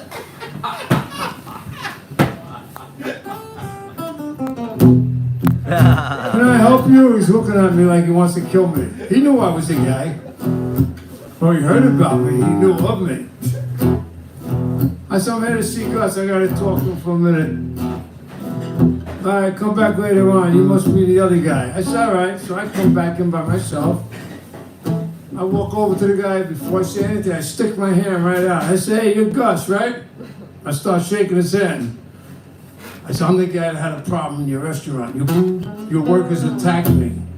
I had no choice. I fucked up a few. Tell them that it won't happen again. I'm telling you that it ain't gonna happen again. I was in the wrong, man. I made a little mistake. I'll behave myself. Next time I come in, I guarantee you no problem. Matter of fact, I'll take the order to go. Can I get a scrambled eggs, a toast, a cup of coffee, and a fucking cheesecake over there? Puts it all in a bag. I go to take my $10 bill out and pay for it. He says, you don't gotta pay yet. I said, all right, thank you. Put it back in my pocket. I'll see you again, Gus. I come back 2 days later, same thing I order. You don't pay, he goes. You're all right, I like you. You're a good man, you're honest. You just don't give me no more problems. I guarantee no more problems. He said, you fucked up the place, man. You see we got new tables over there. You broke those, they don't even match anymore. I said, it won't happen again, I'm guaranteed. It's all right. Shakes my hand again, he's got a big smile from here to there. You look like a fucking kangaroo. I said, hey Gus, I can still come back, right? He goes, yeah. Get the order to go. I must have gave about 8 or 10 orders to go. He never charged me. About 2 weeks goes by, I see the big boy in the neighborhood. He calls me over, he goes, I heard you went into the restaurant. You did good, he said. I said, yeah. He told me to go in. I told him it won't happen again. He said, the guy likes you. He says, you're a good man. He appreciated you. I says, yeah. He's a good man too. You don't even charge me for food anymore. I said, this worked out beautiful. Then one day he says to me, listen Al, he's calling me by my name. He says, come in, next time you come in, you can sit down and eat. You don't have to take it to go. I know you're going to work. I got a big fucking plate of food, bacon, you name it, double orders of the other shit, whatever it was. You don't pay, he says, I told you, your money's no good here. I says, you're a great man. Never met a guy like you. I must have got 40-something breakfasts from this guy in the next 2 years. I didn't go on, on a regular basis. I didn't make a habit out of it. I said, I come here for dinner sometimes with my girlfriend. He goes, yeah, no, I've seen you around. Please, don't take no more fucking bagels, no more donuts, no more muffins. We can't have this here. I said, you didn't have anything since I spoke to you last time, right? He said, that's right. You're a good man. I said, thank you, Gus. Gus was my best friend in the neighborhood. Woo!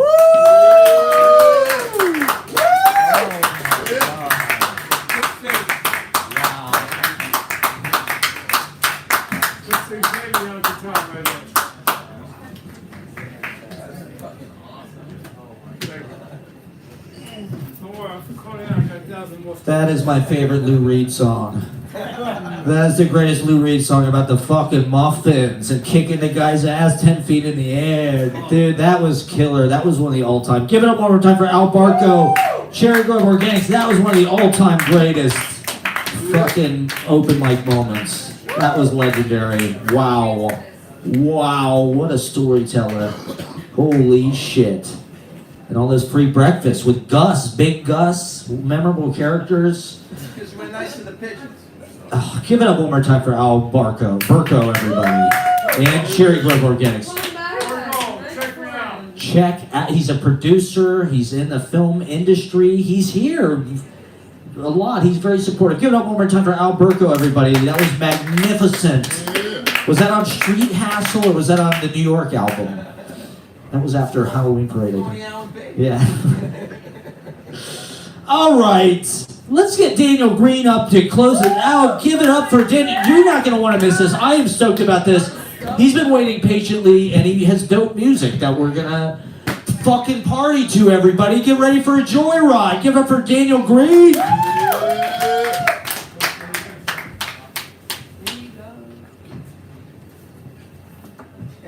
Yeah. It's about fucking time. KGB Red Room, what's up? Woo! I'm Daniel Green. I produce, I make music. I got 2 songs. They're both love songs. One is about crushing on someone. The other one is loving someone from a distance. Yeah, let's get into it.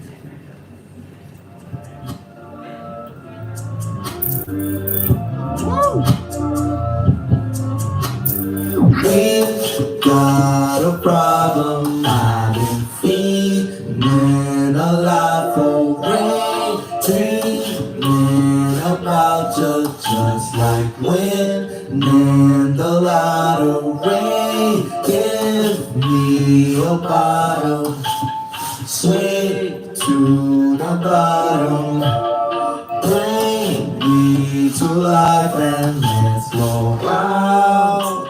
Be wild, brave.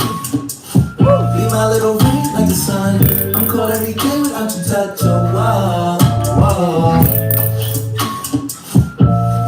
Baby, tell me how you feeling it, even if it's just a little bit. Oh, rain,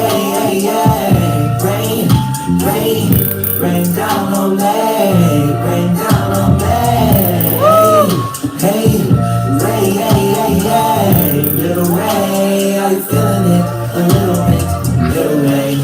Alright, baby, let's get away, get away. May I reiterate, they get in the way and get obliterated. Maybe I shouldn't say, baby, you do make me feel away. Same shit but different day, girl, I'm still amazed with your energy. I wanna go on a dinner date, wanna cruise on the interstate. You so hot, you set the room ablaze, and the rumor is I'm making a renovation so I can accommodate you. So let's find a common date. I can show you what I'm trying to say. Yeah. Really a charm, and it dawned on me. Still gotta say what you want from me. Life alone could be so lonely without your body and soul on me. Yeah. Be prepared. Oh, my love is not regular. You ain't gotta say another word. Pray. Be my little rain like the sun. I'm cold every day without you touch your wall. Whoa. Baby, tell me how you feeling it, even if it's just a little bit. Oh, rain, rain, rain down on me, rain down on me. Hey, rain, little rain, how you feeling it? A little bit, little rain. Yeah, that's a little bit, little rain. You guys are the first to know. As of Friday, I have the master, and as of today, I have the cover art. So it is dropping in February, confirmed. Woo! Yeah. All right, no, this is about loving someone from a distance. It's called My Heart.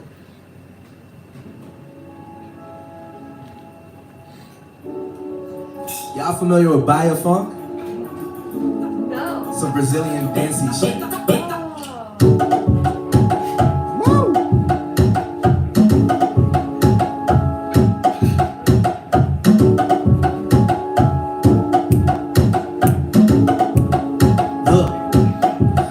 Tell you the truth, I'm on to you.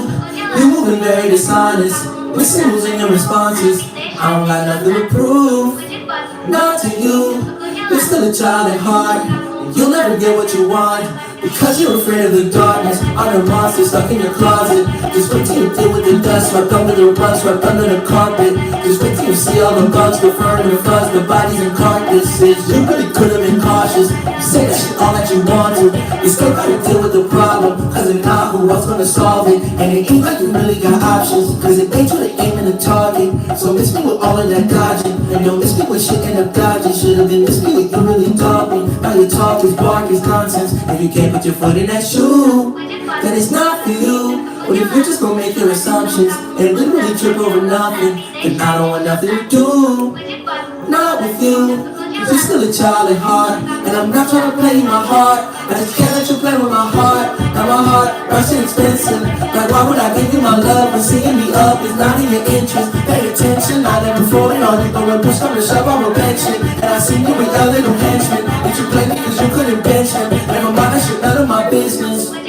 No. And I'm gonna tell you the truth. I'm on to you. I'm on to you.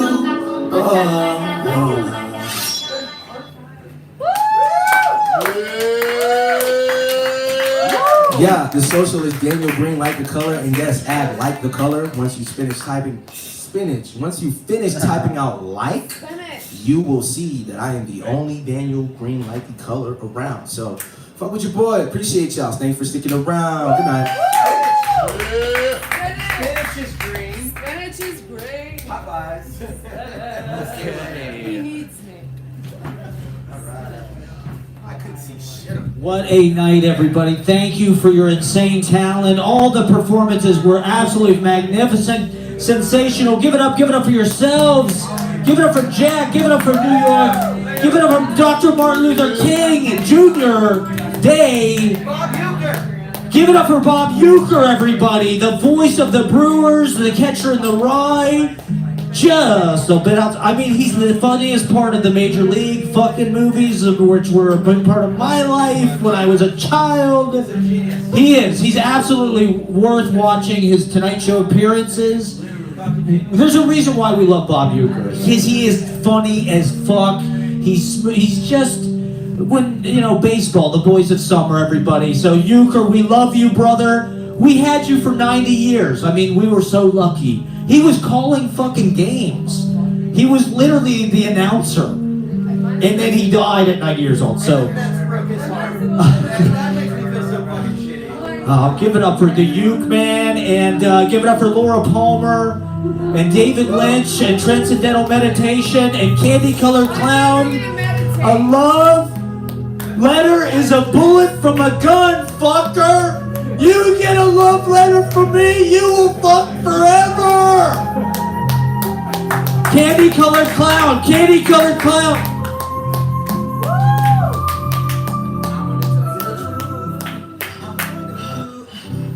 A candy-colored clown, they call it Sandman, tiptoes my room every night, just in case the shadows that can whisper, go to sleep, everything is alright.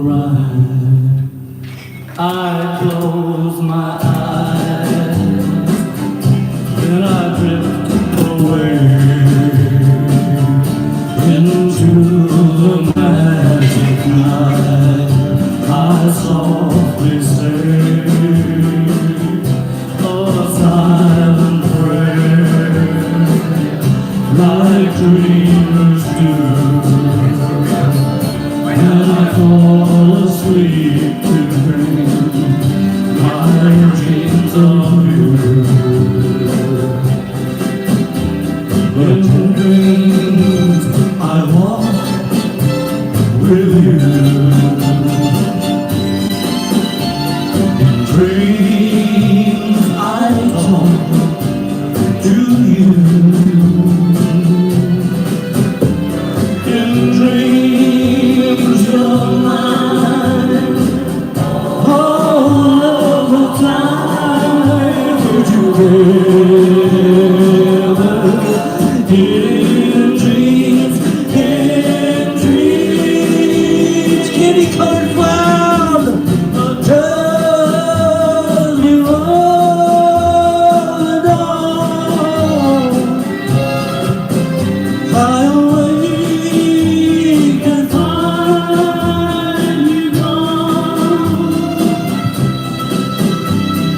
can't help it. I can't help it if I cry. I remember when you said goodbye. Traveling Wilburys, everybody.